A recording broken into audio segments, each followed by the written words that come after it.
I think every class is special in its own right, but maybe the common denominator was the fact that we had a boom mic hanging over us and a camera in our face the whole time. But I love every guy in that class. I mean, yeah, there's egos and everyone's, you can't take the biggest group of egomaniacs on the planet and not have little frictions here and there, but everybody this day is in contact with one another. We have a thread, on a couple of different apps that we're all talking all the time. Those are we're all the best of friends, and you love those guys. So when I think about Class 234, and even though I haven't watched it, I'm so grateful now that we have it. Yeah, it sucked as a new guy, and especially me, because I was one of the guys that probably stood out more than some of the others. So again, that made me loved or hated, never ignored. Mostly love, thank God. But you talk to most guys, they'll tell you that Bud's, I barely remember, it was a blur, and it is a blur. Well, so Bud's was a blur for 99.99% of all team guys. For us, we have a box set.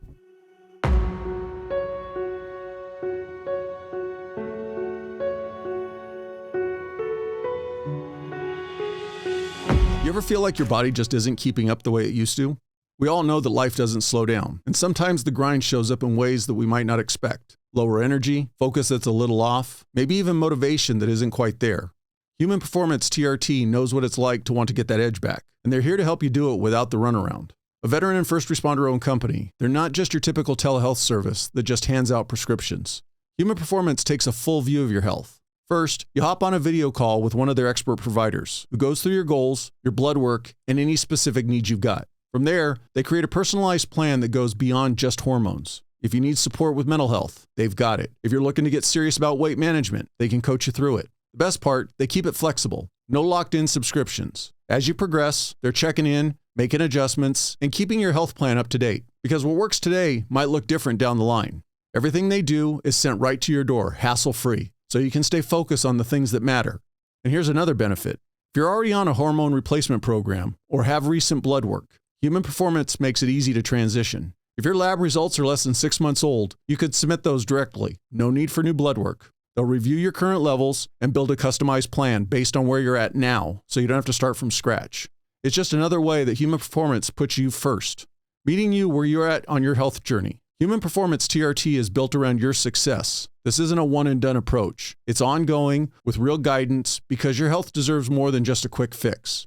If you're ready to take the next step towards optimized health, check out Human Performance and see what a real personalized approach looks like. And for listeners of the Transition Drill podcast, use the promo code TDP for 10% off throughout the entire time you work with Human Performance.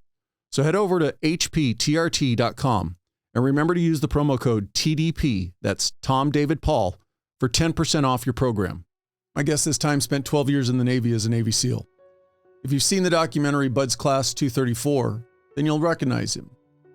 We had a really good conversation.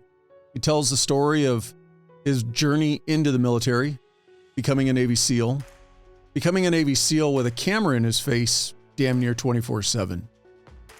His desire and decision to leave the military after 12 years, what it took to get a job with a defense aerospace company, and at the same time, becoming a screenwriter and already seeing some success with that.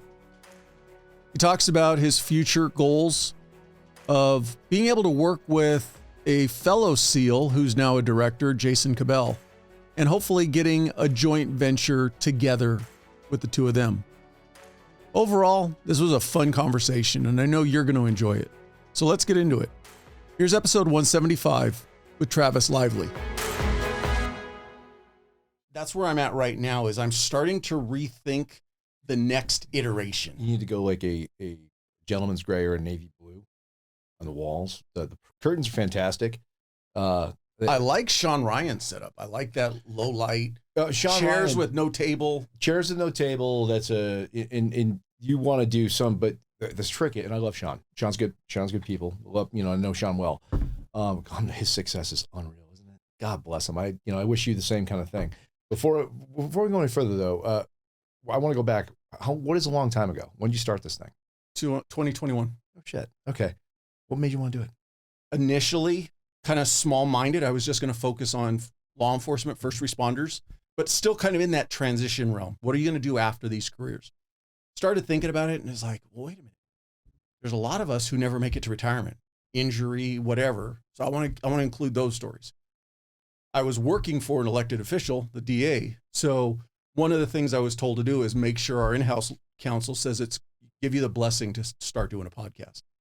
And it was a conversation with her. She's like, well, what about veterans? And it was just light bulb moment. I'm like, no shit. You're living around nothing but veterans. And I go, and the way I explain it is the things that we share are on the front end. They tell us all the cool things you'll be able to do. Hey, sign on the dotted line. Look at all the cool shit you could do. And on the back end, if you don't have a plan, hey, there's the door. See you on your way out. Very, very similar. I see you doing this. I get excited for you. I think this is great. I first learned about you, like probably 99% of the world, watching the documentary, Class 234. And how I came to want to reach out to you was Johnny's interview. And you happened to post a comment. It was like, that can't be the same, kind of deal. And that was how it all happened. I just was like, I'd seen the documentary. I knew a little bit, obviously, or what we think we know, but I had no idea that you were involved in as much as you were doing the screenwriting and all that type stuff. So it was just kind of a subtle desire to talk to you along the lines of the podcast. And then it just kind of springboarded from there. Oh, well, no. All right, then. I said, you got to watch your podcast with Johnny. Love both of them, love it. And anything with Johnny, was the comment a smart ass comment? Of course it was. Okay. I was going to say, if not, I will go back and repost because, fuck you, Johnny. No, it was one of those things where, as we've talked about previously, he's such an interesting person just to sit and talk to. And he's so willing, or at least I take it as an honor. He was very willing to be open with me. And so what I tried to portray or tried to get out in that interview with him is everything that he's gone through since being here and since coming to America and seeing how and one of the things that really stood out for me in the conversation is I asked him, I said, is there a little part of you that ever misses Iraq and where you're from? Because I think about if I was to go live in another country today, there would be a little part of me that would always miss America. That's what made me who I am. And he put it best. He goes, you're thinking like an American. You're not thinking like an Iraqi. You're not thinking like somebody who grew up in an oppressive society their entire life.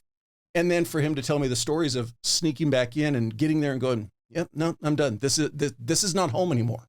And so I really wanted to share that story, but then having him now 10 plus years later, kind of seeing how our country's changing and having this American dream and seeing it kind of crumble a little bit in his eyes with everything going on. Yeah, well, Johnny I think he's the epitome of, I'm not from Texas, but I got here as fast as I could. He's in Texas now, but I lived in the Middle East for a couple of years, and you love it. You do. While you're there, you love it. It was fantastic.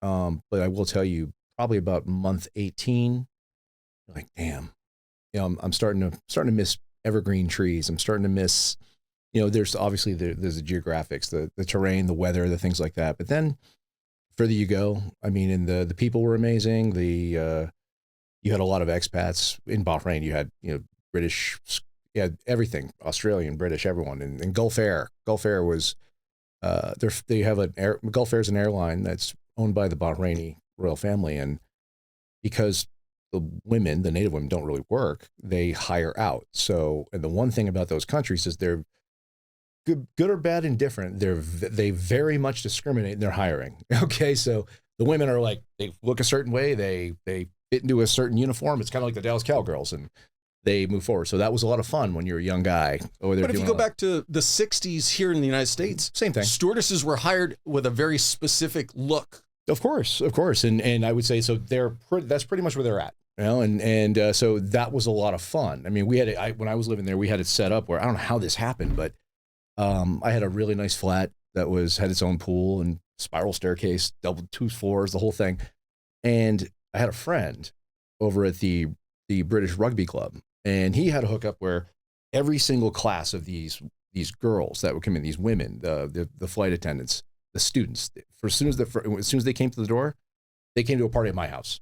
So, not a bad gig. No, it was a first world problem in the third world. It was a wonderful thing, right? And so just go with that. It implies a bunch, but I've got to pretend to be a gentleman here. I have young daughters who are in their teens now, so sins of the father, right? There's not a single guy that would want to be in that scenario. Yeah, it was an incredible experience. 2 years of a blur, of a whirlwind, whatever you want to call it. And then by say about month 18 or so, you're like, you know what? I miss it. I want to get home. And like with the women specifically, you're like, it's great. You get to meet all these different cultures. Thank God most of them speak English because I'm too dumb to learn another language, right? But there's something about American girls, though. You just, no matter what it is, you just always got to come home, dude. You're always going to come home. But where Johnny's coming from, I never heard it put like that, where you're thinking like an American, you're not thinking like an Iraqi. I will say that I love the Middle East. It's beautiful. I've done everything from, partying at these high-end places to camping with Bedouins, doing 3 cups of tea. You've done all those different things, but there is nothing like it here. And so it blows my mind when, forget the politics. I don't care if you're right or you're left. And these days, they seem to be extreme on both sides. And the one thing I know for a fact, one of my best friends always told me this early on, was that the extreme of anything becomes its opposite. So I become very cynical with both the right and the left, right? But when you just boil it all down, love of country should unite all of us. So when we have segments of our population that loathe this country, the one thing they all seem to have in common are they're the ones who've never left the country. So they don't have perspective. So it breaks my heart, and I hope someday they'll go and try and go and have dinner in downtown Mogadishu, or Baghdad, or some of these other places right now, and maybe they'll get a little more perspective, because as much as those who complain do complain, I don't see anyone in a hurry to leave. Right. So, I think that kind of ties back to what, where Johnny's at, because I love sitting with Johnny, and God, Johnny's interesting, in the sense of you get everything he's been through, and you and I were born here, and we love our country. You serve your country, I serve my country, and we love that. We did it because we felt a sense of purpose and something we wanted to do. Actually, mine was a little different, but I'll get into that. But with Johnny is from a SEAL's perspective, Johnny just makes me want to be a SEAL. He just makes me proud, and other guys too. That's why we love him. He's probably the only honorary guy to ever to wear that trident, and I'm so proud that he does, And then you pair him up with someone like Tushin. Those are good stories. You got to get those guys in here together. So almost just kind of hit record and just walk away. Just walk away. Just wait for the argument or the friendly banter to go, and then just tell the kids to cover their ears, because the 2 really smart guys are going to go at it. So, going back to the 234 documentary, though, or whatever you want to call it, in looking back on it now, have you had the chance to sit and watch it with your kids? No. It's funny. My kids know about it, obviously. They've had people say things to them, or whatever. I've seen there's clips of it all over YouTube, apparently. People send me clips of it all the time. I think I watched the first 3 when it first came out, and I was a brand new team guy. Because it came out, you want to talk about uncomfortable. Imagine you go through buds, you're being told the camera's going to be in your face, you don't have a choice in the matter. And we tried to protest. That didn't work out too well for us. So you just go with it. And then you have a personality like mine, and I'm outgoing. I'm extroverted since I can remember. And I just said, fuck it. And I just relaxed and started being myself. And I was very fortunate in the sense that we had a winter class. Okay. And I'll show you where I'm going with this. We had a winter class. So our Hell Week was like December. I remember the dates, December 10th to the 15th. So people who aren't familiar with San Diego, they think, oh, it's not that bad. The air at night was 43 degrees down on the water with the wind chill and everything else. And the water was like 51. I mean, even leading up to Hell Week, which was only the 3rd week at that point, we had guys going down with pulmonary edema, with pink frothy blood coughing up. I mean, pneumonia, things like that. So we went into Hell Week, really cold, really messed up.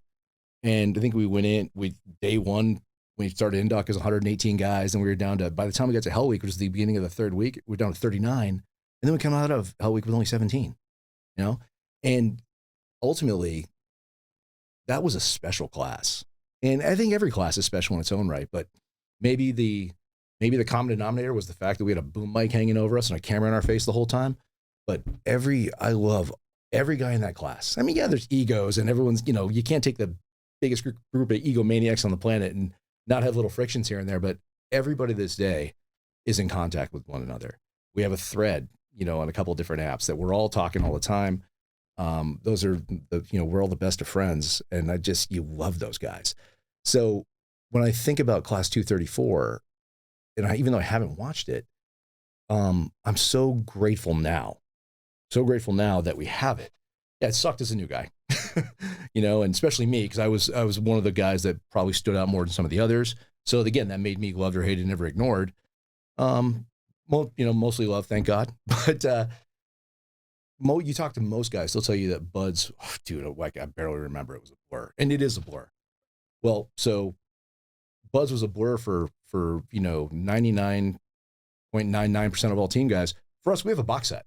We have a box set. If we ever want to live it, we can go back and watch the edited version of it, the edited version. But so at some point, I'll probably go back and watch it again. And, my kids know about that stuff, and, we'll see. And I don't know, obviously it is because of editing and whoever's putting it together is telling a story. If I remember correctly, though, you don't become prominent till, is it like 5 episodes or something? Nobody does, because there's so many people. But what stands out for me that I remember is, I think you guys were on San Clemente Island and you ran out of ammo or something like that. That just sticks in my mind all the time. Oh, no, actually my pack was too light. That's what it was. That's what it was. And I've never told this story, not publicly, but this is how it went. So we only had like 20, 22 or 20. I don't know how many guys graduated, 22 or 23, something like that. Well, that means 3 boat crews or 3 fire teams, whatever you want to call it. And every night after the day's over, you split up and go carry out the tasks of the day, right? I think our task was cleaning the galley or the kitchen, right? Another group was, cleaning up the common areas. Someone else, and there was one group that had to fill sandbags because we were going to do the ruck run the next day.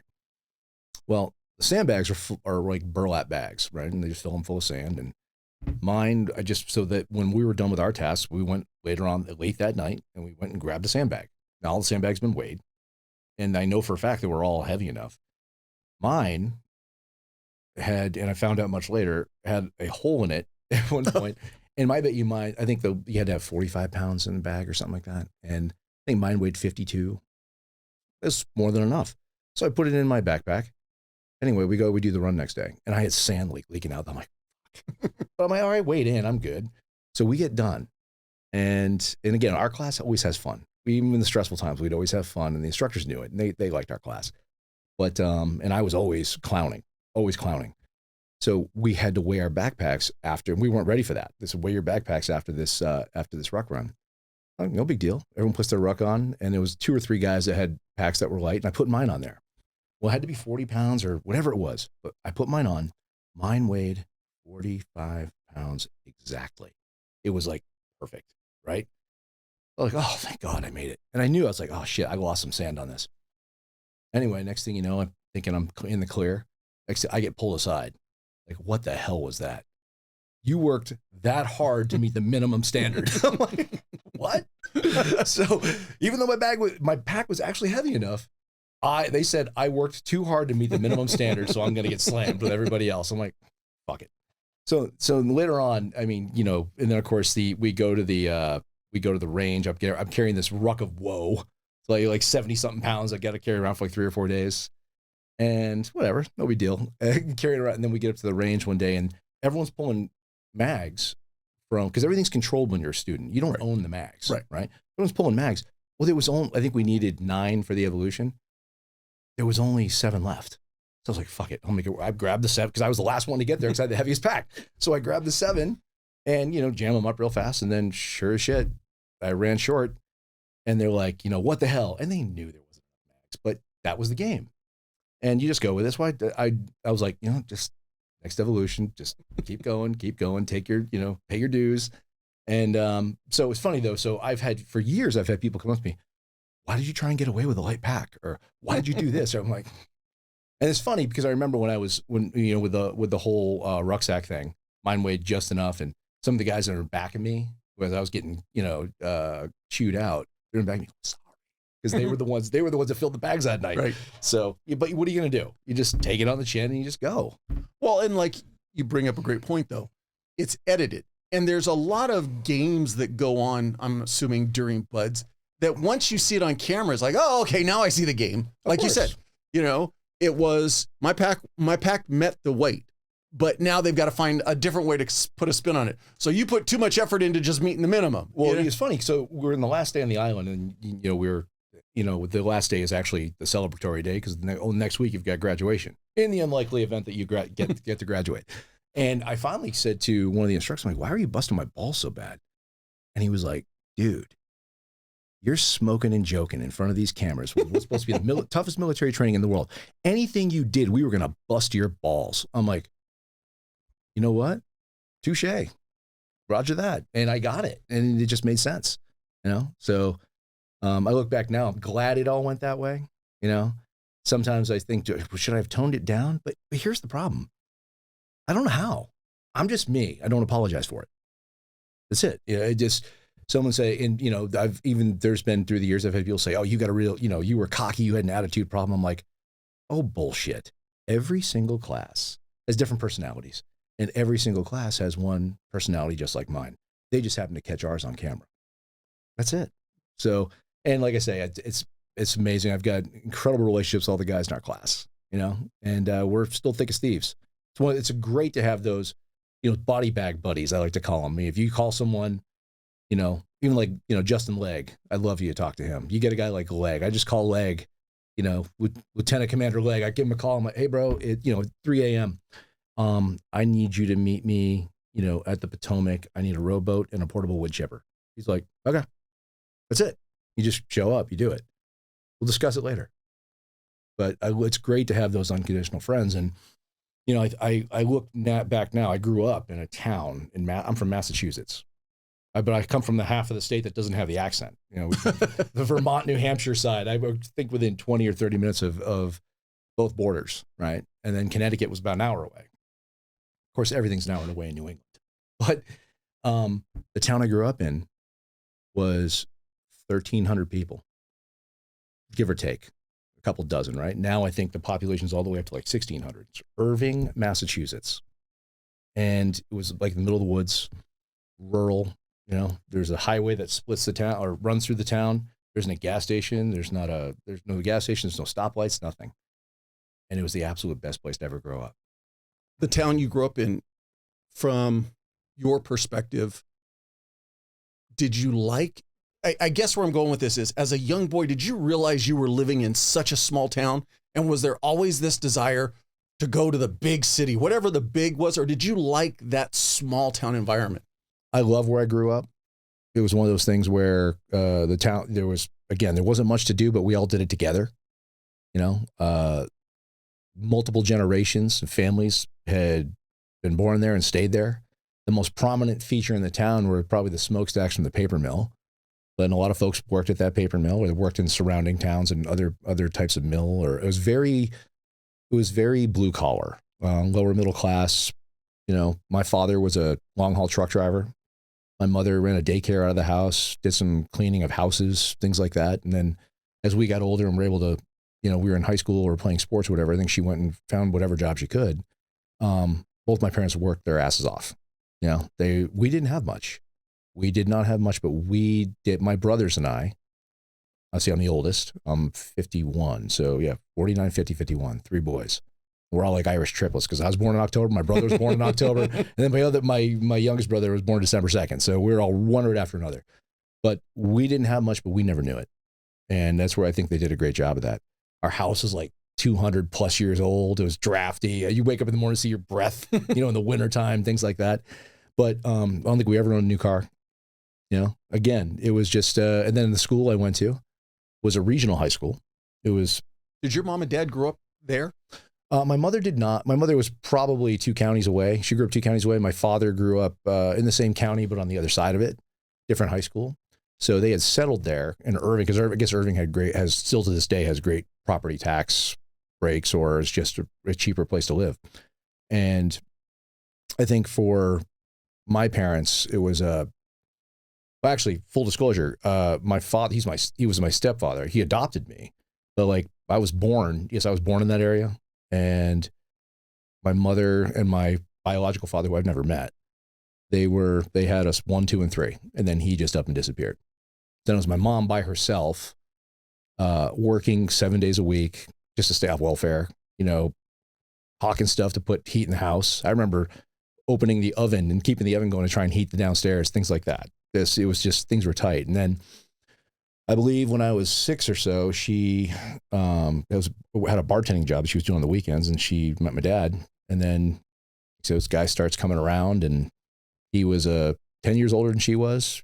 He didn't have any. I think he'd been married briefly once before, but he was this big burly guy with a beard. Kind of reminded me of Uncle Jesse from the Dukes of Hazzard, just a little more burly.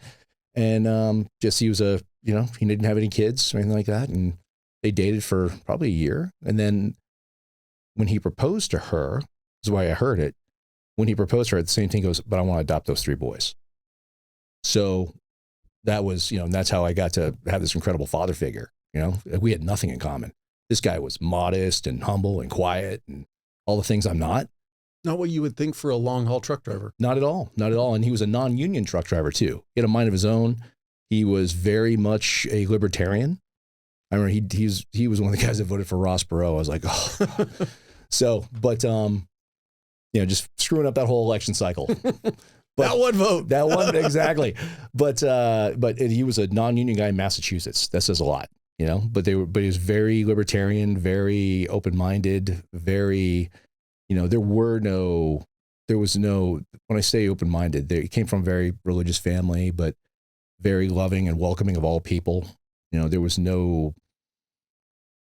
well, politically, unless you really asked, you weren't going to get it. There was no ideologies, good or bad. There was no racism. There was nothing, like all those things were taboo in our house. We were just I was raised in a very kind of open environment, very accepting environment is a better way to put it.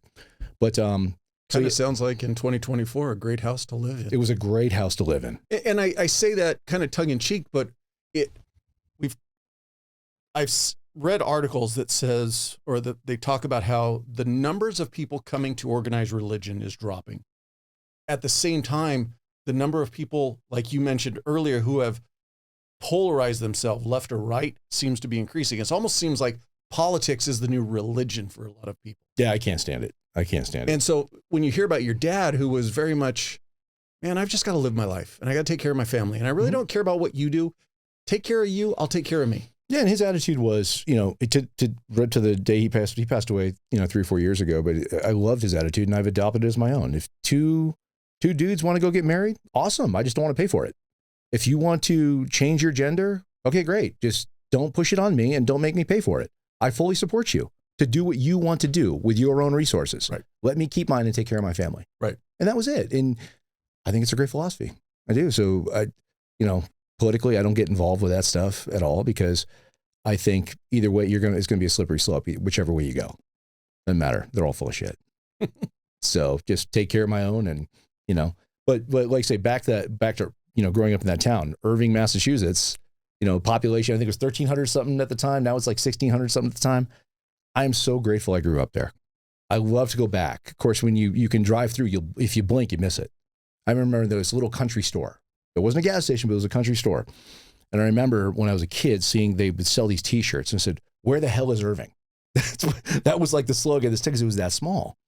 And so I think my elementary school graduating class, I think we had 10 kids. And then I went to a regional high school, Turner's Falls, which was probably 12 miles down the road, or 10, whatever.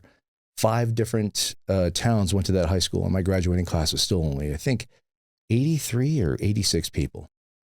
What's interesting though is, even though the school was that small, there was like 400 kids grades 7 through 12, right?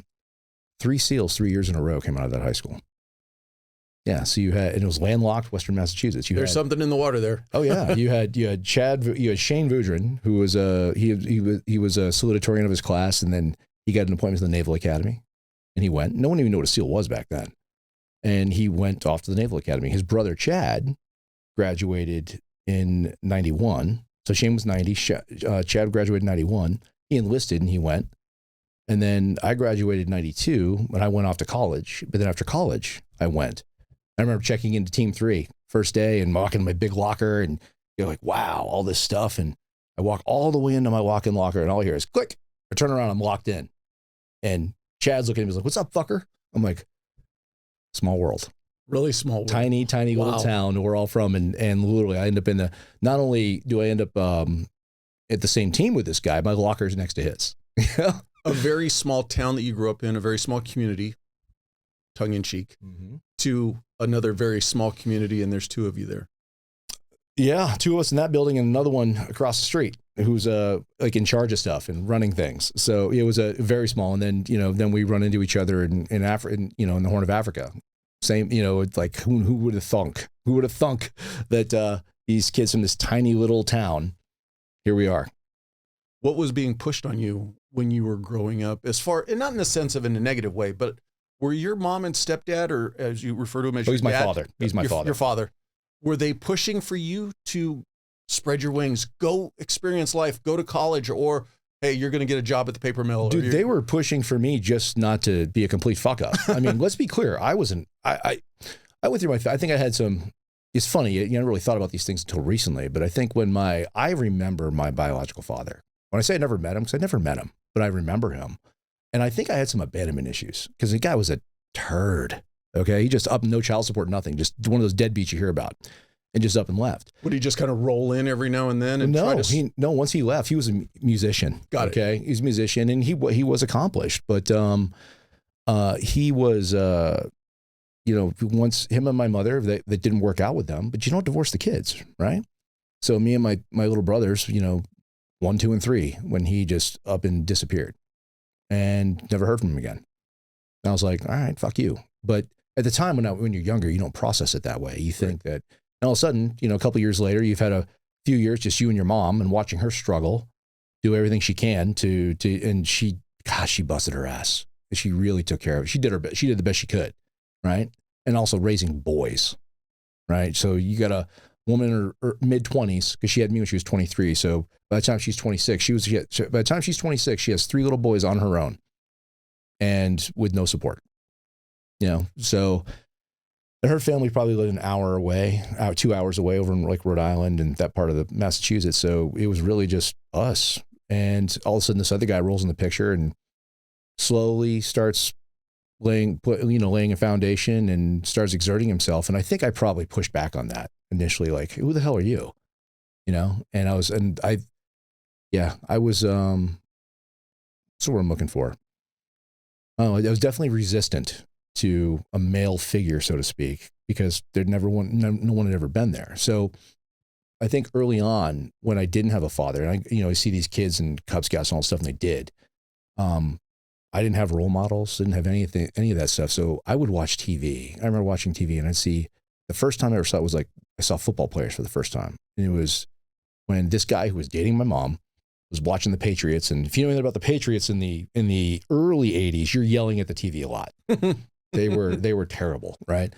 And I just remember, though, I don't know what was capturing for, what was so captivating for me was seeing these guys, these big, huge, strong dudes on the field. And I didn't know what the shoulder pads were. I just thought, wow, they're weird looking. But, and seeing how people revered them and seeing them doing almost like superhuman things. And for me, I was like, I'm going to be like that.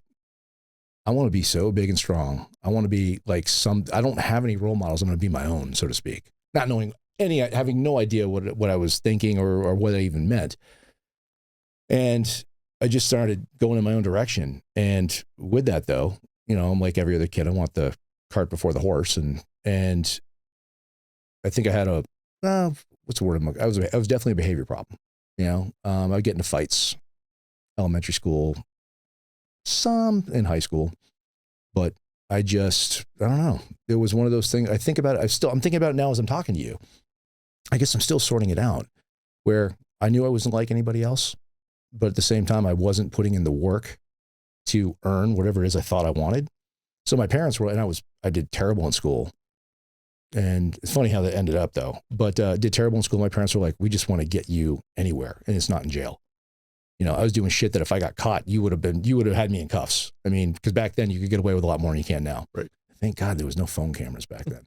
You know? But on the flip side, you were living in a little town where everybody knew everybody's business.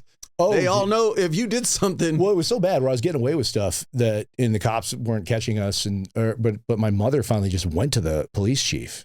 God, I love that guy. Dave Genrin was his name. He's still alive. Yeah, he must be. But Dave, and he literally, my mother went and talked to him and said, I need you to talk to this kid. He won't listen to his, father. It's like, fuck that guy. What's he know? But a cop, I always had respect for police. So next thing you know, my mother drops me off at the town hall where the police station was. And I go in and I sit across, and I'm probably 15 at the time, maybe 16. And I'm sitting across from the police chief. In your tiny little town, that was the guy. That was God, And he was such a good dude. He probably wire brushed me for 20 minutes. And then he sat there and he got to know me. And after that, I would just go see him. And we would sit down and we would talk. And he doesn't know this to this day. He was like a mentor for me, a guy I did not want to disappoint. So I stopped doing illegal shit, but I probably still wasn't putting in the efforts I needed to outside of building myself physically. Again, I sold myself on the football thing. I was pretty good at it. And after puberty, all of a sudden found out I could run pretty fast too. Was your high school big enough to have a football team? Oh yeah, no, it was big enough. In fact, what was great about that high school, what a great place to go to school too. A lot of the teachers had graduated from that high school. Yeah, Turner's Falls, they graduated from there. There were just multiple generations, and they were teaching. They were teaching there, and I will say, I don't think there was a single teacher that didn't know probably 99% of every kid's name. They knew all the kids. And because I was, academically, I just wasn't paying attention. I'd rather go to the gym and work out and do all those things. I had a couple of teachers that, for God knows what reason, took a vested interest in me and just made me do stuff. Maybe it was to stay eligible. I don't know. Cause I guess I was a factoring force in whether we were going to be successful or not as a running back. But, I had one teacher who I would sit at her kitchen table until midnight sometimes. And she would bat me on the back of the head until I got my homework done. I had a guidance counselor who just passed away just last month, who would bend over backwards, come get you. He would literally sit there with you and just, make sure you did all your work. And these are the same people that would take me, because my parents had pretty much given up on me, but they were exasperated. They were the ones that take me to visit colleges and things like that. And I'm like, well, maybe if you go to prep school or something, you'll get in here. Cause I was getting recruited for football, but one of the problems with some schools that I was talking to, or were talking to me, I should say, they get the guidance counselor's office, see my transcripts, and walk the other way. And then ultimately I got in because the rules were a lot different back then. One school that was offering me money, they said, well, send your transcripts to the football office. We'll hand deliver them to admissions and put in a good word. And sure shit, it worked out. And then I ended up graduating college with a GPA that was more than twice what I had in high school. You started applying yourself. Started applying myself. In fact, it's funny. I went from being a kid who didn't want to do anything in high school. I think in my yearbook, I put superlatives. I put 4-day weeks. That's one of the things I liked. If it wasn't football season, I was going to take a day off. And then next thing you know, I'm in college and I got a chance. I got in. My mother was pissed. It's like, you don't deserve it. I thought I was going to have to go to prep school, but I got in. Even the guidance counselor literally called me into his office, middle of the day. He's on the phone and he was just like, you're not going to believe this shit. I'm like, but he goes, I'm on the phone with the dean of admissions. You just got in on a probationary basis. Registration is this date. Football camp start this date. I'm like, so I've been, yes, have I worked hard throughout my life? Absolutely. But I've been lucky. And that luck, I think, probably stems from a lot of people looking out for me that, I haven't forgotten. There's been more than a few people who have been supporting or mentors or whatever you want to call it that just really had my back. And they saw something in me when I didn't. I think that's the key to it is you use the terminology, you were doing illegal things, and what you were doing is irrelevant at this point, but it was the fact that at the core, you probably weren't a bad kid. It was, you were just misguided. You were just a knucklehead like all of us were. Well, I thought the rules didn't apply. I really thought I was that good, or I was that smart, or whatever it is. And you think that, coupled with the fact like, you just want to test it. These are the rules. Okay, this is the box. I'm going to sit over here. You know, I just, every time I was given a rule, I was like, okay, I'm not doing that. And it wasn't because it was for the sake of breaking the rules. Like, no, we got to push the boundaries. And just pushing the boundaries, or, you know, walking the edge, or what, I've done it my whole life. You know, I just assumed I had faith in myself to overcome whatever it is that's going to come up against. Is that Darwin-esque? Maybe. Is it, do I just bet on myself and usually win? I don't know. But obviously you chill that as you get a little older, and you become, you hope. Yeah, I know I did, and then you start having kids, and you have to mitigate risk and do other things because it's not about you anymore. But when it was about me, I mean, I tested the rules on everything, you know? So, but yes, I grew up there, and then I went to college probably an hour and a half away, which is great. Cause you know, if you were living on campus, you can come home, if you want, or you can never come home and just stay at school. And you know, depending on the year, I mean, some years, but then my parents would come down and visit. My mom would come into, you know, where me and my teammates lived. And she would like do everyone's laundry. She'd always bring us food. I mean, she was awesome like that. The guys all loved her. Or the guys on like the short holiday weekends, or the ones where you don't leave for breaks, I would just bring everyone home. They'd all have dinner at my parents' house. My mom's an amazing cook. So she would just cook for everybody, you know? And it was crazy too, because we bring home kids from, you know, kids from Brooklyn, kids from Vermont, you know, the mix of people that came into the house. It was crazy. And all of a sudden you walk in, and my mom had this picnic table for the kitchen, because, you know, nothing but boys growing up in the house. And this thing was probably, you know, 8 or 10 feet long in the kitchen. And you would just see these guys, the smallest guy, except for I'm the little guy, right? I'm at like 230 pounds. Everyone else was like 280 to 330 pounds. All these massive, you know, men just sitting there and just eating her out of house and home. But they loved it. She was like, they wouldn't have it any other way. How are your brothers compared to you? Completely different, but I love them. We get along really well. I think boys do in general, especially when they get older. I mean, I don't think I was a bully on them when I was younger. Again, more so my father handed me my ass a couple of times for that. But they're nothing like me. They're not. My brother Devin is in Virginia. He lives in Virginia. He owns a business where he does house calls on, you know, appliances and things like that. It's very lucrative, actually. But he's just super mellow. Wouldn't say shit if he had a mouthful. Just really easygoing guy. Just give you the shirt off his back. Heart of gold. He's got 2 kids that are grown now, and my nephew's in the Navy. And then, which is actually funny, because my nephew called me one day, and he was at he was in a school, like for his Navy, you know, advanced training or advanced schools in the Navy. And he's standing there at attention, and he's got his name tag on, and the commander's walking by. They're doing like uniform inspection or something. Yep. He stops, he sees him, and he says, "Lively. Do you know Travis Lively?" And then we're talking, dude, I'm out now, right? And this is in San Antonio, Texas. And my nephew, and he doesn't look anything like me, but thank God for him. But he looks at him and he goes, he's my uncle. And literally the commander just goes, "Oh shit, I used to go to his parties." Small world, the Navy, right? He called me when he told me that. And I remember the guy too. He's really, really good. The commander, really good dude. But then my brother Jamie lives outside of New Orleans and graduated degree in biology. Super smart, you know, taller. It's always the good genetics go to the youngest ones. He's like taller, better looking, smarter, you know, fuck you.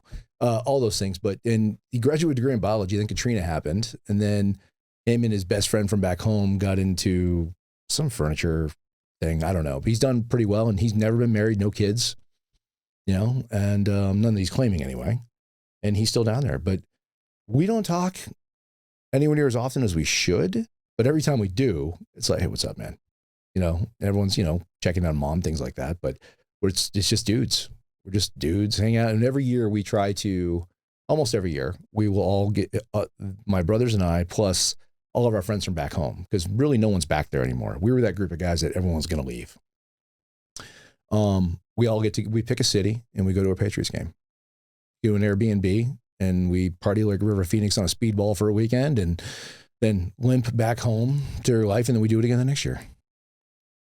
Not to turn this into a psychology podcast, I enjoy being on this side and just listening to the stories and then kind of putting it through my head what I'm thinking. And in my impression of it, again, it doesn't sound like you were a bad kid. It sounds like you were put into a unique position of being the male figure in the house. I'm sure if you probably could go back and look at it, there was a point where you were taking the fatherly role to your brothers, protecting them, kind of looking out for them, at the same time helping mom with everything she was going through. So by the time you're now getting older and now the new man of the house is trying to impose rules, you're like, wait a minute, I've been doing what I've wanted to do because I was helping mom and I was helping my brothers. I'll tell you what, I think you're giving me too much credit. I think that I don't think I was taking any role. I think that I was. You just may not have. No, maybe I didn't realize. Yeah, I know. I remember more than they do, and it was hard. It was hard for everybody, you know. And then all of a sudden, I think what I resisted was all of a sudden some normalcy. I resisted it. You know, we weren't living anything conventional. You've got kids. I do. I'm sure if you look back, either your oldest one or the most responsible one in the given scenario, without even realizing it, you leaned on them. Hey, take care of A, B, or C. Help your brother or sister do A, B, or C.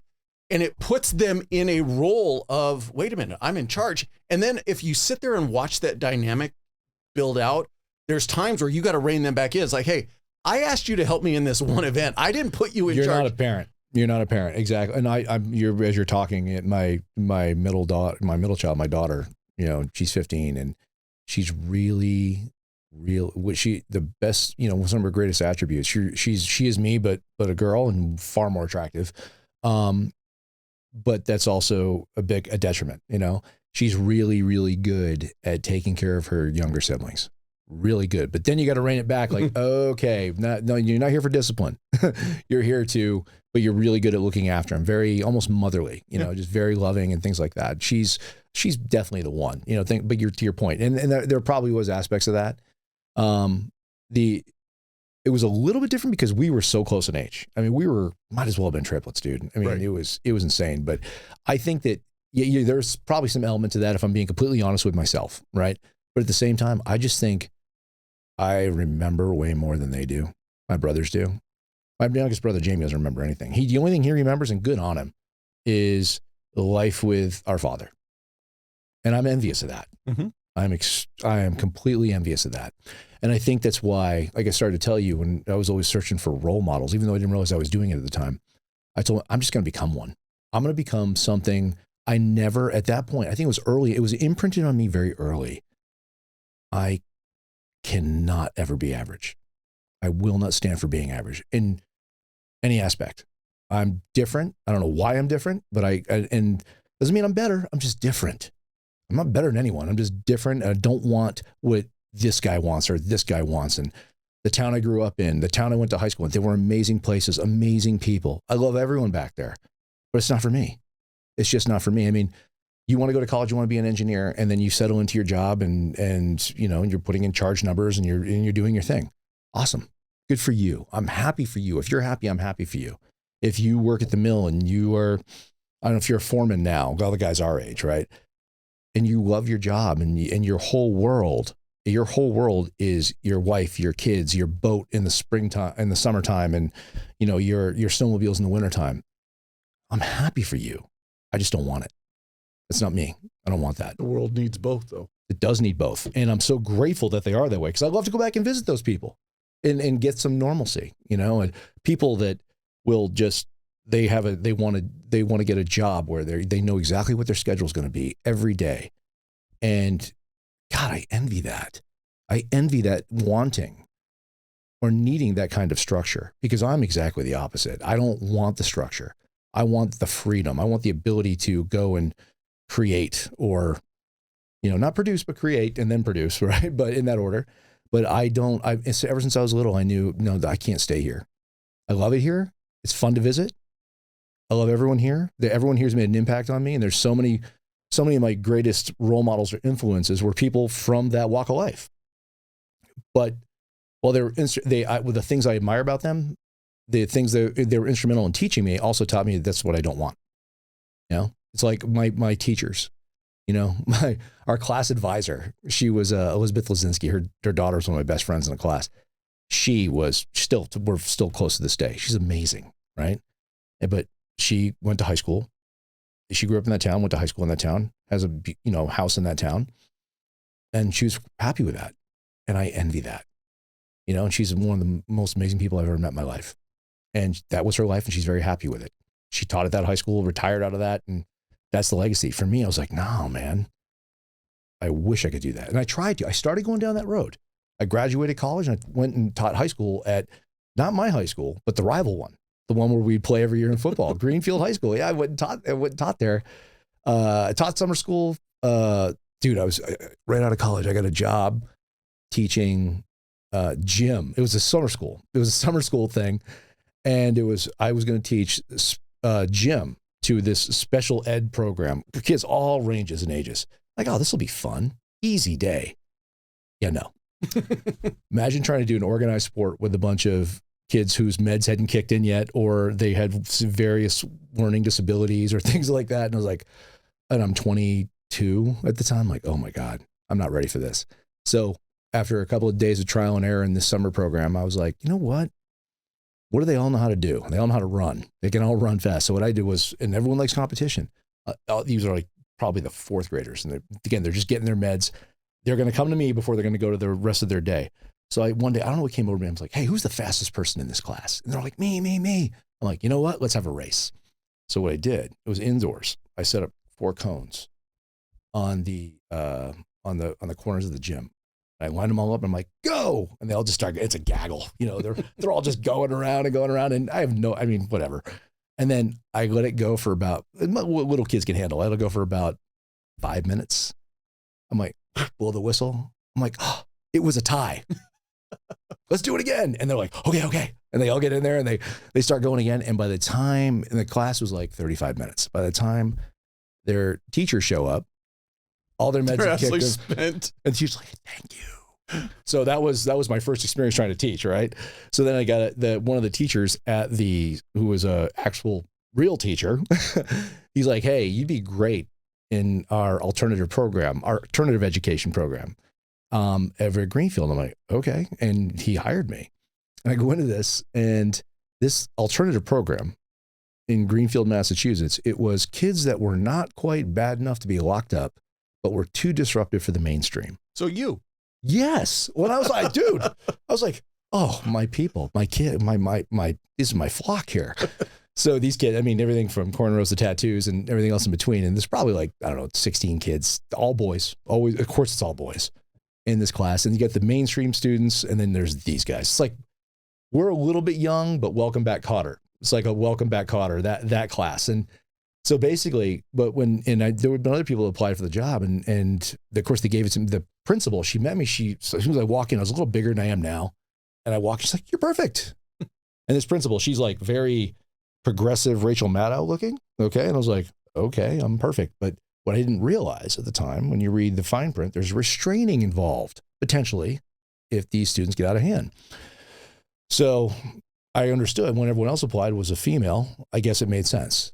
You know, so, but again, we'll get into this classroom, and it was, again, having a great mentor in this guy who was the main teacher in this whole thing. And basically just trying to figure out a way, what makes these kids tick. You know, so we worked it out where we had somehow worked a deal where we got one of those 16 passenger vans from the school district. And what we would do is, to get these kids to actually work, you kind of incentivize them. We'd put all the week's work from Monday through Friday on the board. Say, okay, here's the deal. You guys get, and the stuff they're doing is, basic, but at least they're doing it. And grades 9 through 12, or basically, if you guys get this all done by Thursday, we'll take a field trip Friday. So we invented this thing called pre-vocational class. Well, all the things. So we take tours because Yankee Candle is right there. That's where it's based in Deerfield or South Deerfield, Massachusetts, one of those. But, or take them to a football game, or we take them to the Coca-Cola bottling factory, or we take them somewhere. or on a hike or whatever. But these kids started doing all of their work that was required of them. And then by Friday, they were good to go. And then they'd go on a field trip every Friday. So we were able to, and then on top of that, we had a couple of the parents that were, this is how you know that you and I are old. There was one kid in particular just would not come to school. And his father had to work, he had to leave the house before his son went to school and got home after. So he never knew. So he comes in for a parent-teacher conference. And this guy was a, hardcore blue-collar dude. Loved this guy. I think he was a custodian at one of the high schools nearby. And he gave us a key to the house. He goes, if he's not there, go get him. You have my permission. I'm like, okay. So literally, I can't tell you how many times I literally went in the house, shook this kid away, got him out of bed and brought him to school. And it was really rewarding. You had that. You also had kids where, a lot of times kids with these types of problems or the behavioral issues or even stuff with the law, they have no family life, or they come from an extremely broken home. I was making $23,000 that year, and I spent most of it on the kids. I mean, I had one kid, I literally just went out, I looked at his sizes, and I went out and got him clothes. And then I stuck all the new clothes in his desk. So it wasn't embarrassing because he had one set of clothes. And I said, hey, I think you left something behind. And he looked at it. I said, don't open it here. And he came in the next day wearing them. And he never said anything to me, but you could just see the look in his eye. But because I remember when I was in high school, there were a small group of kids who just had it bad at home. And remember when we went to school, how people get picked on just because of the socioeconomic status. They were dressed poorly, so they got treated poorly. And we were a bunch of lower middle, none of us were rich, okay? What but people these kids forget is, as kids, we are brutal and give us anything that we can perceive that we're a little bit better than the next person. Yeah. And you're going to be brutal anyway. I mean, it's part of rite of passage. You're all going to be mean to each other, but this never stopped. And these kids it's like a caste system in school. And I look back, all years later, and I'm like, God, we were fucking brutal. We were brutal. And I was guilty too. Okay. I'm by no means am I saying, oh, they were terrible. I was part of the problem. That wasn't as bad as some, but I was aware by the time I was teaching, I was on the other side of it now. I'm on the other side of the desk and I'm like, oh, wow, we were assholes. So what did I do? Almost every penny I made, except for the money I needed for gas. I was living at my parents' house and I wasn't there. I was at my girlfriend's house. So I didn't have to pay rent. So I literally just go and spend my money on the kids. And I don't know. First of all, my mom raised me when you grow up with nothing, you give it all away. No one ever accused me of being cheap, right? We didn't have anything. So it never occurred to us that, you always pay it forward, because in small towns, I mean, there was a period of time when I was younger in that same town, just to put things in perspective. Everyone knew each other in that town. There was two cops, the chief and the other guy. The chief is my hero, right? And then literally my parents would leave the keys in the car at night. The doors were never locked. I mean, I think we eventually graduated to the real world, by the time I was in high school, but that's the kind of place we grew up. So not only to go from being on that side of the coin, but also doing it at the rival high school. Okay. And then then you're doing that whole thing. Then you're taking care of these kids and you're like, shit, that was like one of my first lessons learned, right? Okay. Empathy, and learning it. And, my mom always taught me she was always so generous. That's her problem. She gives too much away. But, and so I'm doing that job, but it's exhausting and I'm broke, and I was bouncing at the same bar I was when I was in college on the weekends. So you're dealing with the same kids? Yeah, pretty much. They weren't old enough yet for that. They were trying with their fake IDs. Yeah, it was several towns away. But in my girlfriend's house, she was, we're in my college town. So I'd still bounce at that bar to get extra money, right? And then I was getting tired. And I'll never forget, during lunch one day at school, I left campus and I'm walking down the street, and I had never seen it before because I'd never paid attention. And by the way, the military was the furthest thing from my mind. Nobody in your family or directly connected to you that had served? No, my grandfather was a Mustang, a prior enlisted officer in aviation. He was on the Berlin airlift in World War, right after World War II. And then my aunt, a nurse and a captain in the Army. My uncle was a submariner. And my mother is the oldest of 10. Okay, I had 9 aunts and uncles on that side. And my father is the second oldest of 8. Okay. So I had lots of aunts and uncles. And I think one of my father's brothers had been in the Navy as well. But we weren't living directly near them. It was never close. It was things we never talked about. And I just come from a community where, yeah, we might have been rural, we might have been blue collar, but it was a good school at the time. I don't know how it is now, but it was a good school. And a lot of kids were going to 4-year institutions. I don't know the number, but it was over 50%. So I just assumed, well, I knew I didn't want to work in the mill. So, and I really wanted to play football. So I'm going to college. It was a foregone conclusion.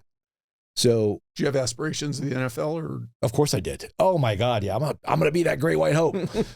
Yeah, and then you get to college, right? And again, I played Division II with scholarship level football, and there's some really good athletes come out of Division. People don't realize that, right?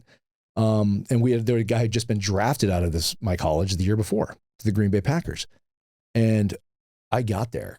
And it was, I mean, basically, I remember lining up in the backfield for the first time, and you see these guys basically breathing, these 300-pound monsters breathing fire across the line. And it's the biggest jump for me was the speed.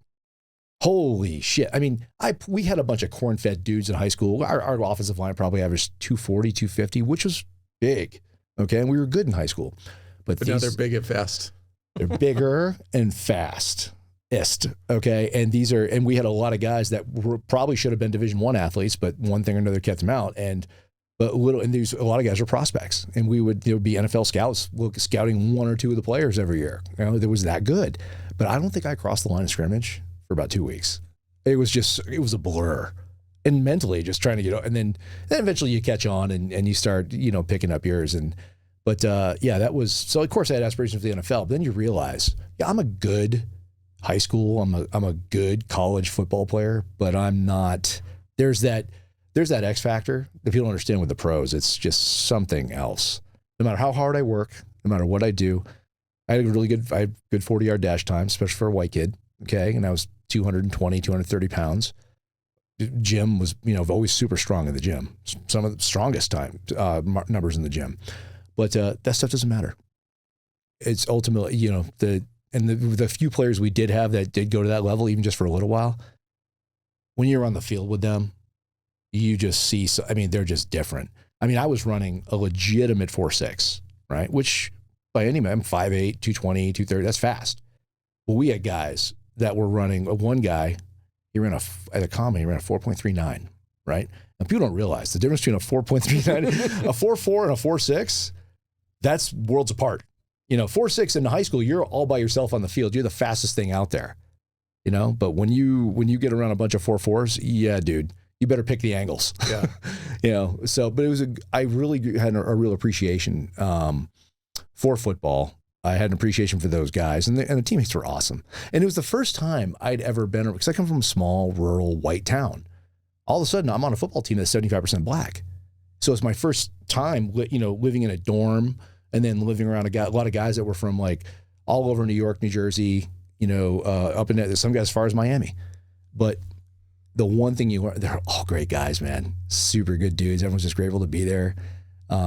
It was still one of those things, I could always leave my door open. You don't have to worry about your teammates. It was a great place to be, Still in touch with a lot of them today, and they've all done well. Once they all graduate, the ones that the majority of them graduated, and some guys are, whether they were the big corn-fed dudes from upstate New York or Pennsylvania or something like that, or the city kids from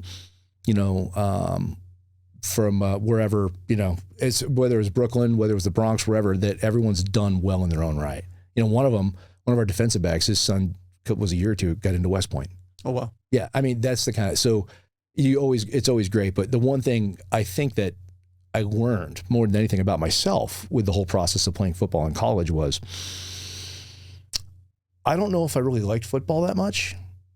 I liked the idea of football.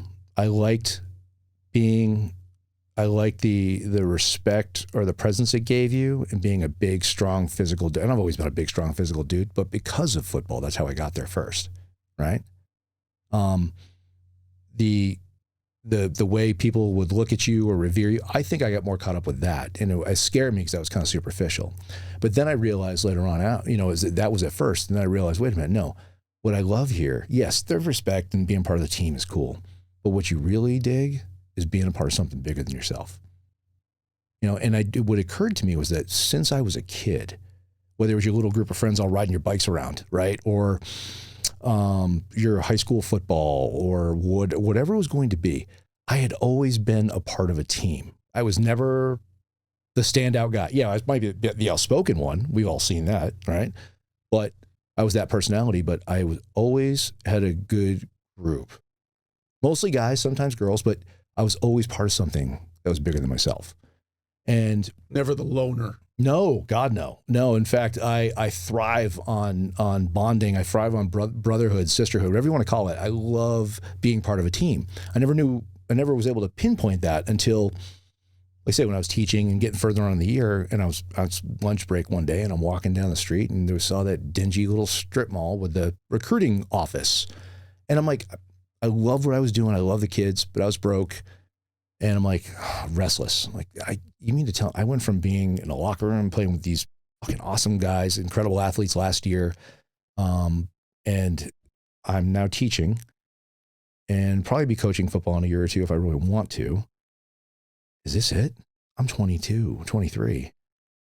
And again, where all my friends are very happy and they're settling in and they're going to marry their college sweetheart or their high school sweetheart and all those things. I'm like, whoa, that's it? And I'm going to stay here? Even though I did what nobody else, I graduated college on time. The fuck up. The guy who was academically graduated high school with a 1.6 GPA. 1.6. Okay. You beat me because, well, not graduate. I beat you graduating, but started my senior year 1.97. It's badass. See, respect. But in college it was twice that. So but literally, but I'm the one that graduates on time. And I'm ahead of the game. I'm like, oh my, and I'm the first one in my immediate family to graduate college. And my brother's going to be right behind me, but it's like, wow. And I'm not happy. I love the job, and I'm scolding or flogging myself mentally. I'm like, wait a minute, you're on top of the world right now. You just got to play college football for 4 years. You just got a degree out of this. And you've got the most amazing friends. I'm still in very close contact with my college roommates today. You've got amazing friends from high school and college. What are you bitching about? And then something came over me. I'm like, well, everyone's treating me like I'm this, especially back in a small town. You come back and you're this big guy. Physically, you're like a cartoon character compared to everybody else. And everyone gives you all this respect. And on the surface, I thought that was kind of cool. But then I'm like, wait, am I really that tough? Or am I full of shit? We all spend times in our lives when we're full of shit. And then just not all of us are willing to be honest with ourselves. Well, and that fanfare is going to die down eventually. It's going to die down eventually. And I probably wasn't ready for it to die down. I wasn't secure enough in myself for it to die down. And so I walked by that recruiting station, and there was this poster, and we've all seen it. It's that one with those it says Navy SEALs in the bottom. It's 4 dudes with green faces, chest deep water coming up. I didn't know what a SEAL was. I hadn't seen the Charlie Sheen movie that's been out for a couple of years. I hadn't seen it. And I don't know what came over me. It's on my lunch break. I walked up to that recruiting station. I walked in.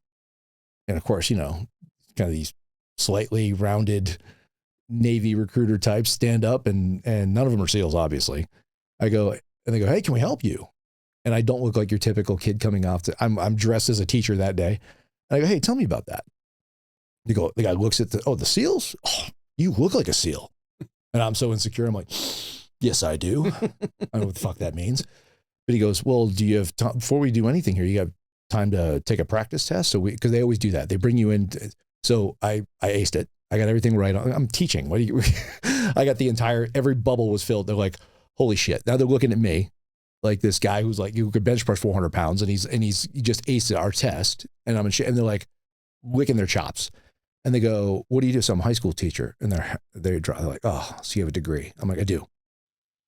Well, we're obligated to tell you to go talk to the Navy, OCS officer candidate school recruiter. I'm like, okay, I don't give a shit. I don't know the difference. So I go and talk to those guys, and went in, talked to the OCS recruiter. And at the time there was a glutton of junior officers that were in buds or were going to buds. And they said, well, we can't get you to buds, but we can put you on a ship. You can be a surface warfare officer. I'm like, what's that? Oh, you're just on a ship. Yeah, no thanks. So then I went and talked to my two buddies who had become SEALs out of high school. One of them happened to be in town. He's like, dude, just go enlisted. He goes, I'm an officer. He goes, my brother's enlisted. He goes, if you want to become an officer, once you're in, it's easy to do, but just go and you'll extend your operational career, the whole thing. And I don't know what any of that means. I'm like, okay, I'm just going to go enlisted. So I go back to the enlisted guys and they say, I'm just going to enlist. And they're like, okay, score. Exactly. That was a big score for them. So, and then but again, I did it looking back. And of course, I went home and told my mom and she cried. She like, you just graduated from college. Why are you going to do this? And I'm like, I don't know. It's just something I got to do. What year is this? 95, 96. Yeah, 95. So shit, we're old. So literally, and then my girlfriend, then we were that movie, The Rock had just come out and all those guys, that one scene where all the Marines smoke the SEALs in the shower scene. My girlfriend's watching, she cries and leaves the room. I'm like, of course I don't know, and we don't know. It's a movie, right? But, and I just went through the process and I started training my ass off. But I went from being a 40-yard dash guy to a 10-mile guy, so it took me probably, or the second half of that, the second half of the year I was a school teacher, I would literally wake up at 4:35 and I had hung a bar, just a rusty old bar across a couple of trees outside. I couldn't do one pull-up when I started. I could, do 220, I could bench press 225 27 times, but I couldn't do a pull-up. So it was a completely different type of athlete. And I weighed, like I say, probably what I weigh now, but it's just a completely different composition. So I remember the first time I tried to run a mile, I had to stop like 3 times, and then my back was seizing up and all that. And then first time I got in the pool, because one of the teachers at my old high school, we had an Olympic pool. Did the water get out and just give up from you beating it to death? Pretty much. It was ugly. It was ugly. So that they let me in there. They would always let me in after hours. They weren't supposed to, but small town, So I'd go in there and I would do that. And I remember the first time I get in, I was trying to do freestyle. I did one length and I get to the end of the pool. I'm like, my whole body's like seizing up. And so it took months. I stopped lifting weights altogether, pull-ups. But I would wake up, I'd do 100 pull-ups. No matter how I got there, I just get on the bar and just start knocking them out and freezing cold, I'm grabbing the grip through the bar, the snow and the frost out there. And then I'd roll out of bed and I'd do 500 push-ups, 500 sit-ups. And all this stuff I was really good at. And then I go out and start doing the pull-up thing. It took me months to get there, but I started doing it. And then just over, half a year or so, I started to transform. I'm like, okay, I think I'm ready now. But when no one tells you, though, is when you go to buds, trying to prepare for buds is like trying to prepare for a kick in the nuts. It doesn't matter what you do. It just sucks. And what you don't anticipate is, I was running on grass. People always ask, should I run in boots with a back? I'm like, no, just get yourself in shape. They'll beat the shit out of you. Yeah. Don't do it to yourself before you get there because you'll break. So I had gotten just a little bit, because back then, no one knew. There was no documentaries on what it was going to be like. There was a couple of pieces of literature. There might've been a recruiting video, but it didn't give you any of the details. And it wasn't that intimate look that everyone got to see my class do, but you get there and then, holy shit. So you went in on a contract? I did. I went on a contract and then got there in 97 and went through boot camp. Boot camp was it's boot camp. It was just, to me, it was just a nuisance, just means to an end. I was in this division. They have in Navy boot camp, they have like division 117 and 118 or whatever all the way through. But then all of a sudden they have this, they have all these ones, right? Or twos. Then there's this 900 division. And I'm like, what the hell is a 900 division? So we get there and we check in and they're yelling at you and whatever. And they said, all right, they pull you into a room and they get serious for a second. They pull a group of us in and I forget. It was like probably a quarter of all the kids that showed up, off the bus that day at Great Lakes. And they said, okay, you guys are eligible to be in this 900 division. And they basically said, but you'll be performing at graduation. You won't have to do galley duty. You won't have to do all these things. I'm like, oh, well, shit. It's going to get me out of doing the crap I don't want to do Navy-wise. I'll do it. Well, come to find out, it was a division. I got into, so we classed up, or we get into our division, and probably, I don't know how many guys are in there, 70, something like that. of the 70, I bet you 65 were all going to nuclear programs. It was for guys who'd done well on the ASVAB. I'm like, oh, they just put them all in the same place. So they don't get pulled back or whatever from being in the, with the guys who are barely fogging the mirror. So I was like, all right, I guess I'm flattered. But the problem with that was these guys that were going nuke that were very academically oriented were not very physical. So myself and there was 2 other guys, one that were going special programs, like, special warfare programs. And so we would sneak off after everyone would go to bed at night, and we'd go into the shower and we would just PT ourselves to death. So we would do that for an hour or so, and I think that the recruit division commander, they called him, this big old guy, Abraham Bryan. And the 2 guys, these 2 black dudes, they were awesome. I actually ran into one of them years later, but they knew what we were doing.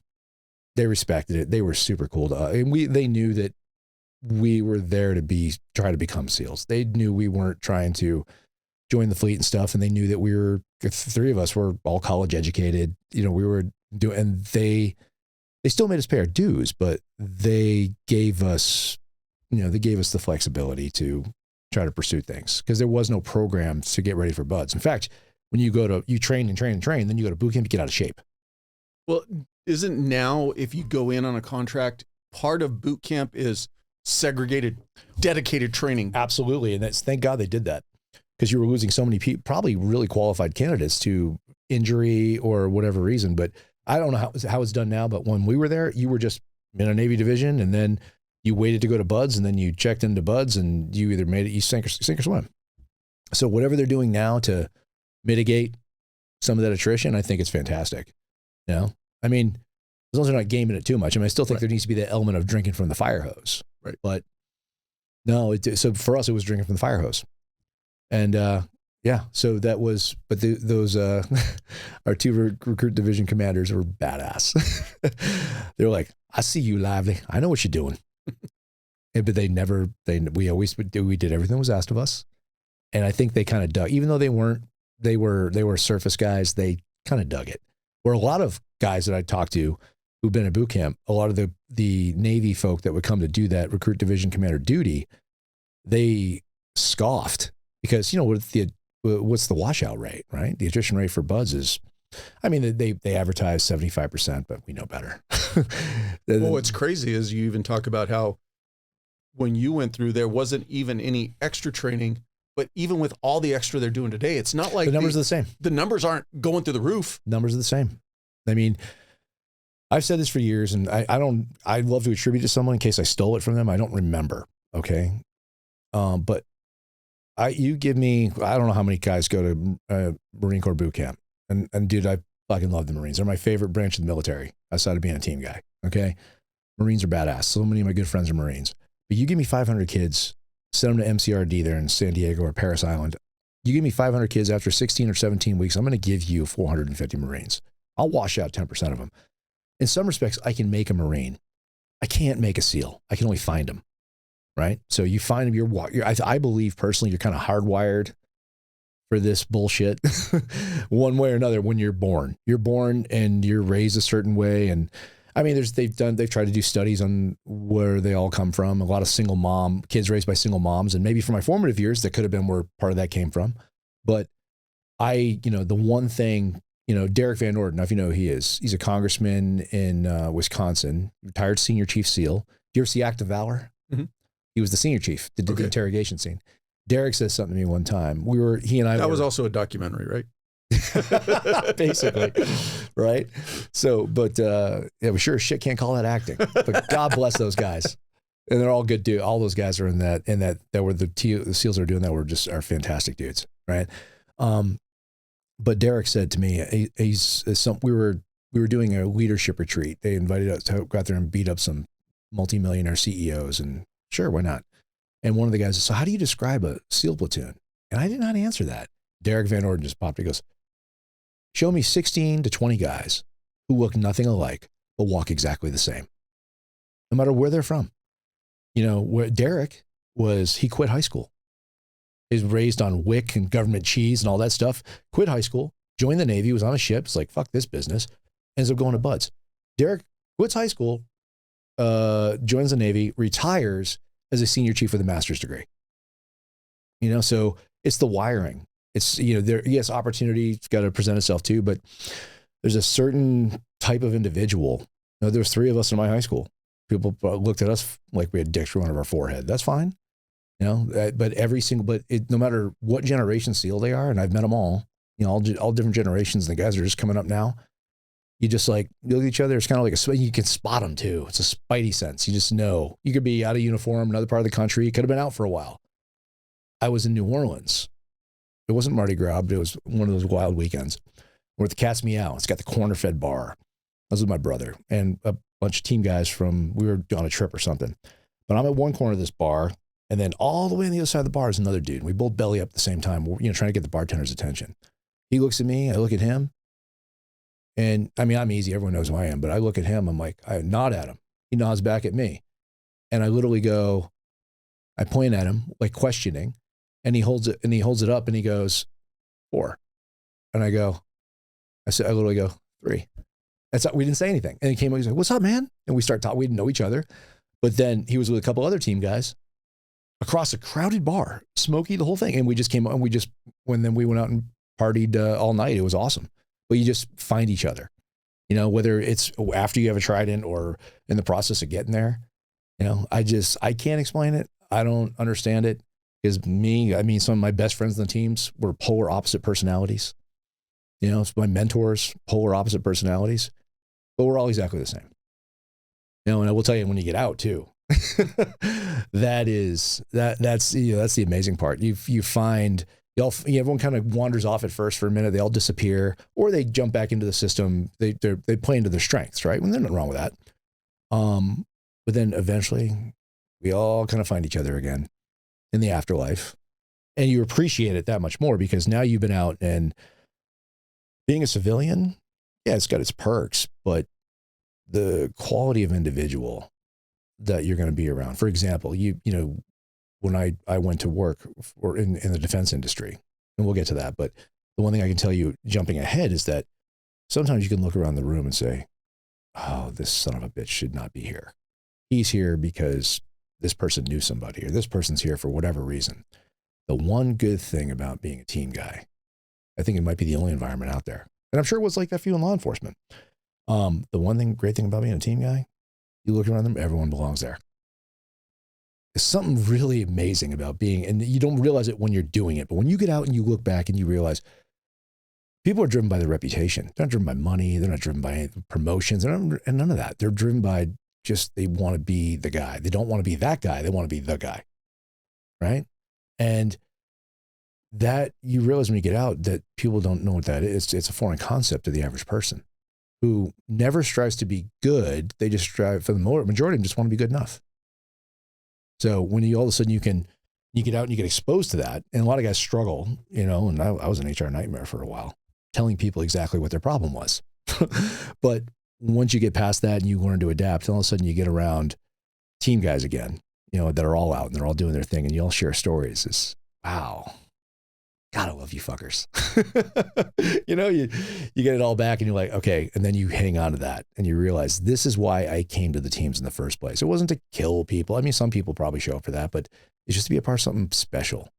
When the Bud's quarterdeck is moved, but when you go to the compound, the first sign, every military unit in America, team, it's all about the unit. It's all about this. Well, the one thing about Buds, because Buds, start with the basic stuff.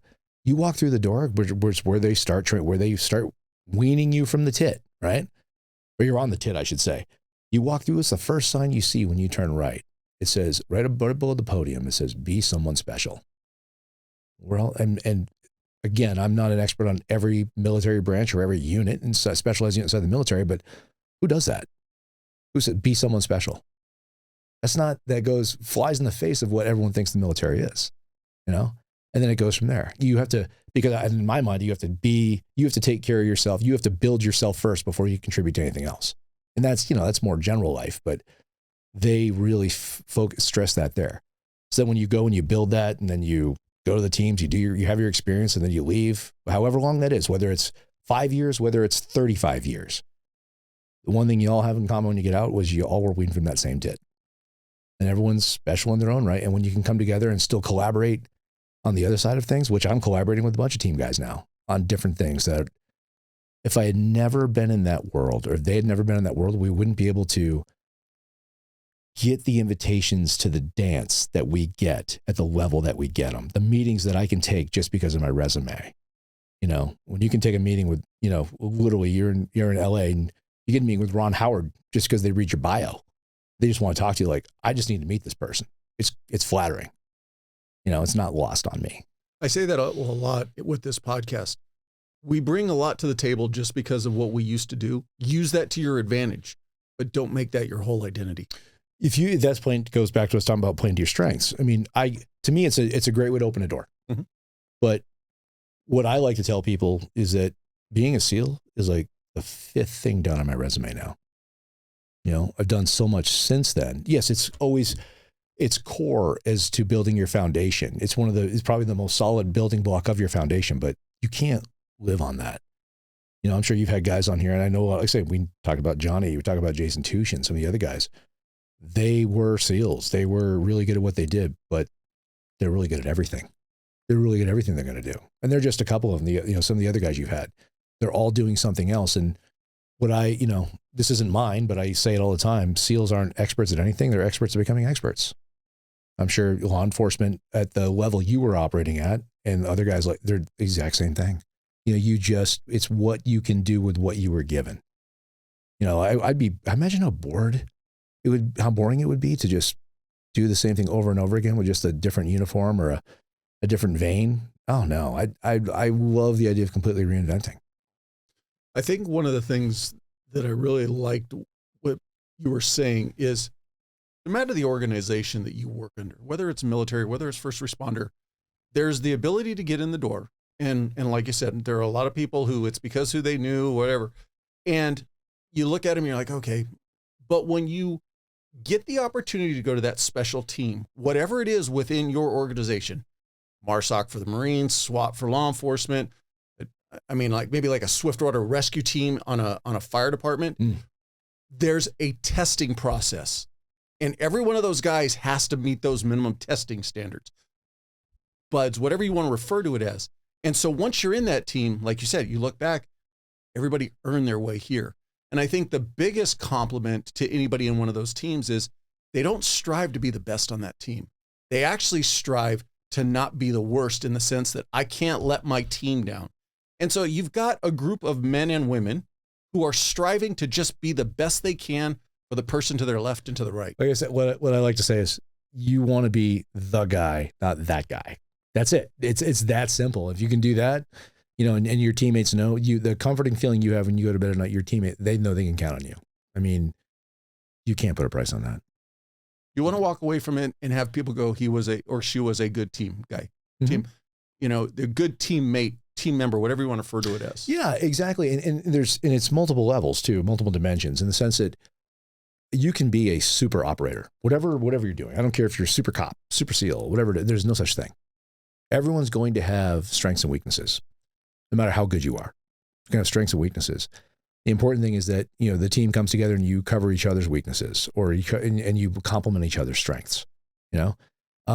And obviously you want to strive to be that super thing, but you're not. And where I'm going with that ultimately is that if you have, say there's operational things where you could be, that you're stronger in some things you are in others, the one thing you can be strong in all the time is your character.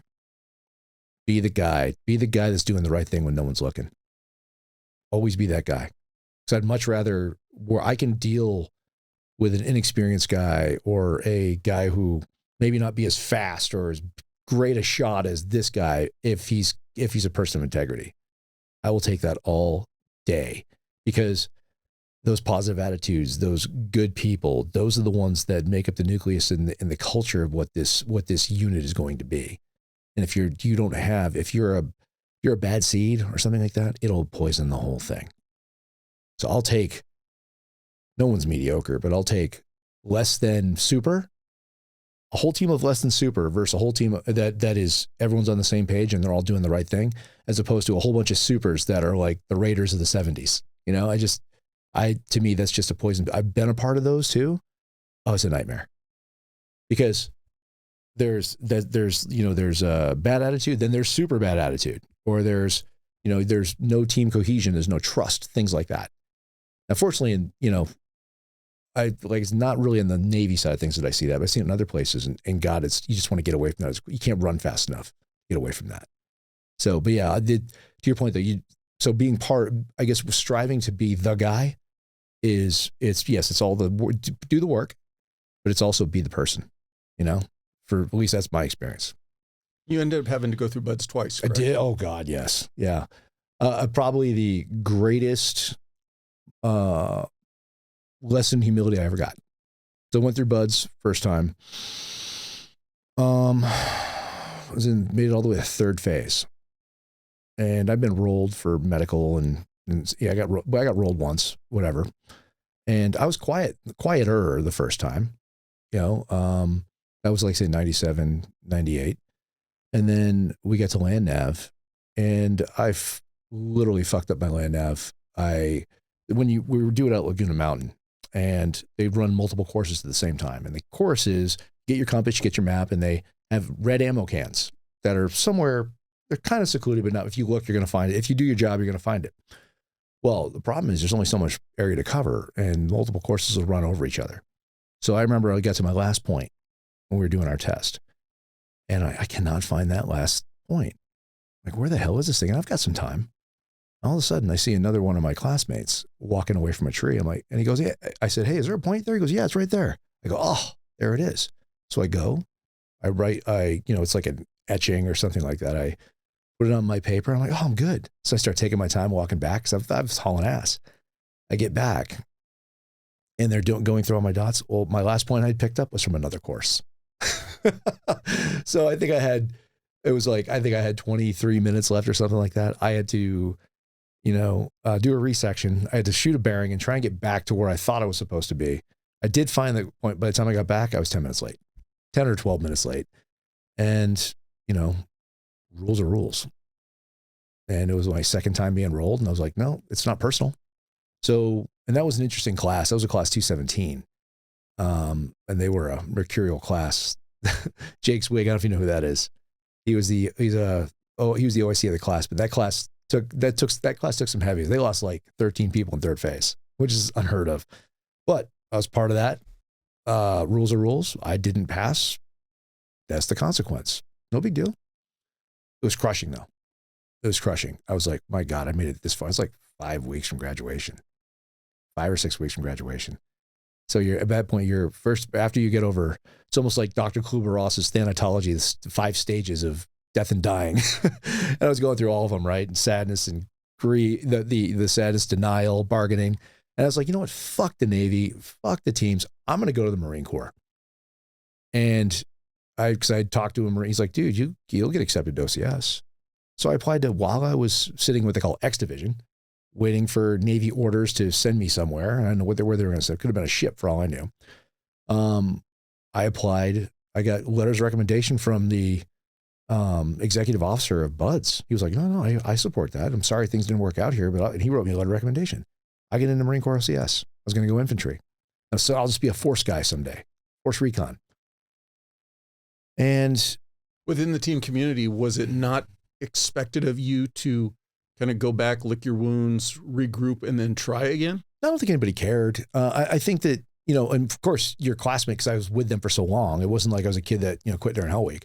It's like, and I even had instructors come to me like, dude, I'm so sorry. I wish there was more I could do because, you're a good dude. It was nice to hear, right? I was like, you know what, guys, I appreciate it, but fuck this. And I'm not going to go chip paint on a ship or something. So I planned on making it. So I went, applied Marine Corps OCS, got accepted. And I remember I was packing up my things and I get a phone call. And this is, a couple months later, because you're sitting there processing, waiting. And I get a phone call from one of my buddies who had been also performance dropped. And he had gone to Bahrain. And this guy, his name's R.L. Booth. Now, why I bring his name up? Because most team guys, all my team guys in my generation know who he is. He's the only man that I know of who has completed Hell Week 3 times. Completed it 3 times. I mean, yeah, and the reasons are, just couldn't run or, with just various reasons. He ended up becoming a team guy eventually. But he calls me from Bahrain and he's like, hey, I literally go on, hey buddy, what's going on? He goes, what? Without even saying, he goes, what the fuck are you doing? I go, what do you mean? He goes, I just heard you're going to be a Marine officer. I'm like, well, yeah, fuck this place. He goes, fuck you. You're not doing that. I just talked to the detailer. You got orders cut. You're coming to Bahrain. I'm going to be your sponsor. Shut the fuck up. I'm like, okay. And I was at that point, I was so vulnerable. I didn't care what I did. And all of a sudden, one of my best friends is giving me direction. So I said, fuck it. I called the Marine Corps and they weren't happy. The recruiter wasn't happy, but because they already had cut me orders or not cut orders to go to OCS. So I wasn't in the Marine Corps yet. Anyway, so I ended up going to Bahrain.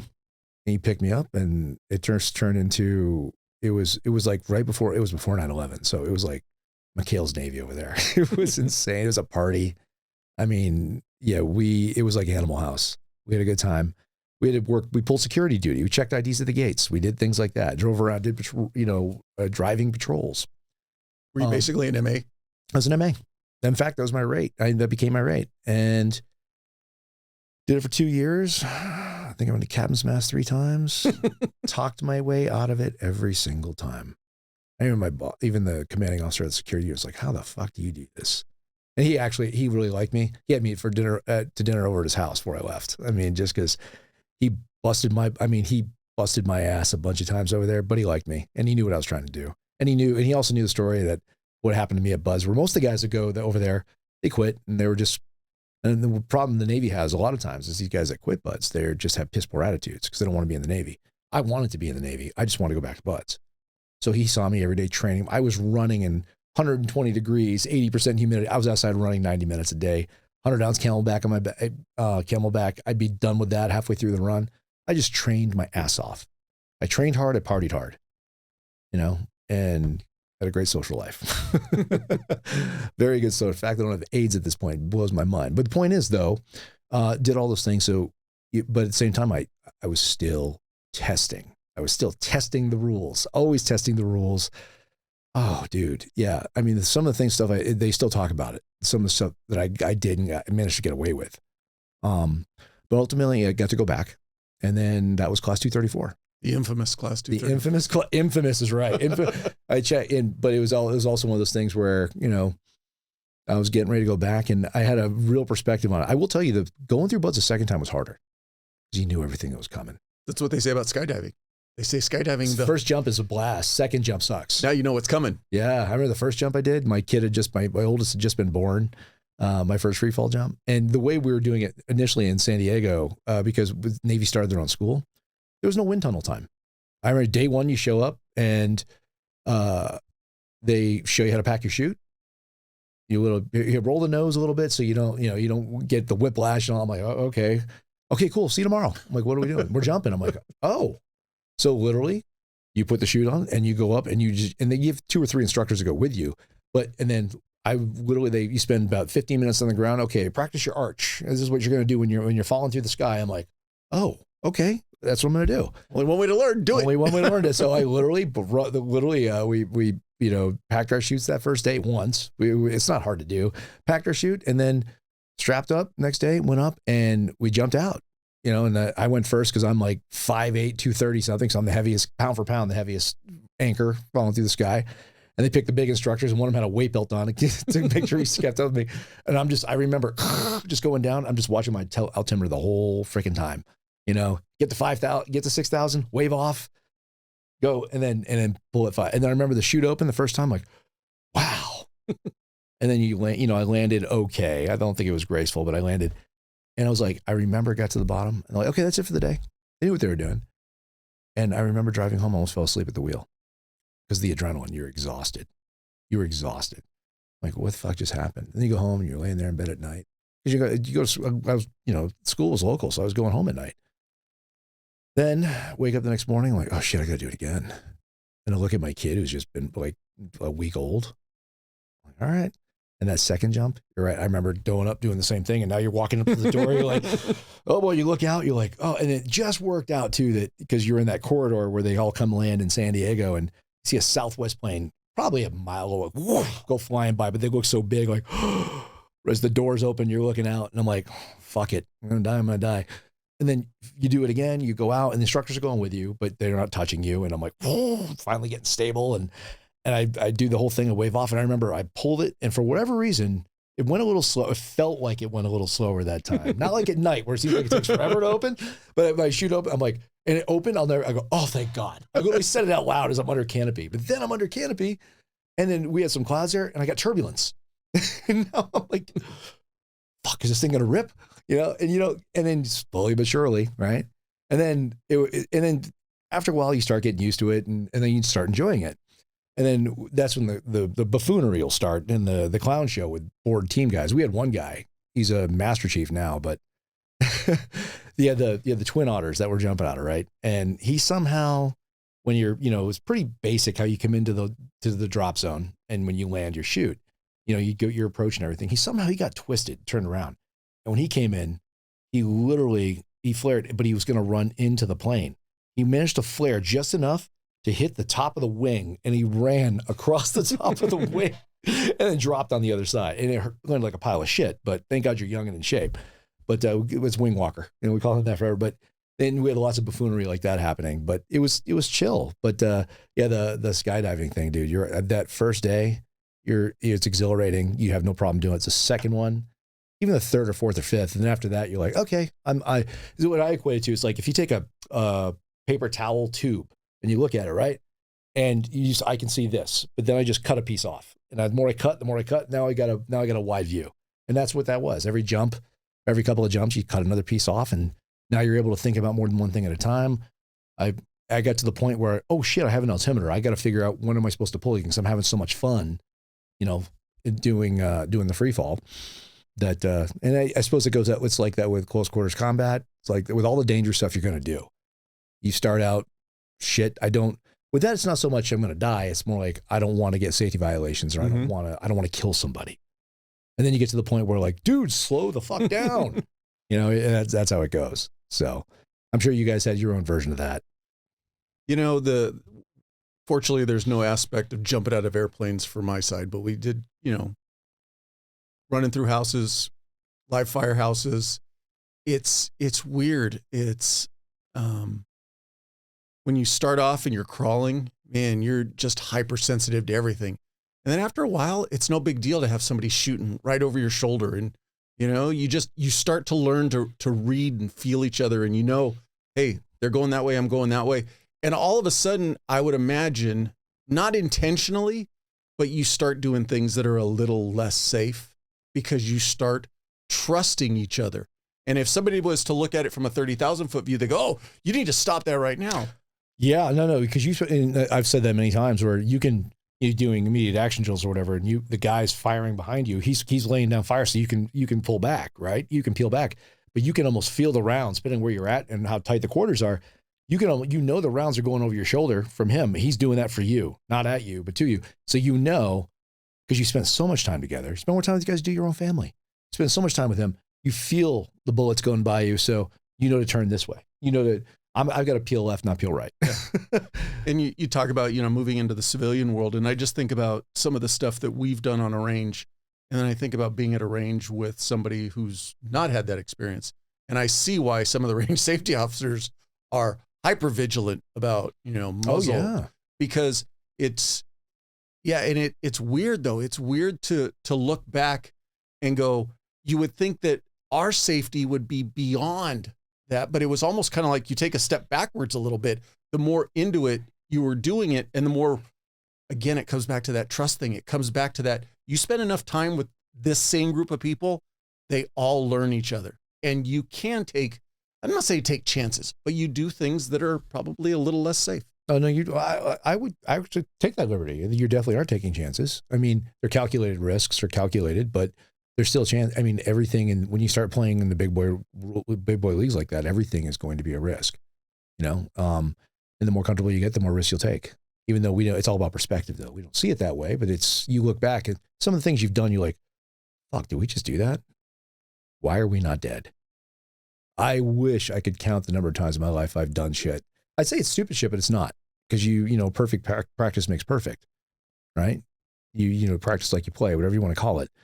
But you look back and you can't help but look at yourself and go, wow, we're either really dumb or really good, or maybe somewhere in between. I'm usually going to go with in between. I've been hitting that a lot. So, but yeah, no, when you spend that much time with a group of guys like that, you know what they look like in the dark. You come up on someone, the way he's sleeping, you recognize that sleeping pattern, the breathing, that's the guys, and then you'll spend so much time together. You'll get, you get super egos all come together in the same place. And then you get sick of each other. You just want to break. And then the minute you're home, you're like, fuck, I miss them. I would say if there's anything that I miss, it's not necessarily the operations, but it's the training. It's the camaraderie. It's the brotherhood. Mm-hmm. It's the times that, we would go off we got to be able to do twice a year, go off for a weekend. And so 2 or 3 days together, the downtime was more fun than the on time. Oh, by a long shot. Yeah. We would do, a great thing about, being great thing and the bad thing about being a SEAL in Coronado or in California is the EPA runs the state. They're Nazis. So there's very little training we can actually do. Outside of San Clemente Island or an island, in the middle of the desert, there isn't too much you can do. So we would have to travel to other states to do a lot of stuff, which meant a lot of downtime, a lot of hotels, a lot of certain types of bars, and we call it the traveling rock band. You go to a new town, you look different, right? And everyone knows you're different, especially when you're in Mississippi or Tennessee or some other places like that. And we call it the traveling rock band. That we go there, everybody likes us. Their girls we're get with all their girls, and then we break everything and we leave before we have to clean up. And that's how it went. Shit. Yeah, that is how it went. I mean, I remember when you have to have rules, when you're with your guys, like, okay, we're going in here. And you always have, hopefully you have a Mormon in the platoon because there's always a designated driver, right? Designated driver is huge. But literally, hey, when the fight breaks out, we're going to rally at the Waffle House. And if you're not there, drop dead time there is 02. If you're not at the Waffle House, you got to be at the Church's Chicken at, 07 because we have to be back on the range at 9. And it was when you have SOPs like that, and it's just a good group of guys, man. You can look back and say, and this is what I knew when I was younger, I want to be able to look back and say, yeah, I did it. All that stuff, all the things you wanted to, that you watched in movies or what I watched Animal House way before I should have. Yeah, I was in elementary school when I saw that movie, but forget the graphic parts of it. It was the party. It was that thing. I'm like, I want to do that. I remember being a kid back then, like, yeah, no, I wanted. I went to college and did my best version of that. Then I went to Bahrain, did really good version of that. And then I said, I want to check all those blocks. I don't want to leave anything on the table. So I've done my best to, for the most part, except for the NFL part, when, once reality hit, every single thing I said I'm going to do, I've done. I'm just going to continue to do that. I'm doing it now, and just continue to do it. And now I'm, of course, now I'm a father in between and I'm a single dad. I've got teenagers, and bring them along and try and, turn them into responsible adults and doing it a little different. Like my son, he just turned 17 the other day. He's a junior. And I get up in the morning, get him up in the morning, make him breakfast, get him out the door. And then every day he gets out of school at 3:30. I pick him up and he's my workout partner. We go to the gym and we do that. Very cool. Oh, even the days, but what I love about it, the days that he's in a good mood, because he's a teenager, right? The days he's in a good mood are fun. The days he's not in a good mood, I get more out of, because then I get to hem him up and you say, you're not here. I'm not here to get you swole or huge, whatever you want to call it. I'm here to make you do something you don't feel like doing, but you have to do it anyway. Welcome to your life. And you just happen to be, actually getting a lot out of this, and you'll thank me for it later. And he's the one that badgered me about being able to work out with me. I said, okay. And it's funny, all the old timers will be in there, all the gray beards will be in the gym. They're like, they walk up to him like, and they go, is that your dad? And they look at him and go, you're lucky. Because, my father wasn't, if he could have done it, maybe he would have, but physically he would. It's different in our generation. We're more aware. We're more physically fit. We're more conscious of those things. But, I'm going to make him my workout partner until he can't do it anymore, until he has to go to college or something like that. Just as something we have that's ours. And I'll do it with my daughter after that. She's 15. Well, and that's why I was talking to you before if you watched the documentary with the kids, because there is that part.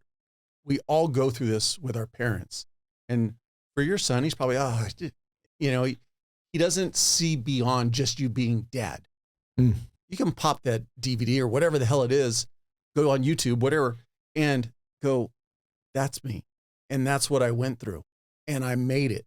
Mm. I'm trying to show you what it's like when, like you said, not here for the aesthetics. I'm here because it hurts and I'm going to make you better by pushing you to get through this. That's exactly right. That's exactly right. And there's days I don't want to do it unless he's sick. Yeah. That's if you're throwing up. All right, fine, pansy. I'll give you the day off. Other than that, no. And there's days I've had to literally, like, I call it putting the blue shirt on. Instructor, I'm like, hey, shut the fuck up. Let's go. I know you want to be here. You know what? I don't necessarily want to be here either, but this is what we have to do. Because for a 17-year-old who's a junior in high school, it's the perfect controlled environment. It's safe, it's controlled, but you still have to push yourself. Yes, I'm pushing you to some degree, but when you're doing this stuff, I was times, dude, it's been 45 minutes, you've been crying like a bitch. Stop, let's go. And I talk to him like that. But that's how he responds. I make it very clear, I'm not your friend. I'm your father. Someday when you're paying your own health insurance and you're picking up the tab and all this, we'll be buddies. And I guess we're buddies, but I'm like, and here's the other thing I told him, no. I said, it's way harder for you guys than it was for us. So you can live with me as long as you want to. After college, I don't care. I'm already putting it out there up front. I probably shouldn't do that, but I'm doing it because it's so much harder for them. Mm-hmm. Plus we get along really well, but what I do try to do though, is he's looking at me all the time. You personally can probably recall some things that your parents said to you when you were 10, something, and it like stings. I'll never forget one thing. And I'll tell you where I'm going with this. My mother said to me when I was chubby, I was like Chunk from the Goonies, right? For a period there, for puberty. And I said, and I had always, looked at the Conan the Barbarian, those guys, I'm going to be big like that. And my mother, with the best of intentions, probably just looked, Travis, you're always going to have a gut. She probably said it when I was 9 or 10. To this day, I still remember the look on her face, just as a matter of fact, just a foregone conclusion. And it like hit me hard. And obviously it didn't happen that way, but I was like, there's little things your parents will say to you. And so because of that, I think about, and there's been other things too, but that were driving forces for me. But I think about that and I'm like, we're not perfect, but I try really hard to be careful what I say, because I don't know what's going to imprint. And if I do say something, I hope it's positive. Not too positive, because, I don't want you to give you a false sense of security, like you're all set and you've arrived, right? Because you've got a long way to go. But at the same time, nothing that's going to sow seeds of doubt, self-doubt especially. This episode is brought to you by Trident Coffee, a veteran-owned brand and lifestyle. And while they're masters of cold brew, Trident's beans are roasted to create a flavor that shines whether you drink it hot or cold. There's no bitterness, there's no burnt taste, it's just good tasting coffee. Their coffees taste amazing hot, which is how I prefer it, while still designed to excel as a cold brew. But Trident Coffee is more than just great taste. Trident supports your wellness journey, featuring ingredients like organic mushrooms, adaptogens, and nootropics. It's made for those who enjoy good coffee and value quality and health. So if you're looking for a coffee that meets you wherever your day takes you, hot or cold, you need to check out Trident Coffee. I know I said I prefer hot coffee, but here's a tip from me. Mix their instant cold brew with your favorite protein for a protein coffee drink that's great cold. You can thank me later. I know there's a lot of coffee options out there, but give Trident a try. I know you'll enjoy it as much as I do. Head over to tridentcoffee.com and use the promo code TDP15 for 15% off your order. That's TDP15 for 15% off your order. But so I try to keep everything positive. I'll hammer you when you need it, but I'll also give you the encouragement when you need it too. And way that many of my mentors have done for me. I mean, even the SEAL teams, I got hammered.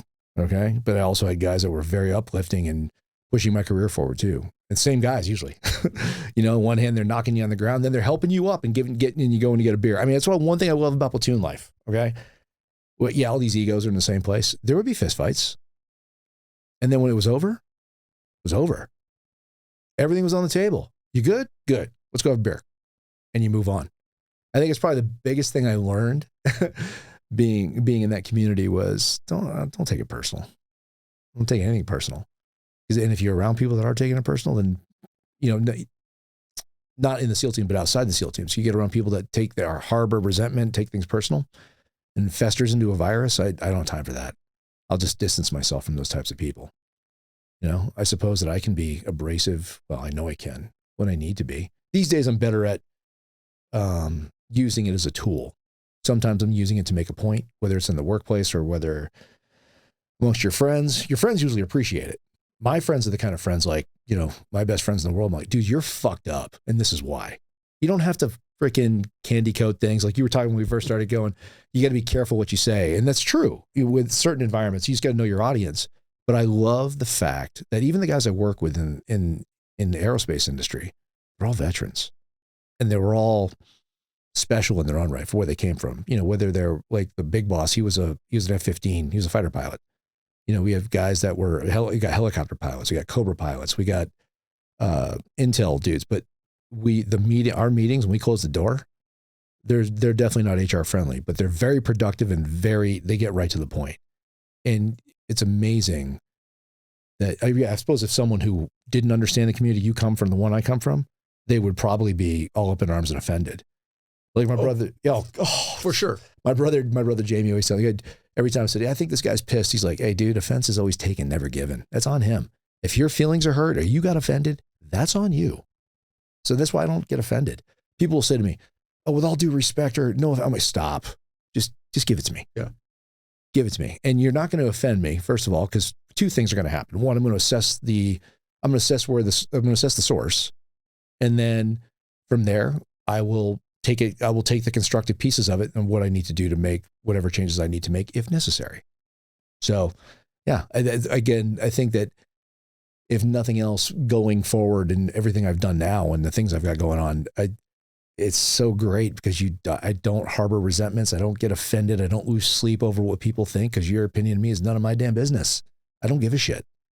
I think for type A's like us, the one thing that you'll do to insult us the most is waste our time.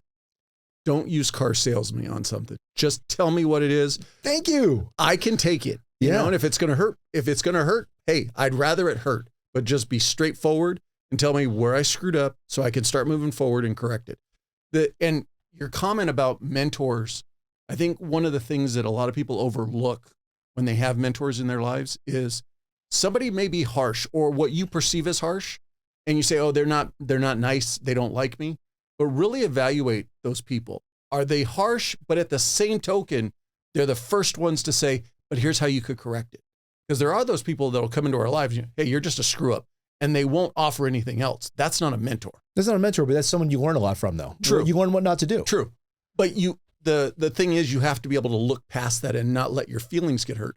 But also be looking at if somebody is blunt and honest with you, that's not a bad thing, especially if they're following it up with, and here's how you can correct it. Okay, so this is probably my second platoon. We had a platoon chief, the best platoon chief I ever had. This guy, God rest his soul, Wayne Stansel, passed away. I put up a post about him the other day, but he passed away a couple of years ago. And he was the most loving, most caring, but also the most intense and fiery guy I ever met. And I was doing something, we were overseas at this point, and I did something. I fucked something. And this guy, I always got along great with him, right? And he was mentoring me. He's best fucking enlisted mentor I ever had. And I did something that pissed him off.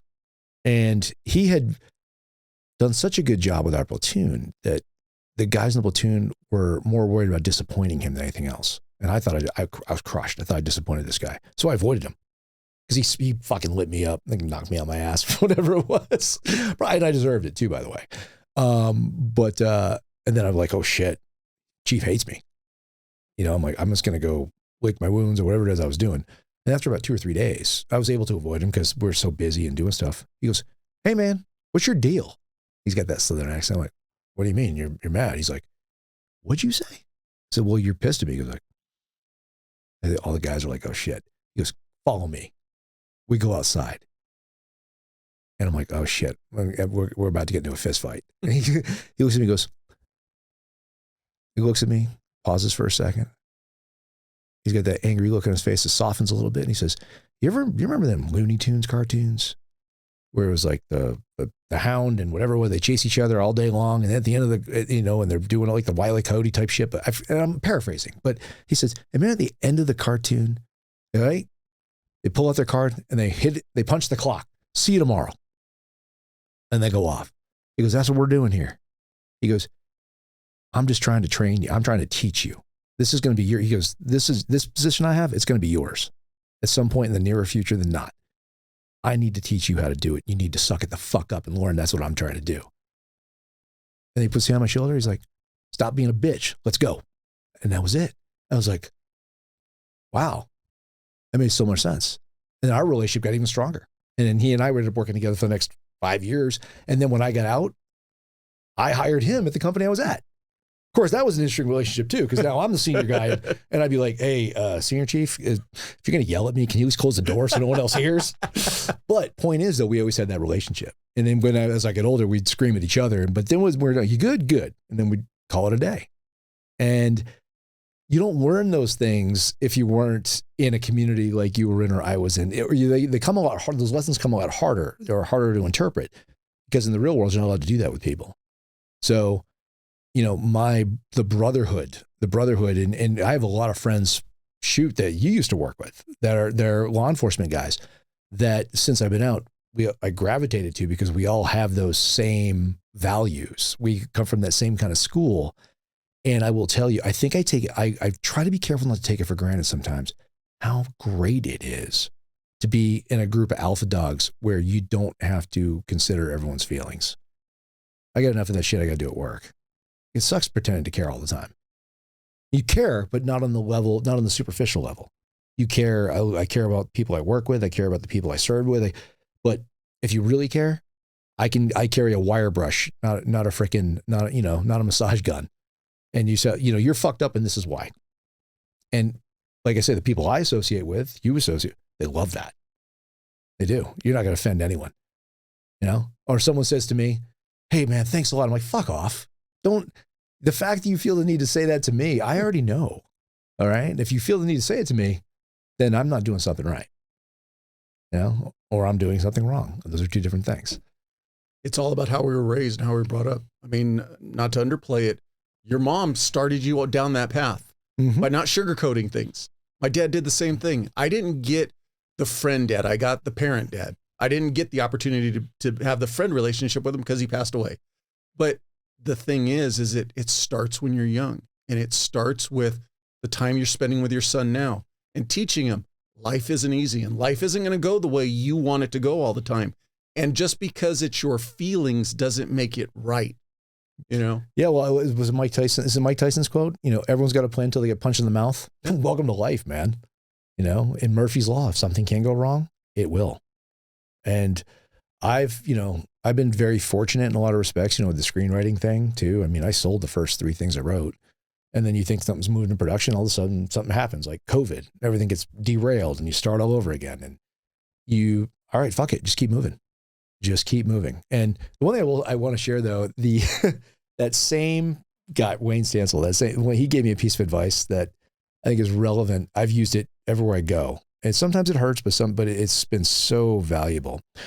We were in the kill house, right? We were doing something, and myself and a couple of the cadre that were on the catwalks, they were really big on harping on safety. And we were worried about safety violations because those are a problem.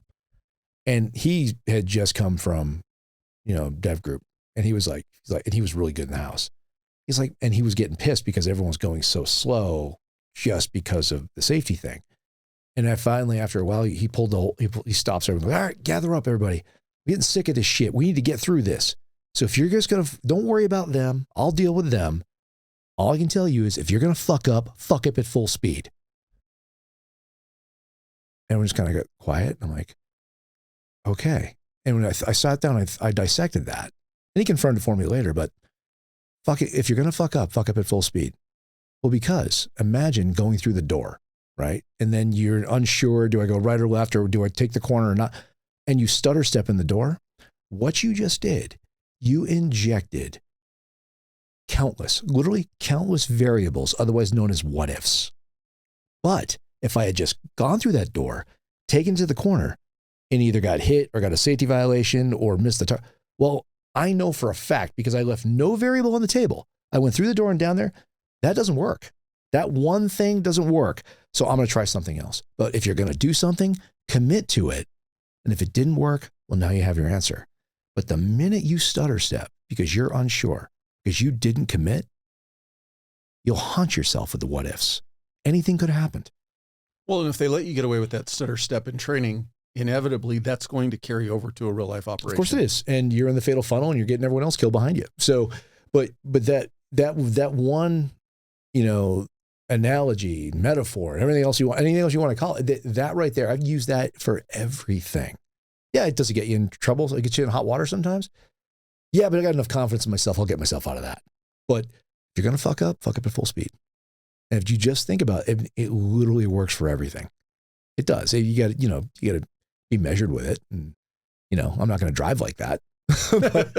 but when it comes to decision making and things like that, I mean, how many people do you and I both know, and so many more we don't know, their whole lives are full of what ifs. I could have done this. And I know like guys that went to Buds. First of all, I get anyone that went to Buds, just walk through the door, sign on the dotted line, and I give you credit, man. All right, I've had too many people, because people, even though I'm old and decrepit now, people walk up to me all the time, like, and they know who I am. Like, I tried, I failed. I'm like, bro, I'll give them a hug. I'm like, thank you for trying. You did more than the next guy. You had more balls than 99.999% of males just to show up and give it a shot. So I give you all the credit in the world, and you know what doesn't work. You know what isn't for you. And so for the guys that got dropped, but at the same time, there's other guys who went and they'll talk about it and they'll say, and I wasn't sure, and I was dating a girl. Fucking girls, the girlfriends for these guys. If you're married, it's a little different. Okay, I'm going to cut those guys a little slack, especially they got little ones at home. There were guys going through Buds with little ones. It blows my mind. But when you have guys that show and they quit because they're unsure, because some girl told them or whatever, I know there's guys I've talked to, it haunts them to this day because they didn't quit on their terms. They didn't do it, or they realized it wasn't on their terms. It haunts them. It'll haunt them on their deathbed.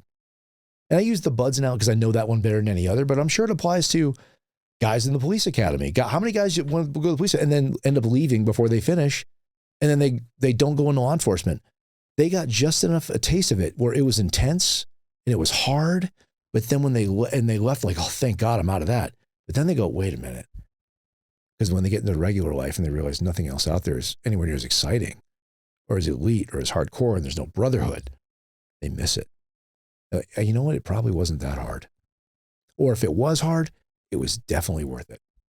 Well, and going back to the documentary, the flip side to that is for the men that were highlighted in that who did quit, unfortunately, you say to yourself, that's always there.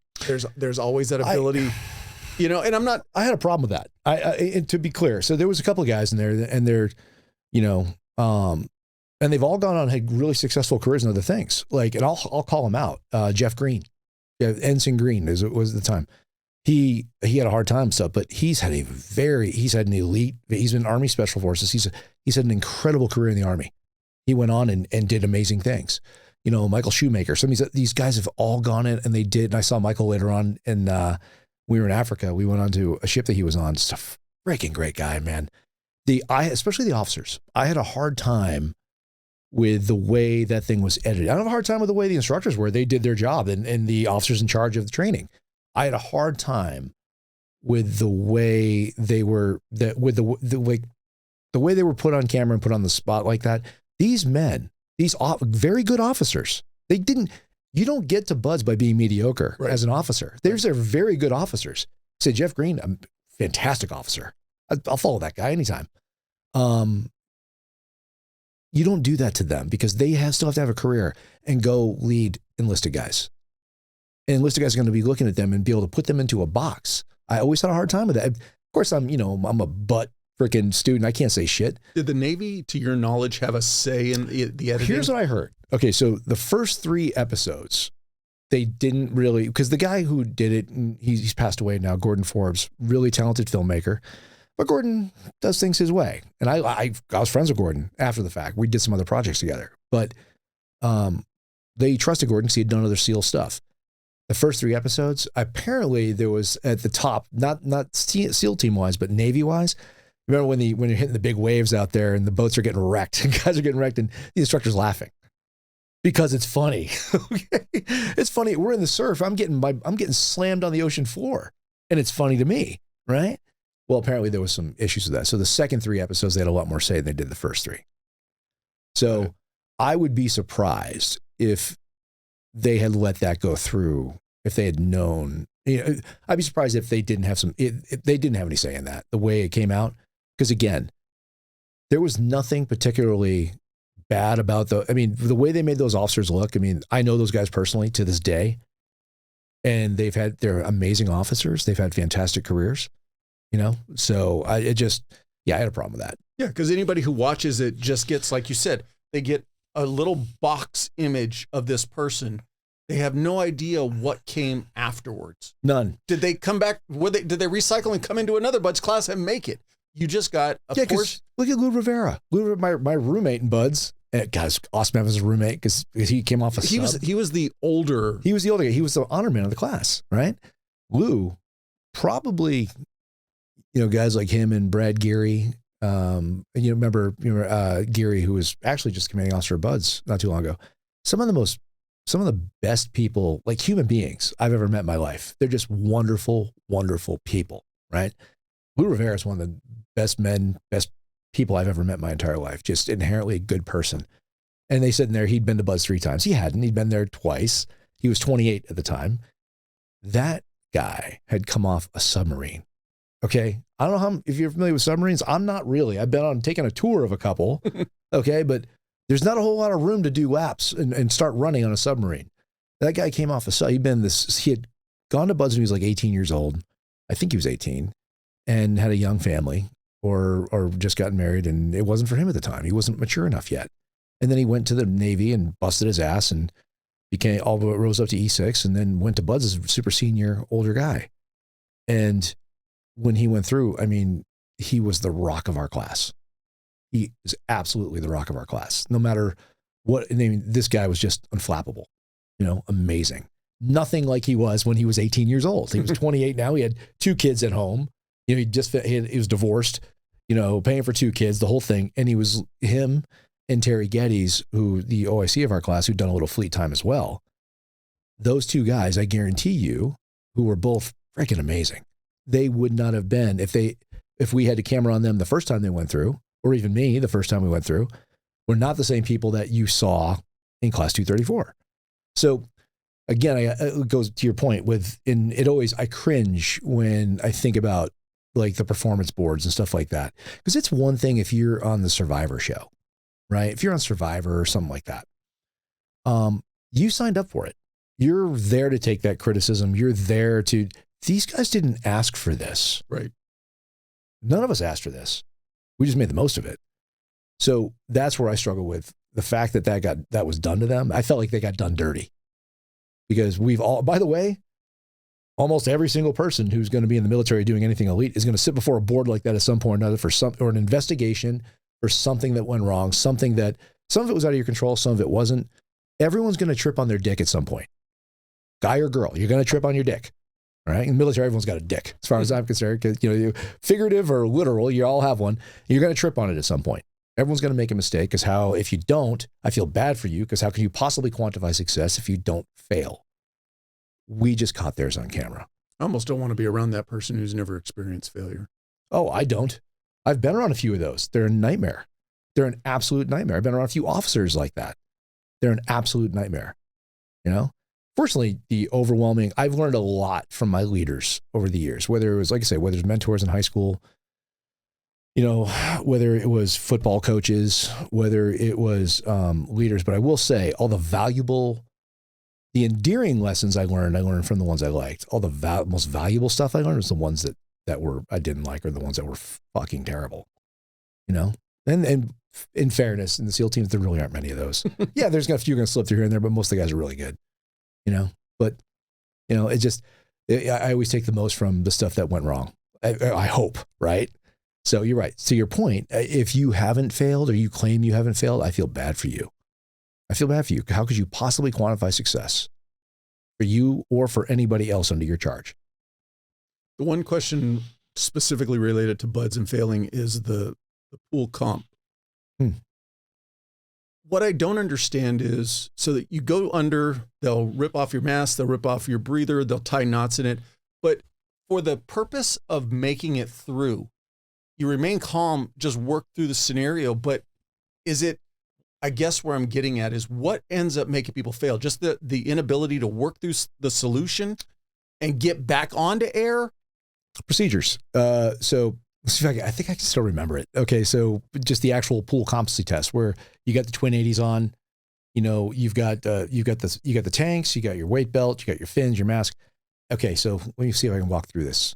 And you know, we always joke, like, you can't do math underwater. For some reason you can't. Underwater math sucks. But like, it's all about being cool and yes, staying calm and not bolting to the surface, potentially giving yourself an embolism or any of those things are important. But can you think clearly? Can you stay calm and think clearly? Because you have to think clearly, you have to be calm. So that's really what it's about. It's all about, most people fail on procedures. They don't freak out underwater. By that point, guys are usually comfortable in the water, you know, unless there's something wrong.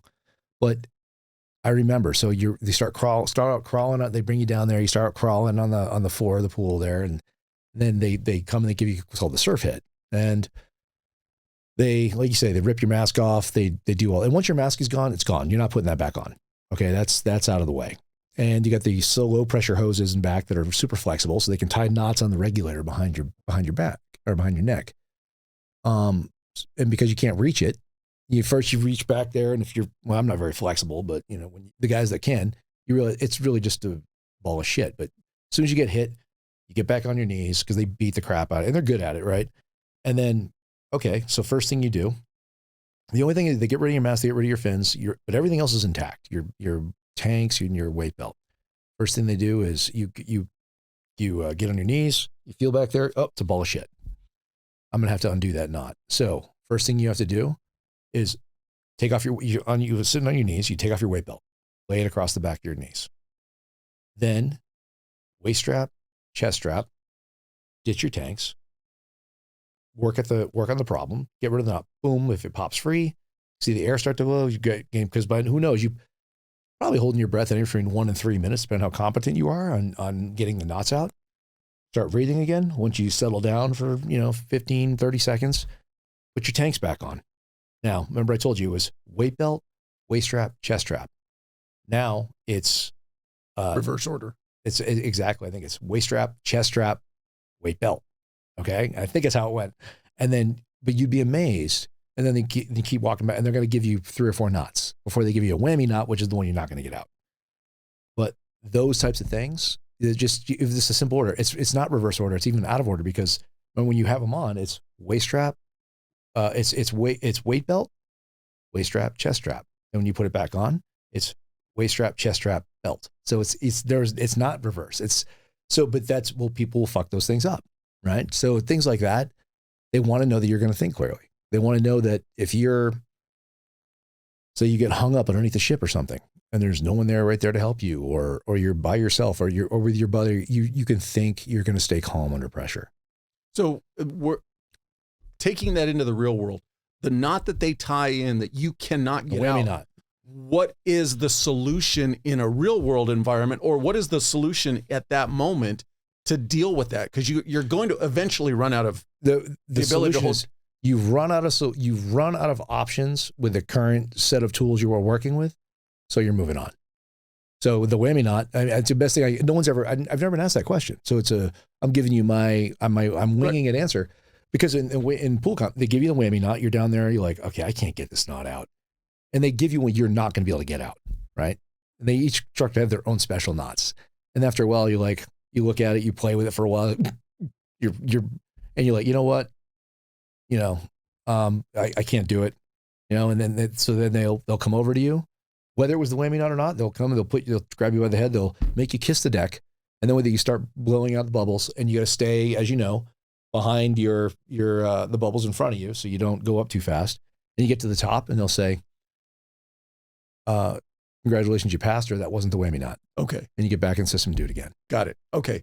That's what I was trying to clear up, because I hear these stories of man, they'll tie this knot and then you can't get out. I'm like, but they watching that documentary, all it is, come up, failed. I'm like, shit, how did he fail? What was he, you know what? Well, and a lot of times procedures. Usually it's procedures that'll get them. The whammy knot thing, most guys are going to get that the first time, but you'd be surprised. Some of those knots the instructors will put on there are really good, but they're not the whammy knot. So, I mean, like I remember I had one and I popped, one side came up and I saw this little air bubble. I grab it just so I can get any kind of breath. And then I'm like, okay, well, that's obviously not the whammy knot. So then I'm like taking these little half breaths, slurping water at the same time. I'm like, oh, slurping water, hey, little half breaths. I'm like trying to get the knot and I finally get it and it all pops free. Take another breath. I'm like, okay, well, fuck, that wasn't the whammy knot. So I put it back on, get down and keep going. And then 2 knots later, I'm like, there's no way. I can't, without breaking the regulator, ripping the hoses, I'm not going to get it off. I have to take my chances that this is the whammy knot.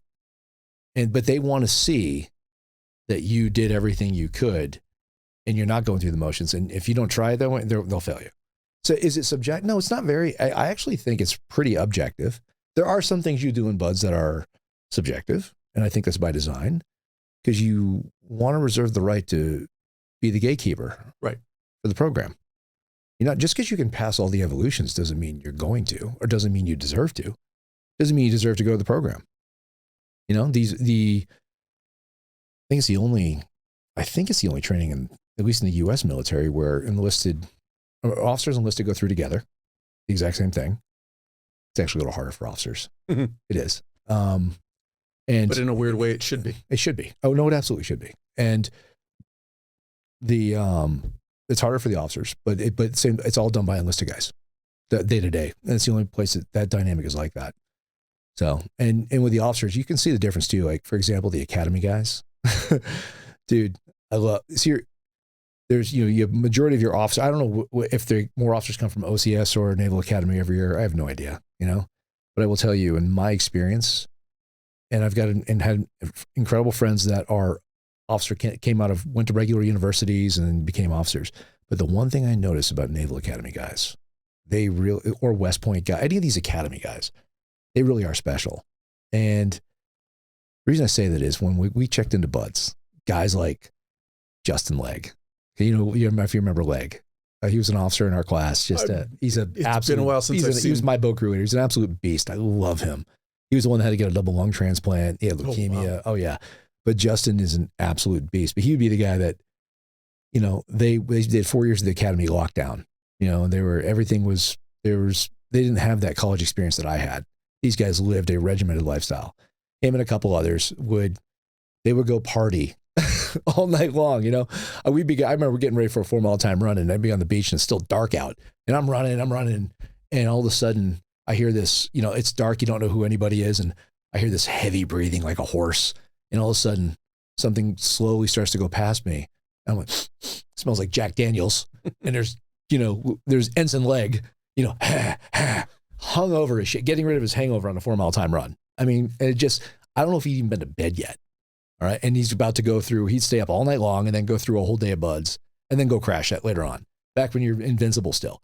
But these academy guys, though, they spend 4 years living this regimented lifestyle. And all of a sudden, the ones that go to buds, at least, they get there and they're like, freedom. And they let loose down there in Coronado. And they got an apartment out in town or whatever. And they're all, they keep the room in the barracks, but we all keep places out in town. And they become, and then through their first platoon where they're like a third officer or something, and they're just basically an E5, they're partying it up, having a good time.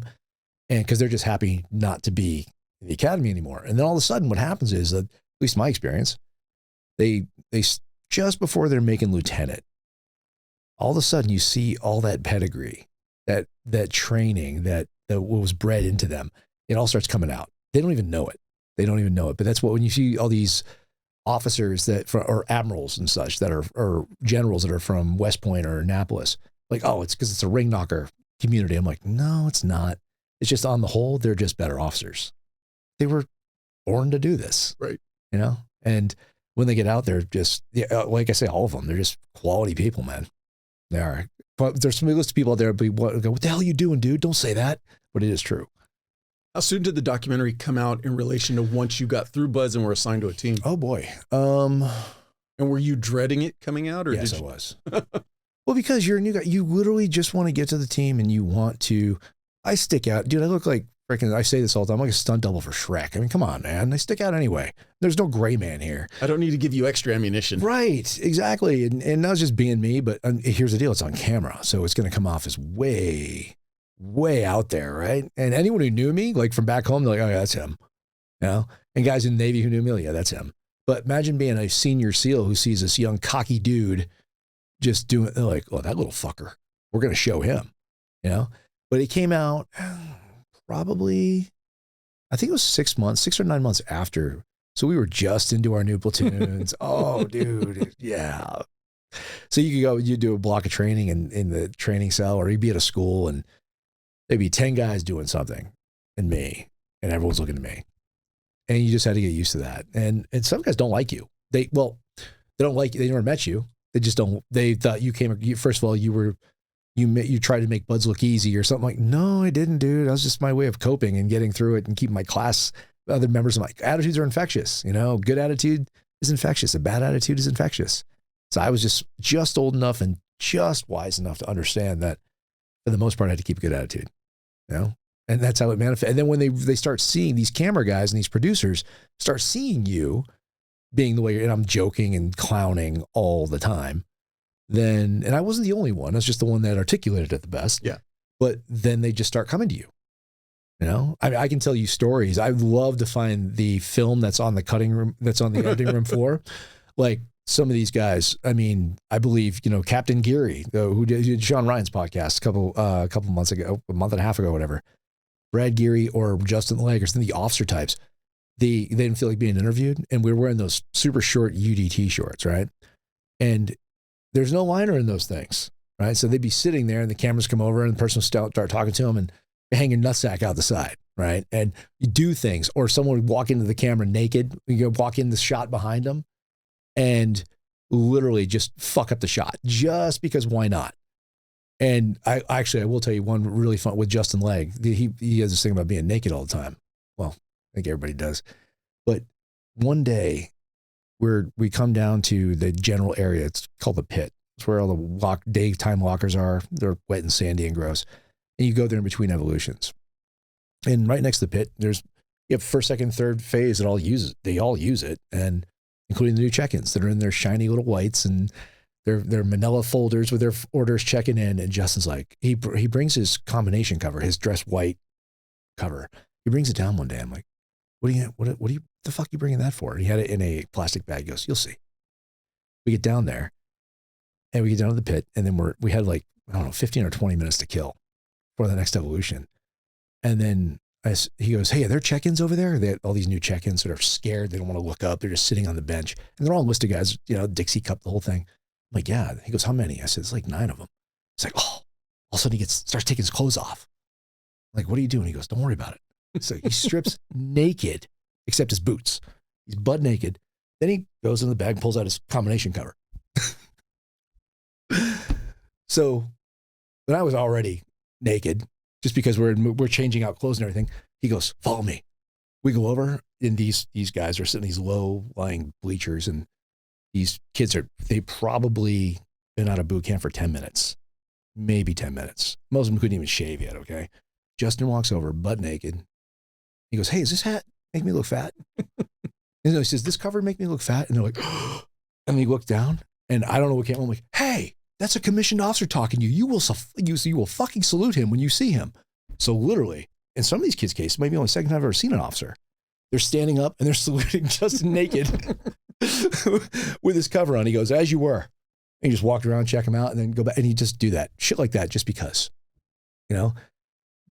From watching the documentary and everything, those on the outside have heard about buds, you wouldn't think there'd even be that much free time to be able to screw around like that. There probably isn't. We just we were very economical with what we had. You know, we were very economical with what we had. We made the most of it. I mean, and there's little things that is part of the game. I mean, I remember like we were going to the O course one day and you're always trying to find ways to make things a little easier for yourself. Right. And it's part of the undercurrent at buds. And is it right or is it wrong? I don't know. I don't really care, but cause it sucks no matter what you do.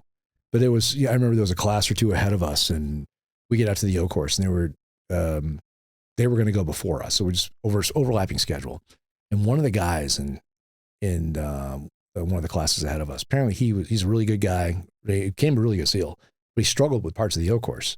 And of all things, the tires that we did in football, we just struggled with the tires. So we get out there, and all of a sudden I see this guy as our class is coming out there in berm. I see this guy running up the berm with a tire around his neck. I'm like, what the fuck? He was taking all the tires for the instructors together and throwing them in the ocean. So he wouldn't have to run them, because the tires are so minor, but he loses time on them. And then literally they go and they pack sand in the rolling logs or whatever, and these are things that have been going on since probably the 60s or 70s in buds. And then they want to see what you're going to do. But everyone's always looking, you're always going to find time, even if guys will skip a meal or something, or just if you get a funny experience out of something. Hell, I'll tell you right now, when we finished first phase, there was a guy in our class who had a house, who was married. He had a house out in town, and we hung out as a class all the time. We always hung. We always had 100% muster. And we, like anyone else, we want to have drinks or whatever on the weekend. And there was a bunch of us, and we'd invite a bunch of people over. I'm like, you know what? We need a bigger cooler. And I had a Jeep Wrangler. So myself and a couple of the guys in the class, we would literally go to the compound as soon as the sun went down, because we're going to have a party at this guy's house. We went into the first phase part of the compound and grabbed the Smurf boat. And then we'd strap it to the top of my Jeep, and we'd drive that thing down the street into Imperial Beach, and we'd fill it with ice. And that was our cooler for our parties. And we were in second phase at this point. We didn't do it when we wouldn't dare do it in first phase. But we would do shit like that. I mean, why not? Fuck it. I think that's the thing from those of us on the outside, when you hear that kind of story, is really, for me, that's what makes it sound more interesting, is that you actually had the ability to work some fun into it and making the best of a bad situation. And to a degree, even kind of maybe pushing the boundaries a little bit. Again, taking the boat, making a nice chest. Those little things that, those aren't the stories you hear when it trickles down to the outside. Oh, there's a lot of them, man. But like, for example, we would do stuff like that. And a lot of the instructors knew it, but they looked the other way, and they weren't, because those guys, their job was to make SEALs. It wasn't to freaking push you through boot camp. Right. And they wanted us to see, to a certain extent, nothing to do with safety or integrity. But when you're breaking rules like that, like you're stealing a boat, you're going to bring it back before the sun comes up, shit like that. But they just look the other way, because you're building this team building. That's you developing your personality, that they're watching. They're watching to see that personality for you, what you're going to be like as a SEAL. Because again, they're the gatekeepers. And in many cases, the guys that you have as instructors, you're going to work with them. You might be in a platoon. One of them might be your platoon chief or your LPO, and that happened many times. That's why the other thing you don't hear about in BUDS is that they have these peer reviews, because the instructors see one side of the students. They don't see the other side, right? They don't see the personal side. They don't see what the class thinks of you necessarily, because anybody can manage up. We all know the teacher's pet, and BUDS, you can do that to a certain extent. So at the end of every phase, they give you a piece of paper. It says 1 to 5 on the top, 1 to 5 on the bottom. It's anonymous.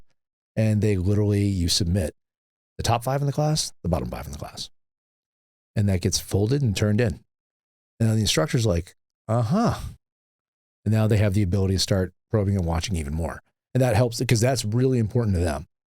Do I want, this guy might be, he might run 5-minute miles in the sand. And we do have guys like that. He might be amazing in the kill house. But can I trust him? Is he a team player? Is he doing the right thing when no one's looking? That's the stuff that matters. Selecting a team, did you want a West Coast or an East Coast West team? Coast. I knew the first time I got to Coronado, I'd been, lived, grew, born, raised, educated through college in Western Massachusetts. And I loved it. But I knew the night I arrived, and I flew into San Diego on orders, and I got in the cab and I went across Coronado Bridge. It's nighttime, sun just gone down. I'm like, so this is it. This is what I've been missing. And I'm like, as soon as I was crossing that bridge, I'm like, I'm home. I knew it. And I spent my whole life on the East Coast. I mean, it never occurred to me that I would want to go to an East Coast SEAL team. Not because they're amazing. All the guys, it's great no matter where you go, but I wanted something different. And the West Coast for me, California at the time, which is a great place to live at that time, it didn't occur to me that I would ever go back to the East Coast as an active duty SEAL. Something about Coronado, to me, it just felt like home. Never felt like I'd never had any desire to go anywhere else. I don't want more people to come, but if you've never been to San Diego, it is actually a pretty awesome city. Well, here's the problem too. You go to San Diego and then you go to Buds, and my barracks was on the beach. Now at the time you think, well, that sounds great. Now when you're going through Buds, it sucks because you're cold and you're wet and you're miserable and the sand is everywhere. But you look back, you're like, wow, we had it made. That was $1 billion real estate. You're literally on the water, which means with the instructors, you're right there to get wet and sandy too, right? Then they can make it miserable for you. But it's such a part of my life. I've been here in California for half my life now. I've been here half my life. Now I will tell you, at the first of the year, I'm moving. I'm leaving, and I think it's more economic reasons for me personally. I mean, the amount of the things that I have going on in the outside, the entertainment industry and other stuff. I've just for financial reasons and taxes and things like that, I'm going to a more tax-friendly state. And, my kids are looking forward to the two I have custody of are looking forward to being able to start over in a different environment. And the truth, if we're being honest, I mean, the state I came to in 1997 is not the state we have today. I don't recognize it anymore. It's definitely more crowded. Well, it's a lot more crowded. Well, in the one party politics, I don't care if it's run by Democrats or run by Republicans, but we need checks and balances. It's too bad there's only a two party system, but we're overregulated, overtaxed. I mean, if you want to build a house in California now, you can't even have a fireplace. You're not allowed to.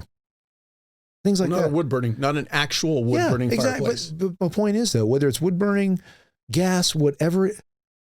Who the fuck decides that? I mean, literally the things like that. People are making decisions on us, are not living our lives. The taxes we're paying.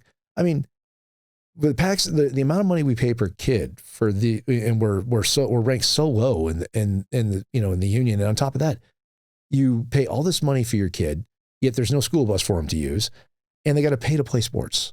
Where's it all going? So, without making this political, because I don't want to, it's more of a financial frustration for me. And, I've been fortunate. I've done pretty well, but I'll do a whole lot better living in a state that I don't have to pay state taxes in. When you finally got to a team, you were into your second enlistment? Yeah. I re-enlisted the day we graduated from SQT. That was my second enlistment. The day we graduated from SEAL qualification training. That day. And that was, you gotta remember, so we graduated from Buds June 1st, 2001. I think we were the last class. Yeah, we were the last class to graduate for 9/11. And so our idea of what being a team guy was completely different than everybody else's. So that day, and I remember graduating, and it was kind of informal. The big graduation back then was Buds, and then SEAL qualification was more of a handshake. Now it's the other way around. Now you graduate Buds, it's more of a handshake, and they make a big deal out of it because now they give them their tridents when they graduate from SEAL qualification training. When we graduated, class 234, we were the last class to actually have to do a trident board, go to a team without a trident, go through the probation process, stand before all the chiefs and do a trident board. We were the last class that happened to. Then they switched it over. But I'll never forget, I graduated and I'm sitting there chumming around with my buddies, the only ones I've ever known in this Naval Special Warfare community, all us non-trident wearing students. And all of a sudden I got like elbowed in the ribs. I turned around, it was my new LPO from SEAL Team 3. He'd come to my graduation to pick me up. He's like, hey, let's go. Say goodbye to your buddies. You can see them tonight. And I went and checked it. I literally, within 15 minutes of graduating, I was in a car being brought over to the team to get checked into my platoon. It was great, And then we went out that night, and as a class, we had a open bar downtown San Diego, and at Jimmy Gloves. That's what it was at the time, if you remember that one. But Jimmy Gloves, and it was that was the last time we were all together as a class, that we've ever been together as a class. It doesn't occur to you that night. You look back later and you're like, wow. Because we had so many of those nights. We were so close. Still are. And wow, man. Then class 334 graduated. A bunch of us came. We probably had like 70% participation. Everyone came back. Was crazy. So we went to the centennial class. We all went, and nobody told us that we were not in our 20s anymore.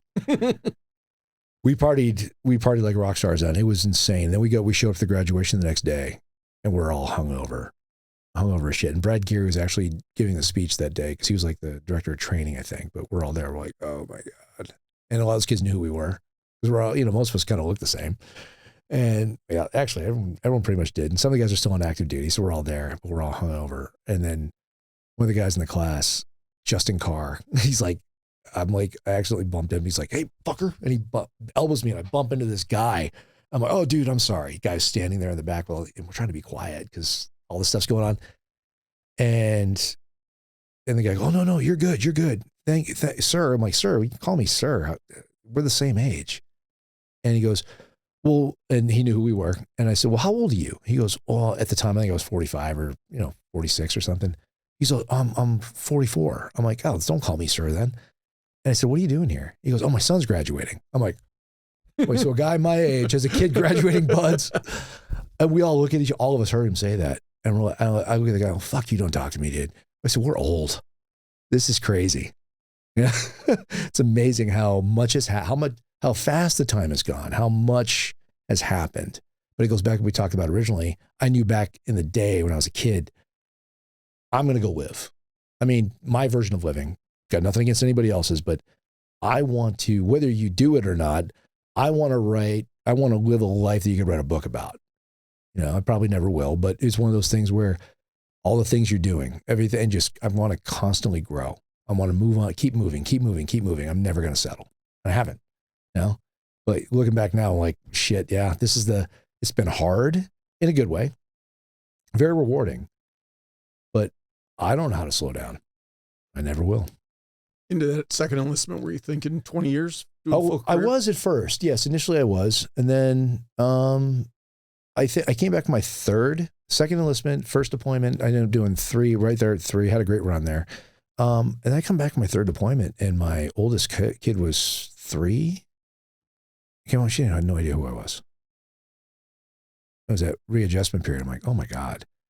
So I'm back. Now I'll go back to, I'm having a conversation with a Navy SEAL captain who I just, thought the world of. He just passed away not too long ago.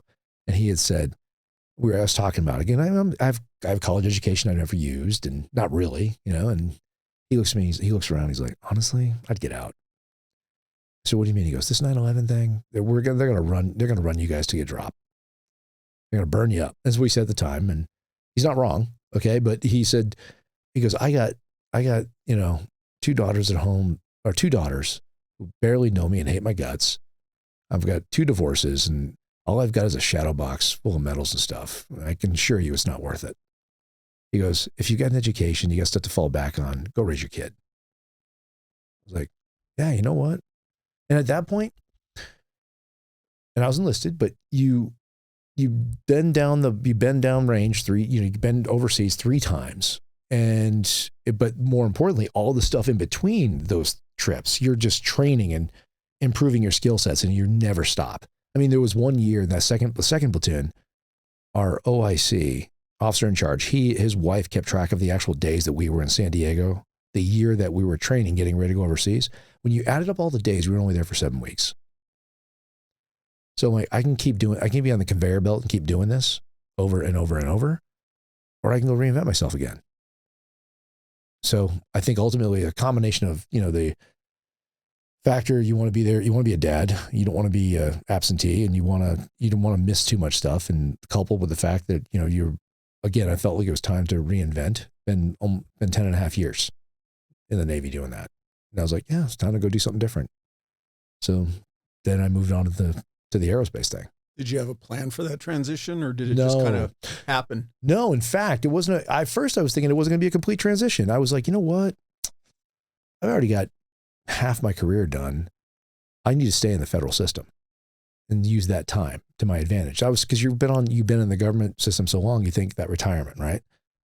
So again, I have a college education. I applied to a bunch of federal agencies, including HRT, and I was, getting picked up by, I was very appealing to a lot of these guys. I was young still. I was still under the limit, and I already had my degrees and things, so I was eligible. And I was going to end up probably in Quantico or somewhere like, and far in the process, if I could pass the lifestyle poly, which who knows. But anyway, then all of a sudden I get a call from somebody who was working for General Atomics and says, "Hey, I work for General Atomics." And I'm like, "Who's he?" It's at General Atomics, the aerospace company, right? Or the company who has an aerospace division. And I said, well, and they said, "Hey, we're looking for guys like you because we have a bunch of pilots that work here, but we make the Predator drone. But they're all pilots or aviation guys. The actual customer is not the aviator, it's the guy on the ground who's being supported by it. Was this something you'd potentially be interested in?" I'm like, "I don't know, man. That's a civilian job. I just don't know." And so I ended up agreeing to take an interview. My next mentor, okay, in my professional life, my professional mentor, the guy who interviewed me, and I forgot all about the interview because I wasn't taking it that seriously. I was out in an island, in the desert, running a range. I was on my way out, but I was like, "Oh shit, this interview." So I called them and said, "Hey, I'm 100 miles away." And they're like, "That's all right, we'll wait for you." I'm like, I literally showed up. I got in my car. They let me go, right? I got in the car. I drove. I was 2.5 hours late for my interview. I'm still wearing my dirty desert camis. I walk through the door. It's like 7:30 at night, and all the building is dark except for this one office. And he was a senior director, so he's a vice president now. And we just had a great conversation, and we just started shooting the shit, and just kind of what you and I are doing now. Next thing you know, they gave me a job offer. And at the time when I was married, my ex didn't want to leave San Diego, and I had a house right there near Qualcomm Stadium. I'm like, I don't want to give that up. And next thing I took the job, and here I am. And this guy was awesome. He is awesome. He's one of my closest friends. He's a retired fighter pilot, Air Force. And when I came off deployment, and I'm like, still I didn't get a chance to detox or anything. And I'm walking the halls, and I'm, if someone complains, I tell them, "Don't be a pussy," or whatever I say. And I get talked to by HR a couple of times, and he's like, "Hey, come here." And he sat me down. He says, "Here's what we're going to do. We're going to remove one of those vertebrae so you can stand upright. I'm going to shave you down, all right? Speak appropriately." And just spent the next several years just mentoring me and helped me grow into a role where, I could thrive in the business world. And I've been very fortunate. And then what came after that was, I think after Benghazi, the whole Benghazi incident, I just was really upset because Glenn Doherty was a very good friend, and Tyrone Woods, he had been the chief of one of our sister platoons during a workup. Great guy, man. Just great. Glenn Doherty was at Team 3 with me, another Massachusetts kid. Just amazing. And I was so pissed. And I was working DC all the time. And so I had inside track. I knew what had happened for the most part. I had a pretty clear indication what had happened with Benghazi within weeks. Well, watching Congress do the clown show and try and put it all together, we knew what happened. So someone needs to tell this story. Not because of the politics. I don't give a shit about the politics. But their heroism, and if their families are going to be conveyed benefits and get the insurance, we need to get the story out there. They need to be recognized for what they sacrificed. We can write a book. No one will publish it. No one big enough will publish it. And then one of my friends like, "What about a screenplay?" And this guy he's a lawyer in DC I'd been introduced to, who was dabbling in writing a screenplay. How do you do that? So we actually sat down. It was 3 of us. We wrote this, taking all the research we got, put it all together, and wrote this screenplay. And eventually it actually got attention. It was like, hey, it's not bad. And so without accidentally, just for doing for the right reasons, we stumbled into this. And then it just kind of sparked something. And then I wrote another one. It's a guy and I wrote another one, sold it to Warner Brothers. And then another one sold to another company. And now I've got some that are in contract negotiations right now and getting ready. COVID slowed things down a bit for some things. Writers' strike. I got into the Writers Guild, though. I should say, let me lead with that. I got in the Writers Guild like my first time out, which was, nearly impossible. And, I also produced a documentary for CNN. I went from and I hosted a show on Animal Planet. So it was like a mini series, right? So before, all in a period of about 18 months, I just dabbled in this stuff. And I did that thing on Animal Planet. I produced a documentary for CNN, and I sold a screenplay. And I was like, oh, I guess Can't be that bad. Can't be that hard.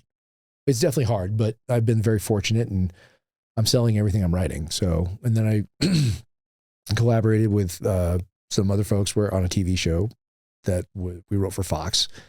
Well, one of the things though that's sticking out to me is the importance of putting yourself in the right place, and not necessarily because you were seeking to meet the attorney who was the catalyst for writing a screenplay, but I'm assuming it was a relationship that came because you were putting yourself in the right places. Absolutely. Absolutely. And then birds of a feather, right? You will find each other. And he was a partner in a law firm right there in DC. And he, had been a lawyer for 20 years and very good at what he did, very good.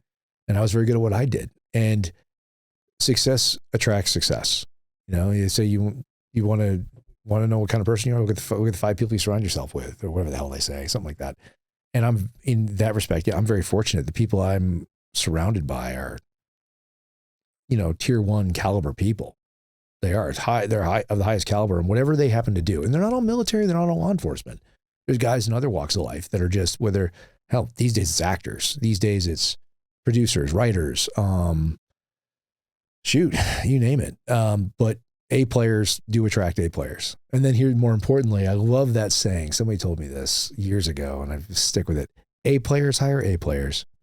B players hire C players. C players hire morons. So I love the fact that everyone in my circle is an A player. And it makes it really easy to spot the C players and the morons. B players can hide sometimes. They can put up a facade or a veneer or whatever, but eventually you'll find them.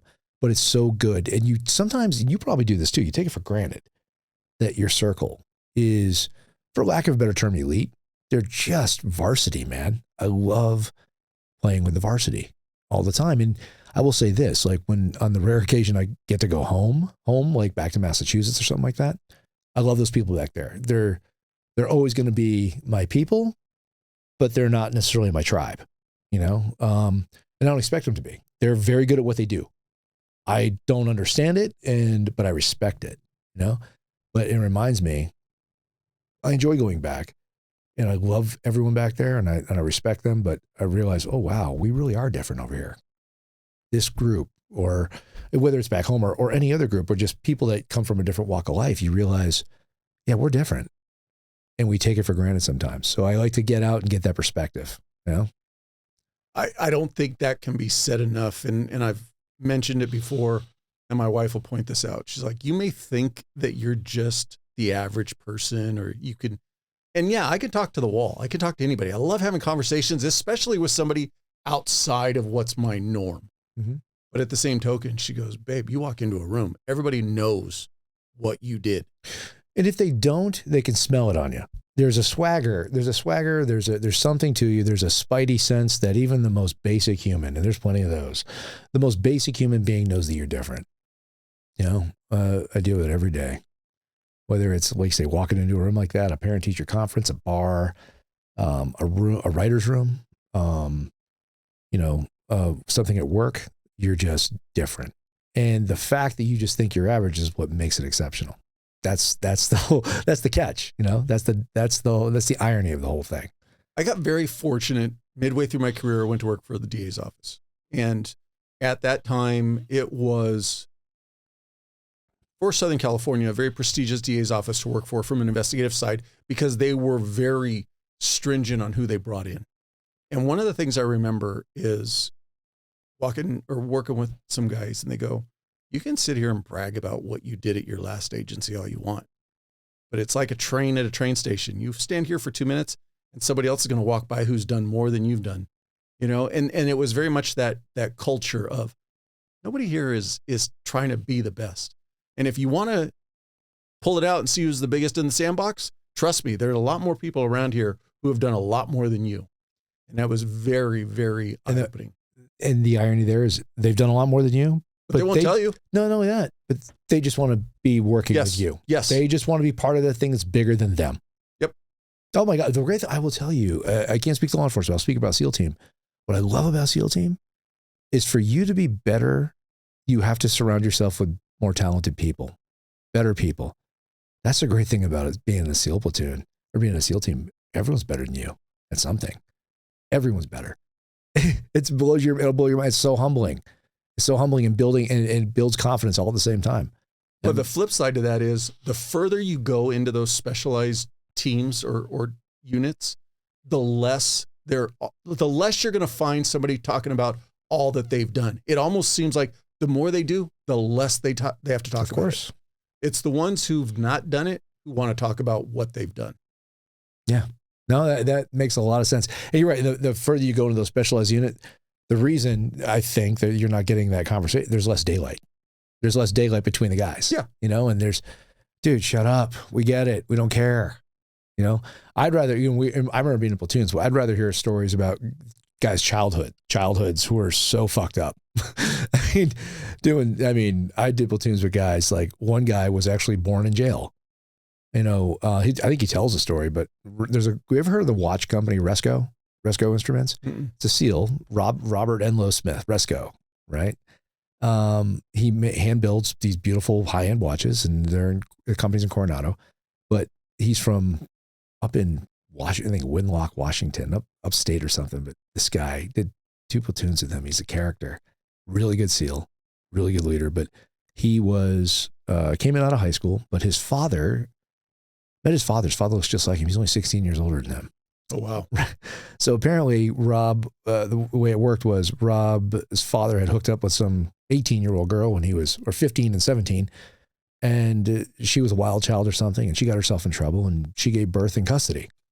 And then he was in high school, didn't know that she was pregnant. And then literally was called to the principal's office. Hey, you got to go pick up your kid. He's like, huh? So now you have a 16-year-old raising a baby. And so Rob said, I basically grew up in a Winlock, Washington, up in the mountains. His father was I think he was a logger or something, but lived in a snowmobile shop. And then literally just grew up like that. Like QB, he's telling us stories about, was hanging out with his dad because there's not that much difference in age, but Rob bring home girls and his old man's like banging their moms and shit. I mean, he come home with this girl thinking he's going to do something. And all of a sudden her mom's car is already parked there, stuff like that. I mean, but the stories you hear from guys and the way they grew, I'd rather nobody gives a shit about your operational pedigree because been there, done that. We all know it. You're not going to impress me. You will impress me with the buffoonery. You'll impress me with how you grew, how you got here. I'm far more interested to know how you got here than what your final score was at sniper school. I don't care. But if you tell me like, oh no, I was raised by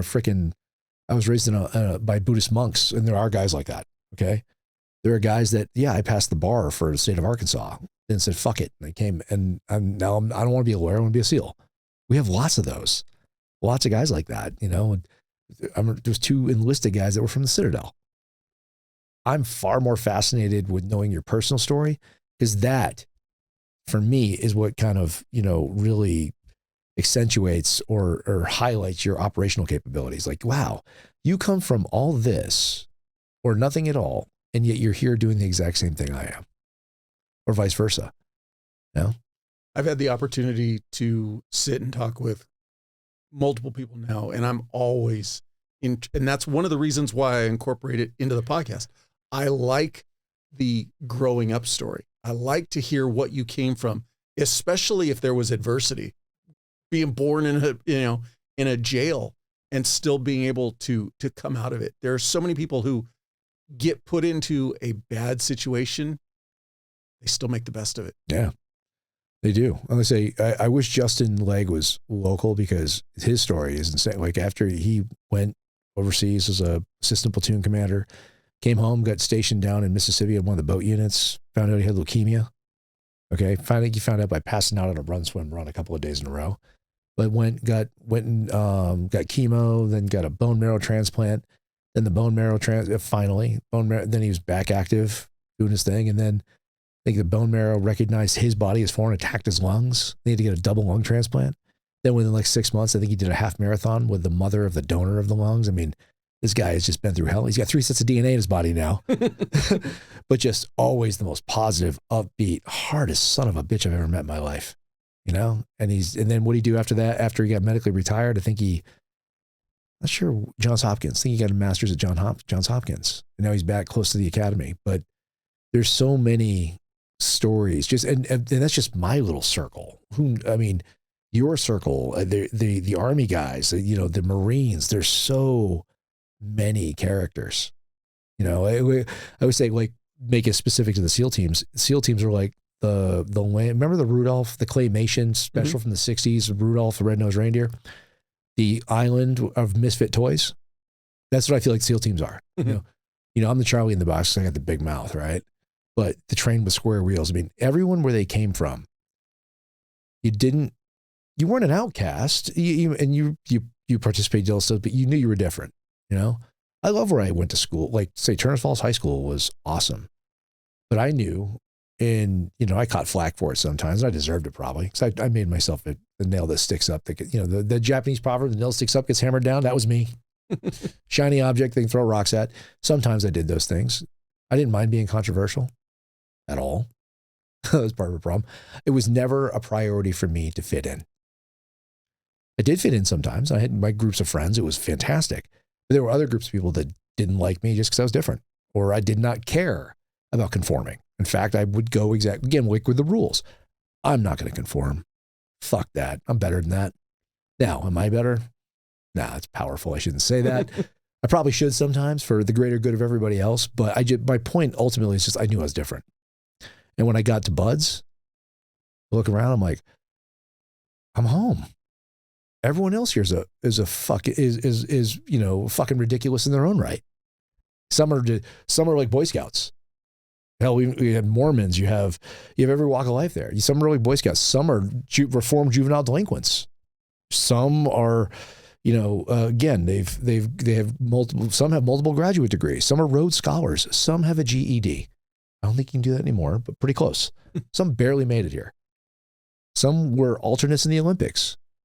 Some just left NFL training camp, and some never played an organized sport in their life. But they all have those intangible things that you can't put your finger on that brought them all here. The same, everyone who had the balls to check it, walk across that quarterdeck, or to go to the academy, to put the badge on, to do those things. Because, like, for example, the law enforcement, I couldn't imagine being a cop. What a thankless job, especially what it's become. These guys that are signing up for it now, give them credit. They'll get through it. I honestly believe they'll get through it. And I've talked with some old time cops, and they said, go back to the 60s and early 70s. It was actually worse.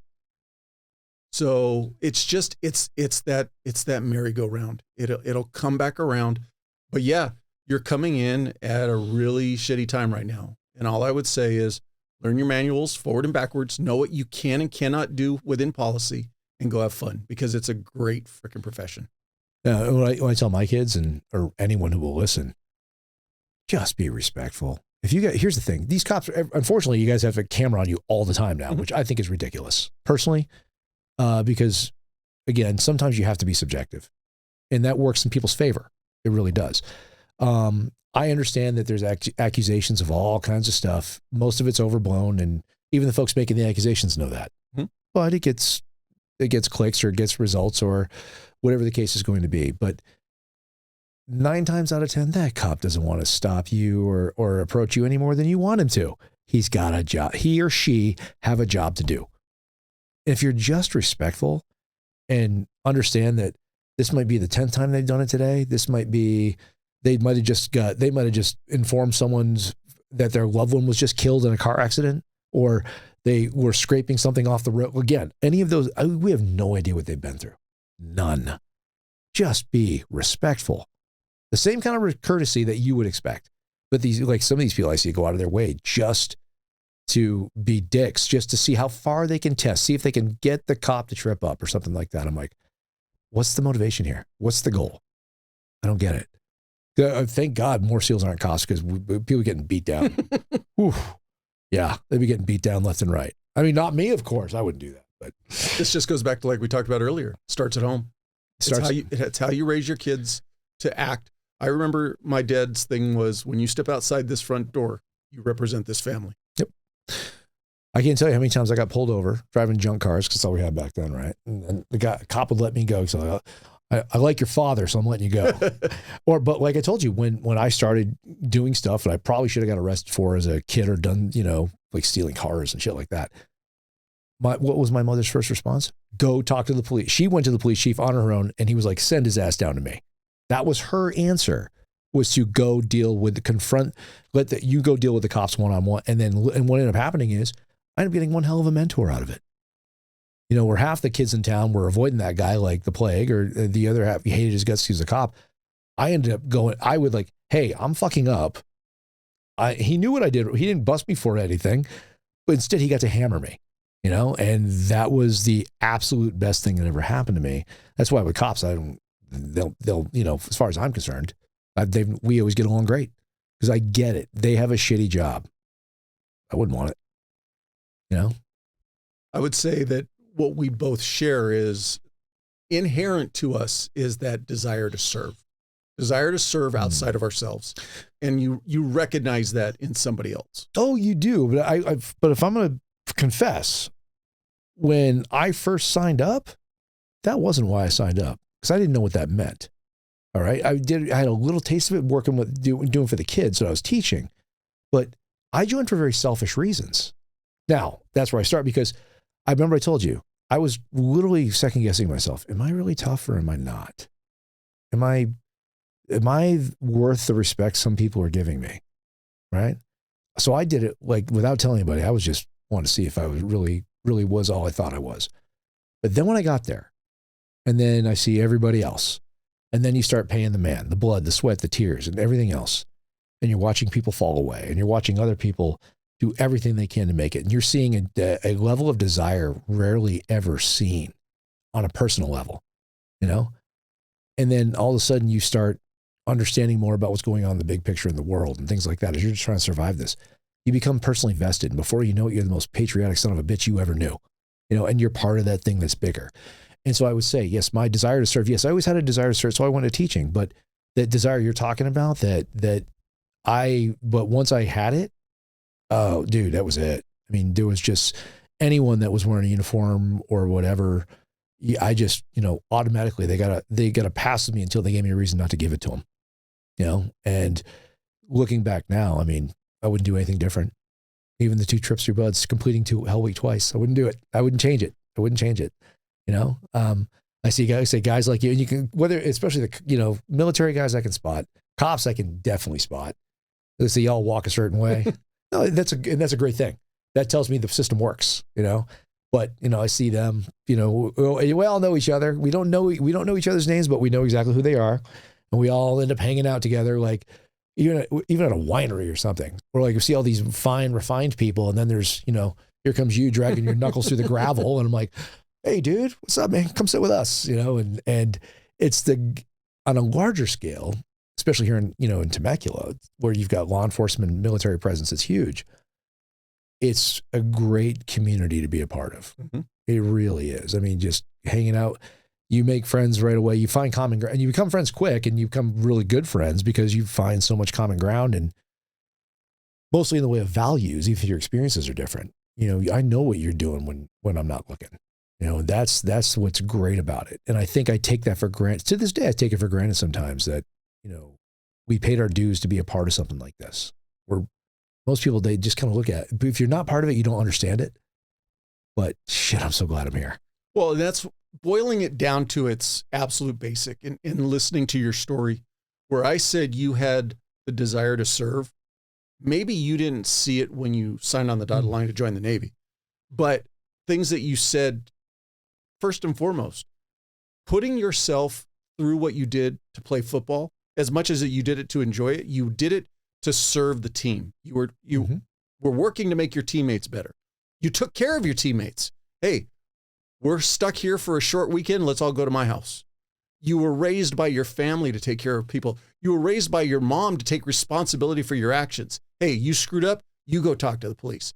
All of that builds that inherent desire to serve, in my opinion. I think that we come from different stock, the people that end up in law enforcement and the military. And the ones who are supposed to be there end up there. I believe that. No, that makes perfect sense. That really does. Yeah, because and it's funny too, especially you're supposed to very conventional. Well, I don't want to call it conventional, but it's very typical because it makes perfect sense. How many guys did you work with in law enforcement that had at least 4 years in the military first? Great majority. Exactly. And they migrate over. And then some of the best people I know are the ones that have that perfect mix of that military culture and the law enforcement culture, and they put it together and they can blend in anywhere. I've seen that. At least I told you, my boy, Eric Menchaca, fuck that guy. No, but guys like him, or some, and I've got other friends who are just career law enforcement, guys like yourself. But the ones who are in the military, I can see they will literally. I will be in a bar and they'll be, everyone's all intermingled, but the way their mannerisms when they're addressing their fellow guy they've been on the force with or a task force with, and then the guy that's in the military, and they're watching them be a social chameleon and kind of transition. They don't have to transition that much because everyone kind of speaks the same language, but watching them go with both all at the same time, I watch those things. It's pretty impressive because I study people because I'm a writer. But yeah, it's fun. God forbid they're two Marines. Oh God, they're just a different level. Yeah, that's next level stuff. That's next level. I don't want to pick on my Marine friends because they're so easy to pick on. Yeah, I'm going to leave them alone on this particular podcast. Bringing it back to you though, personally, when you actually stepped out and were in the civilian world, how was that for you? How was that transition to being a civilian? Dude, I'll tell you what, I remember I described to you earlier, the Naval Academy guys, who I think let loose after a while. They let loose for a while when they first get out of the academy, and then they come back around and they're these incredible officers. And their pedigree starts to come through. I think I spent the first 2 or 3 years just being not having to be in the military, not having to hold my breath every time the phone rang. Because you were married. I mean, when in the teams, especially when you're married to your phone, there's a tether on you everywhere you go. And you got to go back. It ain't, always going to be something. There's always something going on. And my blood pressure dropped big time. Your anxiety goes. And I think I spent 2 or 3 years just trying to disassociate myself with anything military. And even to the point where, not because you're older, it's a little different. You have responsibilities now, but nobody's telling me what to do. Fuck that. Fuck you. No, go. No, absolutely not. You're not telling me what to do. You're not going to talk to me like that.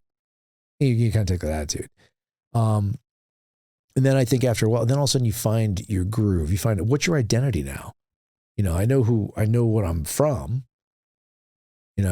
I know where I'm from. I don't necessarily know where I'm at. So I spent a lot of time trying to figure out, okay, what is it I'm going to do here?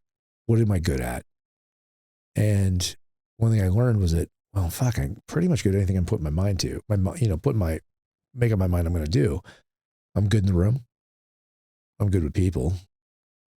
I'm a quick study. I understand tactics. I understand, like when the aerospace job, I understood technical. Yeah, sure. If you work hard enough, if you're even if you don't have an engineering background, you can get technical enough. But where I really thrive was tactical, and being creative and figuring those things out. And I found derivatives of my original strengths and put them into a new place to try and come up with what my new identity was. So becoming known as a subject matter expert and a combination of drone warfare and special operations it's a niche, but it's one that's definitely there's a need for it, things like that. So, and I imagine just going to continue to keep growing. It is becoming more and more prolific. Oh, it is. It definitely is. Especially, as we go into the next generation of these things. I mean, the first generation, you got to figure, was great. Having something like the Predator was fantastic. It changed the face of warfare, unconventional warfare, asymmetrical warfare with terrorism. But the reason it worked is because we owned the battle space. There was nobody shooting our planes down, right?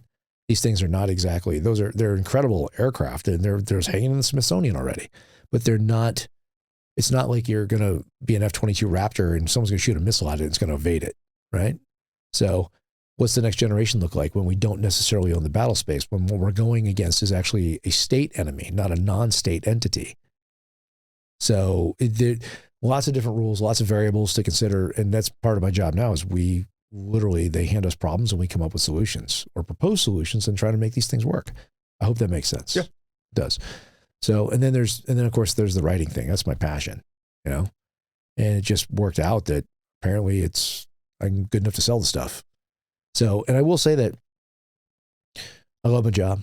I love my aerospace job. It's been there, and the company is, probably how the leadership, the ownership has been incredibly good to me, give me incredible opportunities, and become friends, just wonderful people. But at the same time, there's something for me, goes back to what we talked about originally, where I'm never going to be satisfied. And this job, again, been very good to me. But there's something about sitting down, coming up with an idea in your head, and then putting it on paper, and someone else reading that, saying, you know what, I see this. I believe in this. Here's $30 million. Let's go bring your vision to life. All these other people, these incredible actors who are accomplished, can do anything they want. And all of a sudden they're signing on going, yeah, I believe in this too. And then it goes, you put it in the can, you shoot it, you put it in the can. Then it goes to either the theaters or it goes to Amazon or whatever it's going to go. And then you have everyday people who are in their own right doing their own thing. They will take their hard-earned money and they want to spend their money to step into your world that you've created for 2.5 hours. That's humbling. And that's here long after you're gone. And for me, it's always like, well, I'm not so hung up on, leaving a mark like that, but having a legacy like that, or seeing your kids watch you I picked this up when I was like 40 and I just figured it out. I've never taken a class in it, but I sell everything I write. And I have friends that went to USC Film School that have yet to get into the Guild. They spent $250,000 going through that, and your kids see, well, okay, you just keep reinventing. If you want something bad enough, you can get it. My kids have they have many memories of me of just in my office for hours and hours and hours, just writing, researching, all those things. And then, of course, there's one where late at night after everyone goes to bed, it's 2:00 in the morning and I'm in, I've got some, a robust gym set up in the garage, and I'm in the garage working out because that's the first chance I got. At 2 a.m., I'm going to do it. Because at the same time, you got to have a balance, right? So for me, it's like after you've been a SEAL, you can't get fat. Not really. Because what happens? Well, that fucker let himself go. So, and me, I've got those genetics where I can either be big or I can be fat. So one takes a lot more work, but now that I'm a single dude, or divorced, I should say, this seems to be the better way to go. It's definitely worked out better for me this way. Did you ever do any type of writing outside of school assignments before? No, I didn't. And I was always a decent writer. And I attribute it. I had this one teacher, and I thought she was an English teacher, but I was told by a good friend of mine, she was actually our history teacher. It was 8th grade. So it was a while ago. Sophia Libby, Miss Libby. She's probably 4'11". I think that sounds right. She was this tiny, diminutive woman. I think she was in her 60s back then. All right. And she was one of those old school, she dressed like a freaking Mennonite, pretty much. And she was a hardcore. The only thing missing from her was that ruler in her hand to slap you. But I remember specifically when it comes to writing, we would do papers for her. And we weren't typing. Everything was handwritten back then. And she made it, all the other teachers, we wrote in pencil in 8th grade. Not her. She made us write in pen. And everyone had a bottle of whiteout. But we could only use it one time on the page. And if you had to use it more than that, you started over. And it very quickly taught me to think about everything before I write it. So what ends up happening when you have to think about things before you write them is you write like you speak. And everything just kind of flows. So all of a sudden, you're like, wow, you're a really good writer. And it's years later, right? And I'm whether it's doing write-ups for awards or in the Navy or getting out and doing white papers for the company I work for or whatever it's going to be. It's like, wow, you're a fluid writer, you're a really good writer. It never occurred to me, but it was because of Miss Libby. I had to think about everything I wrote before I wrote it. And then when it came time to figure out to write a screenplay, I wrote that screenplay without having ever read one. What I got was a formatting book. It's called the Hollywood Standard. And it's basically like an APA formatting book, right? It tells you if you're going to write a screenplay, this is the format you do it in. And to me, because I think about everything before I write it, storytelling, I'm a conversationalist. I like people like you. I can tell a story. This stuff made sense to me. But the major difference between writing a screenplay and writing a book was like a novel. if you're writing a novel, the author, you have to know basic grammar, right? Basic structure. The author has the luxury of using as many words as necessary because you are creating a picture for the story for your reader. With a screenplay, the picture's already up there. So you have to say the exact same, get the same points across, but do it as few words as possible. Because you need lots of white space on the page. So your actors, well, first, before you get to the actors, potential producers, directors, financiers, they go, yeah, we agree. We like this vision. This is something we want to make. You know what? The director comes in, that you work with the director, put a director polish on it, block the script. The financiers and the producers send it out to actors with offers. So you have to say, like, for example, I adapted a novel that was a very, James Patterson novel, right? And it was, the book I think was 400 and something pages, it'd be 410, 420 pages. I had to write the script at 115 pages with lots of white space. So what does that mean? Well, I gotta cut a lot of fat. And in this particular book, there was 2 layers of antagonists, 2 layers of bad guys, 2 layers of mob guys in this book. I took all those and I composited them down into one. I took some of the characters. I took the characters that were great, the ones that were, and I literally combined them. And you see this, how many times you hear people say, well, the book's, it was nothing like the book. It's never going to be like the book. Movies have a very specific format or rules they have to follow. 3 or 4 act structure. Books can do whatever the hell they want. They can wander. They can, in very few exceptions, like what Peter Jackson did with The Lord of the Rings and that kind of stuff. He was able, pretty good about keeping, true to story, but he also had a budget, and because it was built on existing IP, people expected that. Smaller books or things like, you're not going to get that same thing. Like Chris Kyle's, American Sniper. I know the writer for that one, Jason Hall. He didn't stick to the book at all because he couldn't. Because your story is, there's so many things that don't make it into the book that you want to get into the story. You want your audience ultimately to root for your protagonist. So that's going to involve stuff that isn't necessarily in the story. You want to make it more personal. I've got one that I've written about a Marine here at Camp Pendleton. His wife wrote a book about him, and it brought me to tears. And then I looked, and I didn't know how I was going to write that one. Then I get to the end, I'm like, I know exactly how I'm going to do this. It's nothing like this book. Yes, I'll take the information from the book, but I'm going to make it completely different. And that's what happens. But I think a lot of that, though, before I even get that far, you just have to have a knack for it, I think. So storytelling on that level just makes sense to me. It's a lot of work. One script, I'll go at it. Like you and I were talking about before we started this, I can sit down. My creative brain turns on about 10 a.m., maybe sometimes 11. Then I'll sit down and I'll start writing, and all of a sudden I'll look up and it's dark out. I don't even know what happened because I've been buried in research, research, and then putting this thing together, and the characters are talking to me in my head, and then I put it all on paper and I just write like I talk, and if for some reason I need characters that are different, I'll take a break. I will call someone who inspires me. I don't tell them.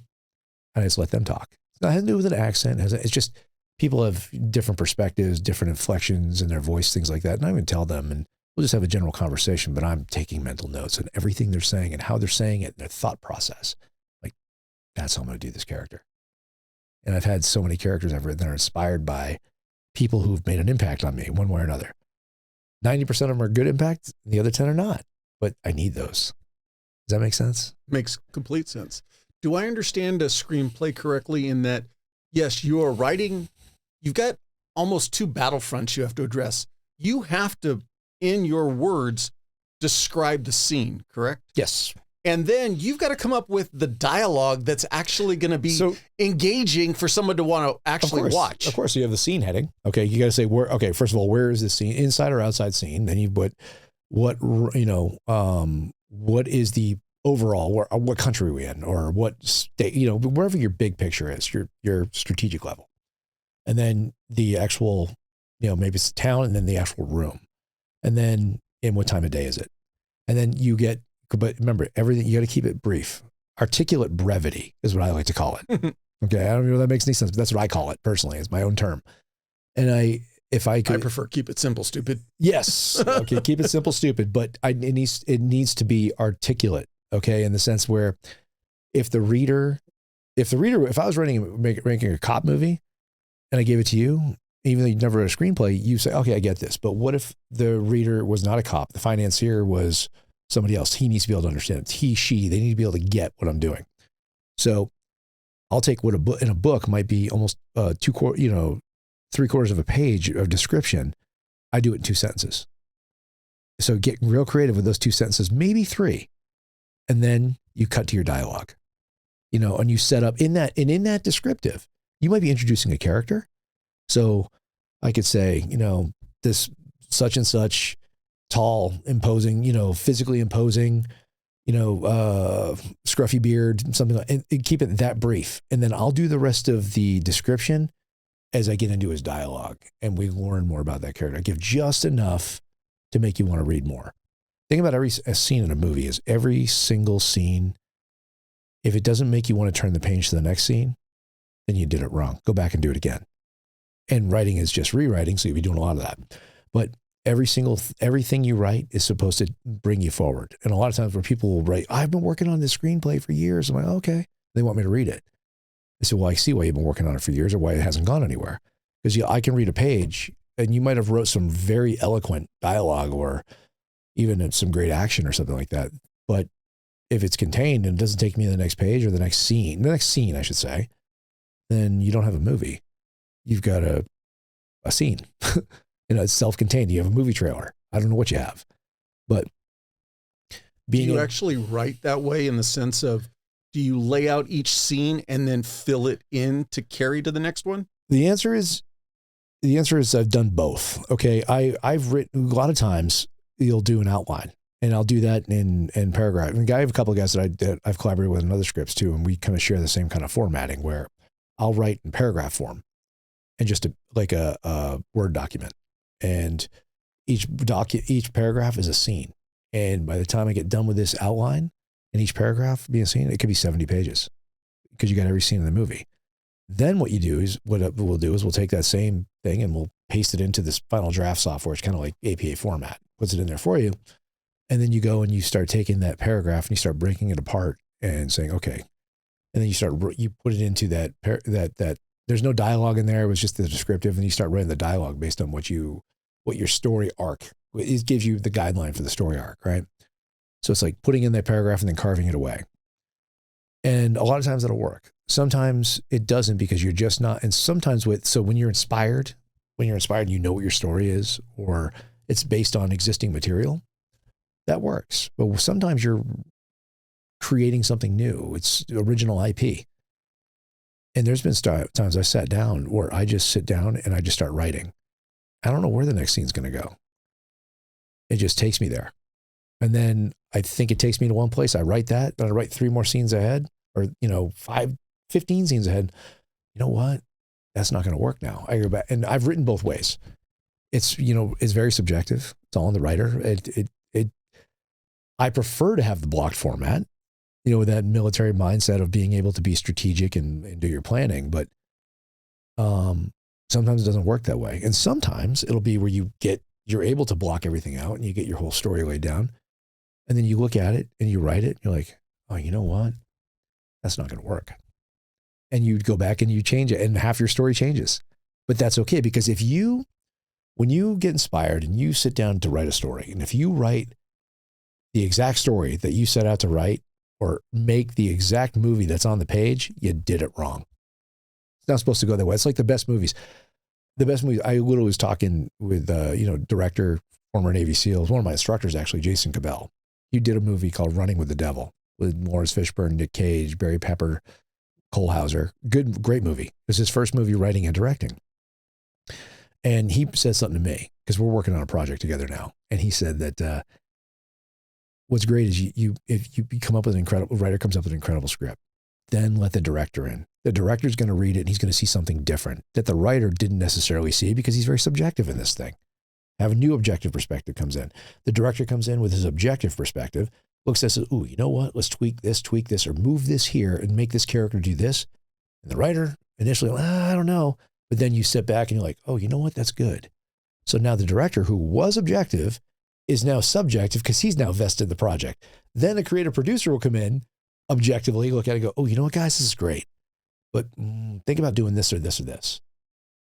And you're like, shit, all right. And then the actors come in, especially those seasoned ones, the really good ones who've been doing it a long time. Hey, they look at the director and like, you know what? I like this. And the writer's nearby and they're like, well, let's move this around. Let's do this. I want to say it this way. Because maybe he wasn't originally who was in mind to play that part, but an actor makes the role. And some work, some don't. But then the director's like, shit, that's really good. And the writer's there, go fix that. Or go change it to this. So when you see what my thing is, when I see movies written by, directed by, produced by, starring, if I see that combo, that's a bad thing. That's one vision for the whole thing. Now, you're going to see plenty of writer-directors, like Jason Cabell's a writer-director.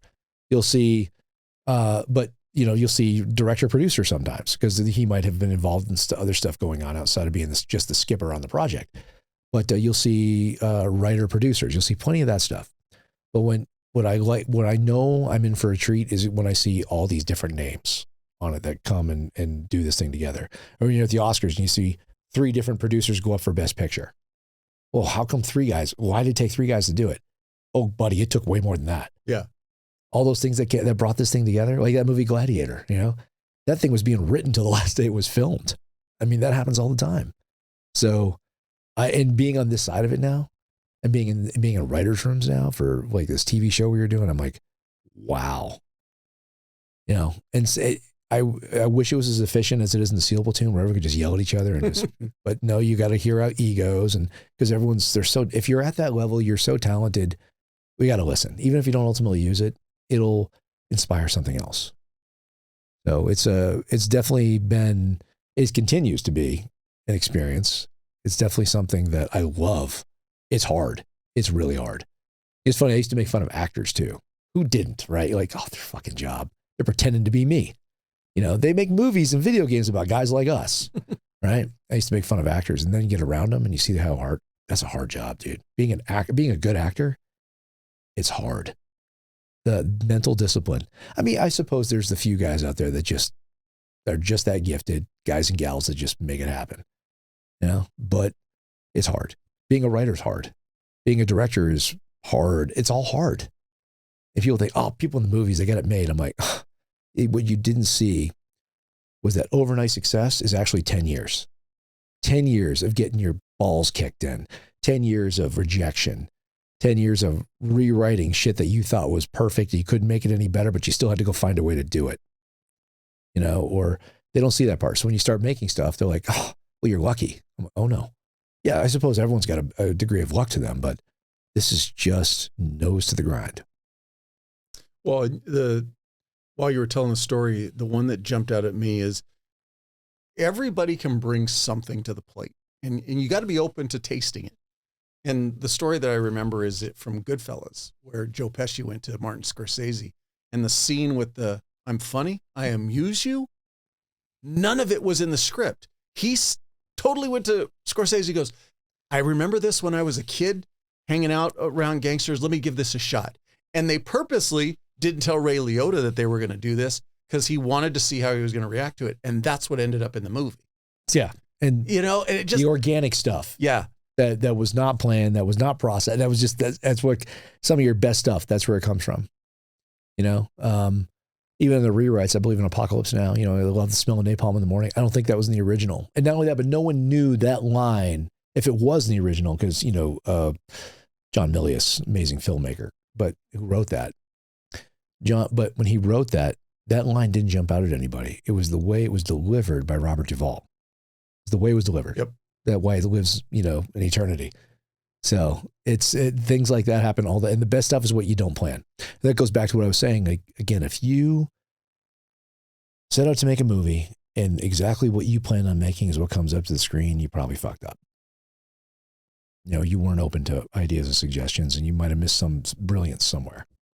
And if you're able to do that, more power to you. But I'm assuming that that's not home runs that get hit on the regular in that manner. No, not at all. Of course, the other thing, there's another factor here too, is casting. You can write the most amazing script, you have the most amazing director, best producers, but if you don't have the right cast, the right people playing the right roles, that's another thing. I mean, how many shows that live like, what's a good one? Blue Bloods. The casting was just perfect for that to make it go, 185 seasons. Cheers, whoever thought Rhea Perlman and Woody Harrelson and Ted Danson, George Wendt, that was going to be the combo that made one of the greatest shows of all time. Seinfeld. Nobody can predict that stuff. Yeah. You can't. It's just a lot of it. It's just it's that perfect storm. Everything comes together. So the best you can do is prep, bust your ass, put together the best product possible. But then when you get to the table, you get it there, and I put together the best script I can write. Just be ready to have your dick stomped on because someone's going to say, yeah, it's great, but we're going to do this, this, and this. Then you're pissed and you're like, what do you know? And all of a sudden, they're coming at it from an angle you possibly couldn't see because you have been living with this thing directly in front of your face. You don't have the perspective. So I've learned so much. And again, be a part of something bigger than yourself, taking that same thing that you had in the SEAL team and then making it apply to this. It's a completely different animal. One was a fire-breathing stallion. The other one's a unicorn. Okay. But the principles still apply. It's still about putting the right team together to accomplish a mission. It is. It is. And sometimes, you may not agree. You may not share the same values. You may not have any of those things, but that's not what matters. Okay. It's a little different than like we're saying when you're a SEAL team, one guy's got a GED from a trailer park and the other guy's Oxford. It doesn't matter. You all have that one thing in common, and that's enough. So it's fun. I'm gonna stick with this one though. I love doing this. It's way too until they won't have me anymore. I'm gonna keep doing it.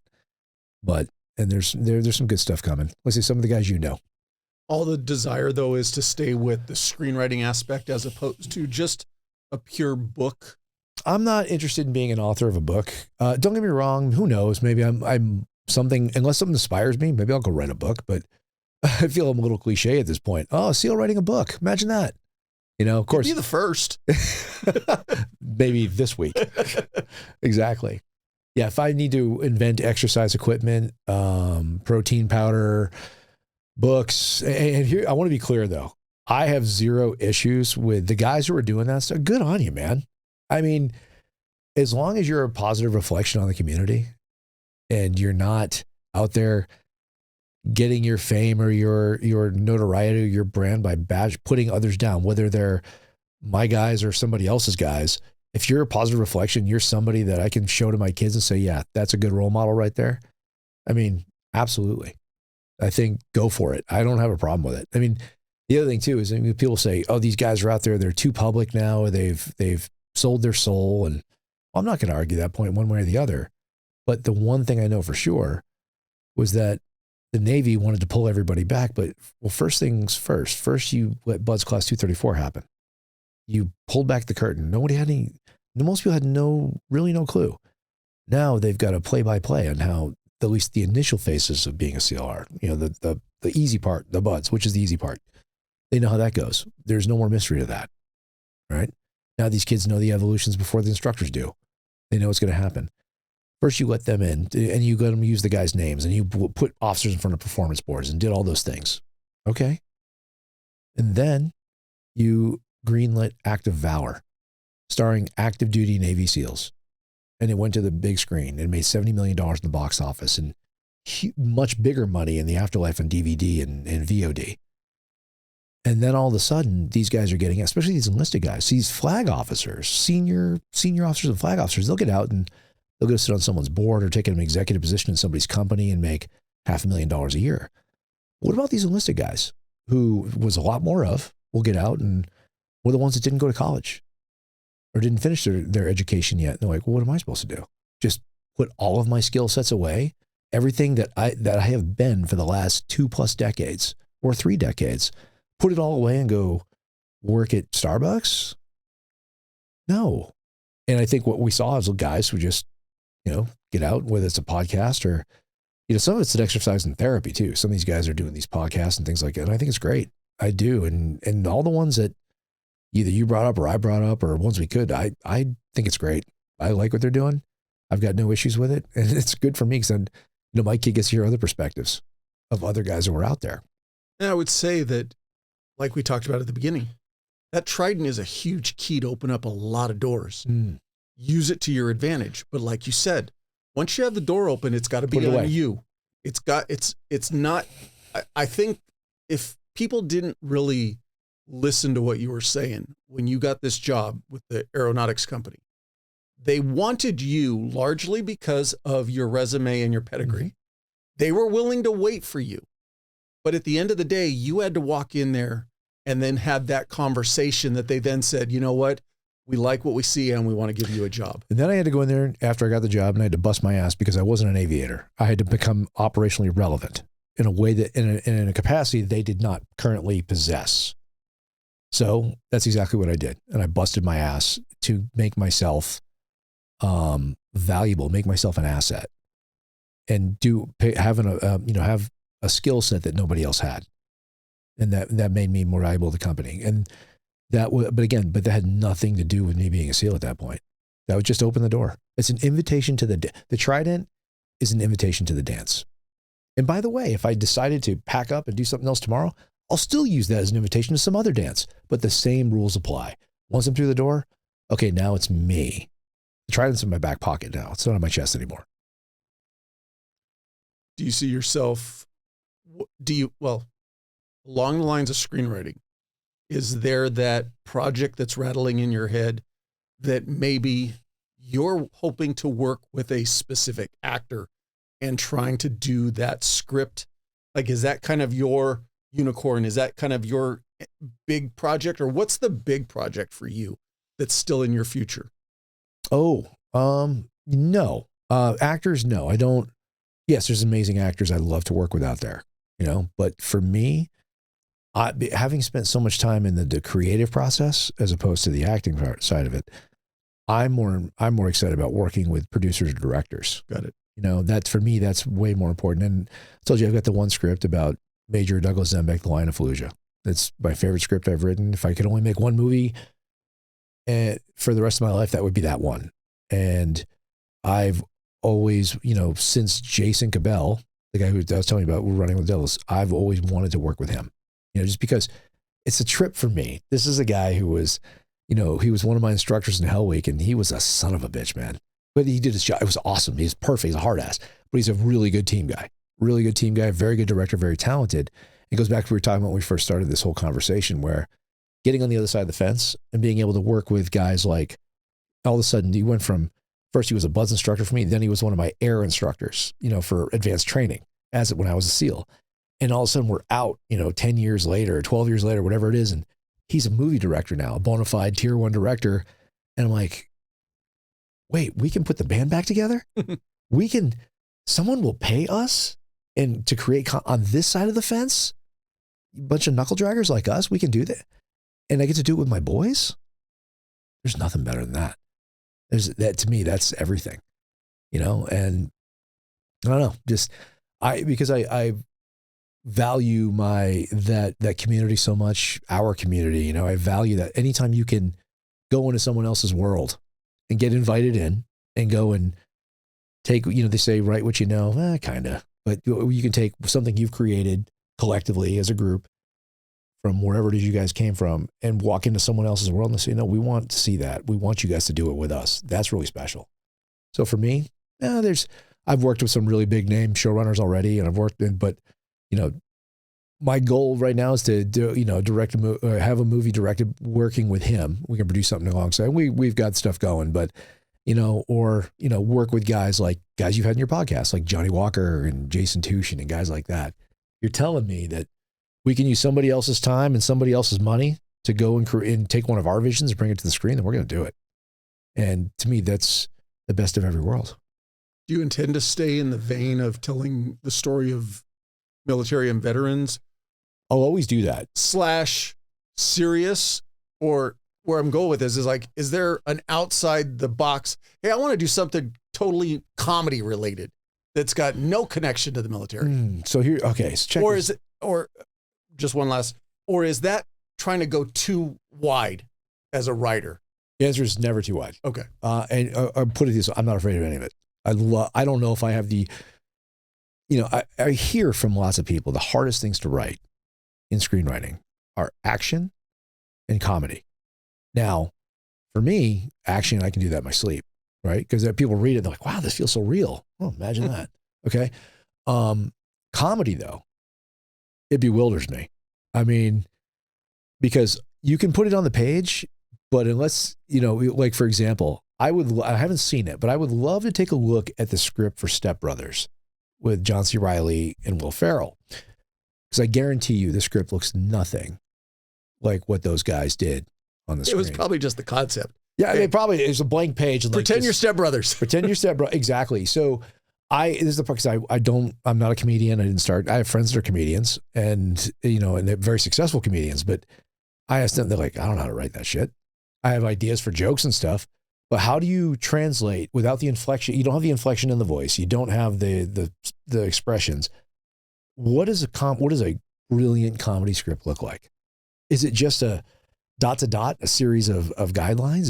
Is it literally like a drama where every word is on the page? Like when Aaron Sorkin wrote A Few Good Men, and Jack Nicholson is doing Colonel Nathan R. Jessup. Those words were on the page. Okay, yes, Nicholson delivered them brilliantly, but they were on the page. With comedy, guys like Ben Stiller, guys like Will Ferrell, Jack Black, I mean, how much of it's on the page and how much of it are they doing? How much of it's written after they said it? Like goes back to the original line with Joe Pesci you were talking about. Do I amuse you? Right? That whole thing. So comedy for me is more of a mystery. It's one of those things that, we could write some funny shit. How about I meet you in the middle? What if we wrote a comedy about the SEAL teams? Now that would be funny. It'd be a true story. It would be a true story. Oh God, the buffoonery and the clownery and all the good stuff that happens that people don't realize that no guy's got a great sense of humor. You do all that. I could write that because I know it really well. But what is the rules? What does the script look like? And then more importantly, are you writing it with comedies, the big ones, the ones that we all watch, that are in the theater or Netflix, Amazon, one of the streaming platforms? Were they written first, or were they written and then you went and got the cast, or did you have a cast in mind? Did you write to a certain comedian or a certain actor? Because that Kevin Hart, he's at the point where they're writing to him. Will Ferrell's always been there. But so is it funny? Is it not funny? It's all about is it an actor driven project? Meaning you write the script and you get an actor to read. He's like, oh, I love this. Let's push this forward. And does he have the juice to do it? Or is it the Farrelly brothers who are going to be able to get it? They read it like, oh yeah, this is great. We're going to put our spin on it, but I'm going to call whoever and we're going to get them in to do this. So I don't understand. And yes, I've talked to lots of people about it, but the whole comedy thing, action to me is easy. That's the easiest thing to write. But comedy, dude, that would be good. I would love to do that. I would. But you want to do it. I think I'd want to do it going in knowing I had a connection to somebody who would want to do it. It almost kind of seems like you would need to know who's going to be the actor delivering those lines and really almost kind of getting their input on. I wouldn't say it that way. Let me go this. Well, yes and no. Okay. So for example, remember when the whole Kevin Spacey thing went down, he got himself in trouble, scandals, whatever. I don't remember the details. I just know that it was right in the height of the Me Too thing. Right. Well, they made that movie, is it All the Money in the World with Mark Wahlberg? It was based on a true story about the kid who got kidnapped. And his grandfather was like the richest man. It's a period piece. It's like in the 60s or something. But anyway, it was Kevin Spacey had played the grandfather who wouldn't pay the ransom for this guy. And they had to, because all the scandal broke and right before this movie's going to come out, or pretty close, they had to cut him out of the movie and they put Christopher Plummer in there. And Christopher Plummer, working with the script that was there, was nominated for an Oscar off the work he did off that. So I think it's on the individual, right? It's on that goes back to what we were talking about though. It's all this perfect storm. Is the script that good? Are the actors that good? I mean, like Taylor Sheridan, who's like the biggest thing in Hollywood right now. Taylor Sheridan's, he's fucking amazing. But, over and over again, like when his script, Hell or High Water, was nominated for, if you saw that movie. Great movie. That script was nominated for an Oscar. And the one thing all the actors, and we get someone like Jeff Bridges, I mean, one of the most accomplished actors of this generation, Jeff Bridges saying, well, the script really spoke to me. You hear that sometimes. You don't hear it that often though. A lot of times, well, this director, I love working with him, or I love working with this, reuniting with this actor. But when actors, especially at that level, go out of their way to say, well, this script really spoke to me. Taylor's writing really spoke. And you hear that from actors, really, some of the elite actors over and over and over again talking about his work. So that tells you, well, in this case, maybe it's coming more from the script.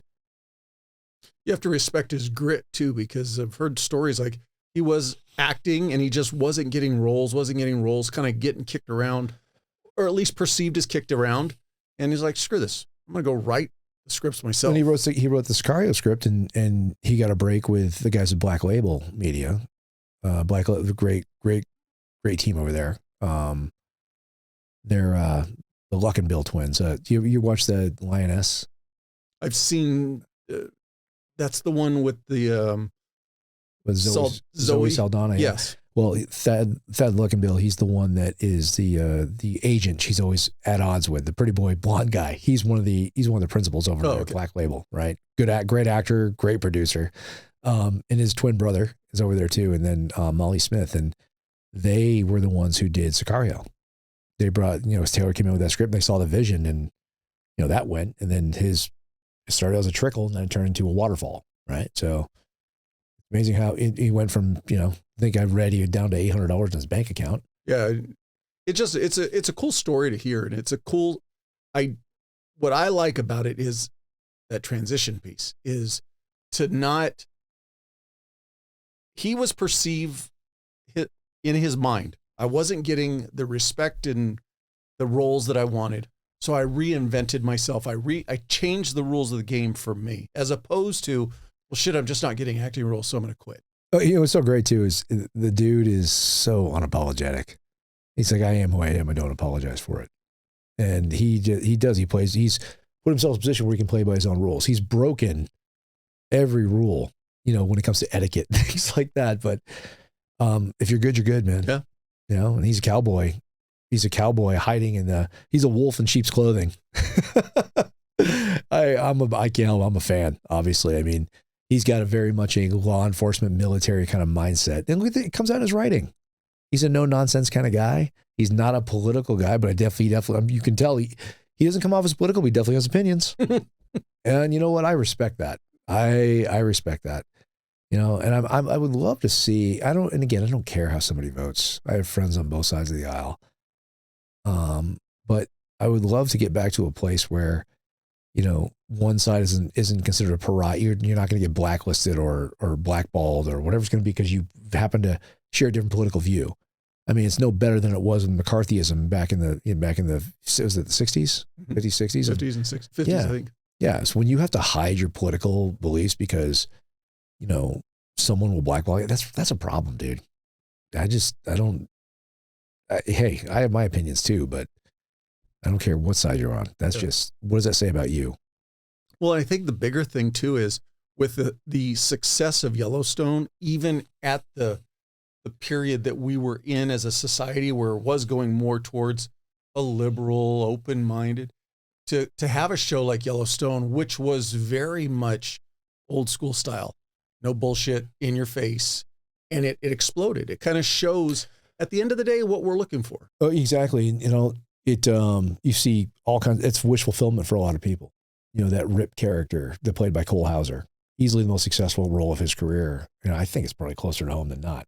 By all accounts, like I was talking to guy Jason Cabell had directed him in his movie, and he's an amazing guy, just a salt of the earth, really, really just a good old boy, just a good dude. But these characters that these people are playing, whether they're them in real life or not, so many Americans, especially in the flyover states, just relate. Like, why can't life be more like this? Life is like this, and finally, someone is actually bringing it to the screen. This is how life really is. And so it's refreshing to see Taylor do that.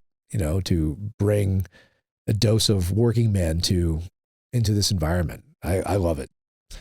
We've covered a lot of topics. Started to wrap this up. For somebody who's interested in screenwriting, what advice do you have?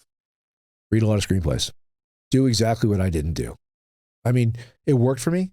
I told you, and I say that because now that I've read a whole bunch and I continue, and I give notes on a lot of screenplays, but now read a whole lot. Read a whole lot. You can take a class, but you don't need to. I mean, there's people who go to school for this, and again, I've never taken a single class in it. I've sold everything I've written. Other people will go spend $250,000 in education, never sell a thing. Read a lot of screenplays, watch a lot of movies, and watch a lot of bad movies. Those B movies, the bad action, Remember that when video on demand was a bad thing back in the day? We watched those movies. Watch the ones that are worse than that because you got to know what not to do. You know, and then when you watch a movie, you go back and read the script, and then identify the fact that where the differences are. Formatting, there's going to be different styles. There's no hard and set rules for it, but you want to, you know, first of all, know what your voice is. People say write what you know, but I don't necessarily agree with that. Just know, you know your voice, write to your voice. And if it's something people want to hear, you'll get something made.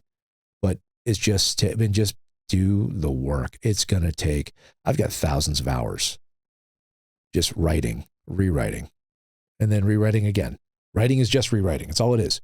It just takes discipline. It's one of those things where, especially as a screenwriter, we watch movies, we see the credits.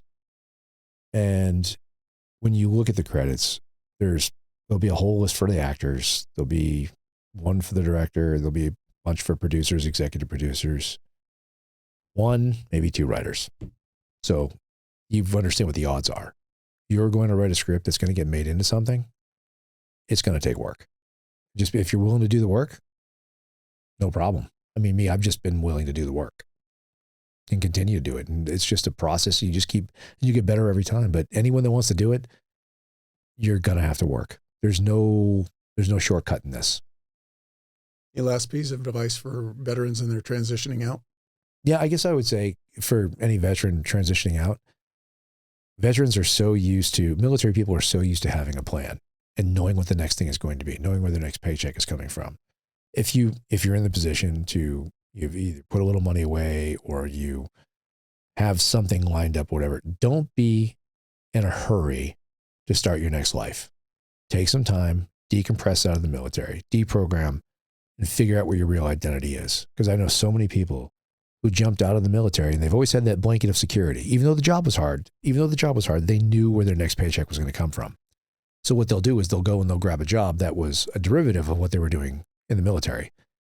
And then after 10 years of that, they're bored or they're frustrated or they're not satisfied the way they were. All I'm saying is don't be in a hurry to figure out your next lot in life. It could, be open.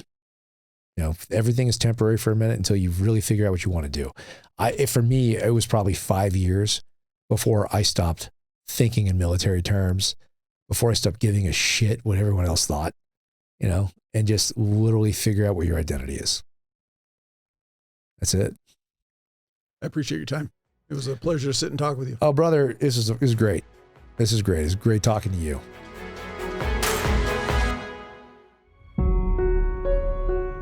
I appreciate you watching. But before you go, if you like the video, please hit that subscribe button. Also, any comments are appreciated. Thank you.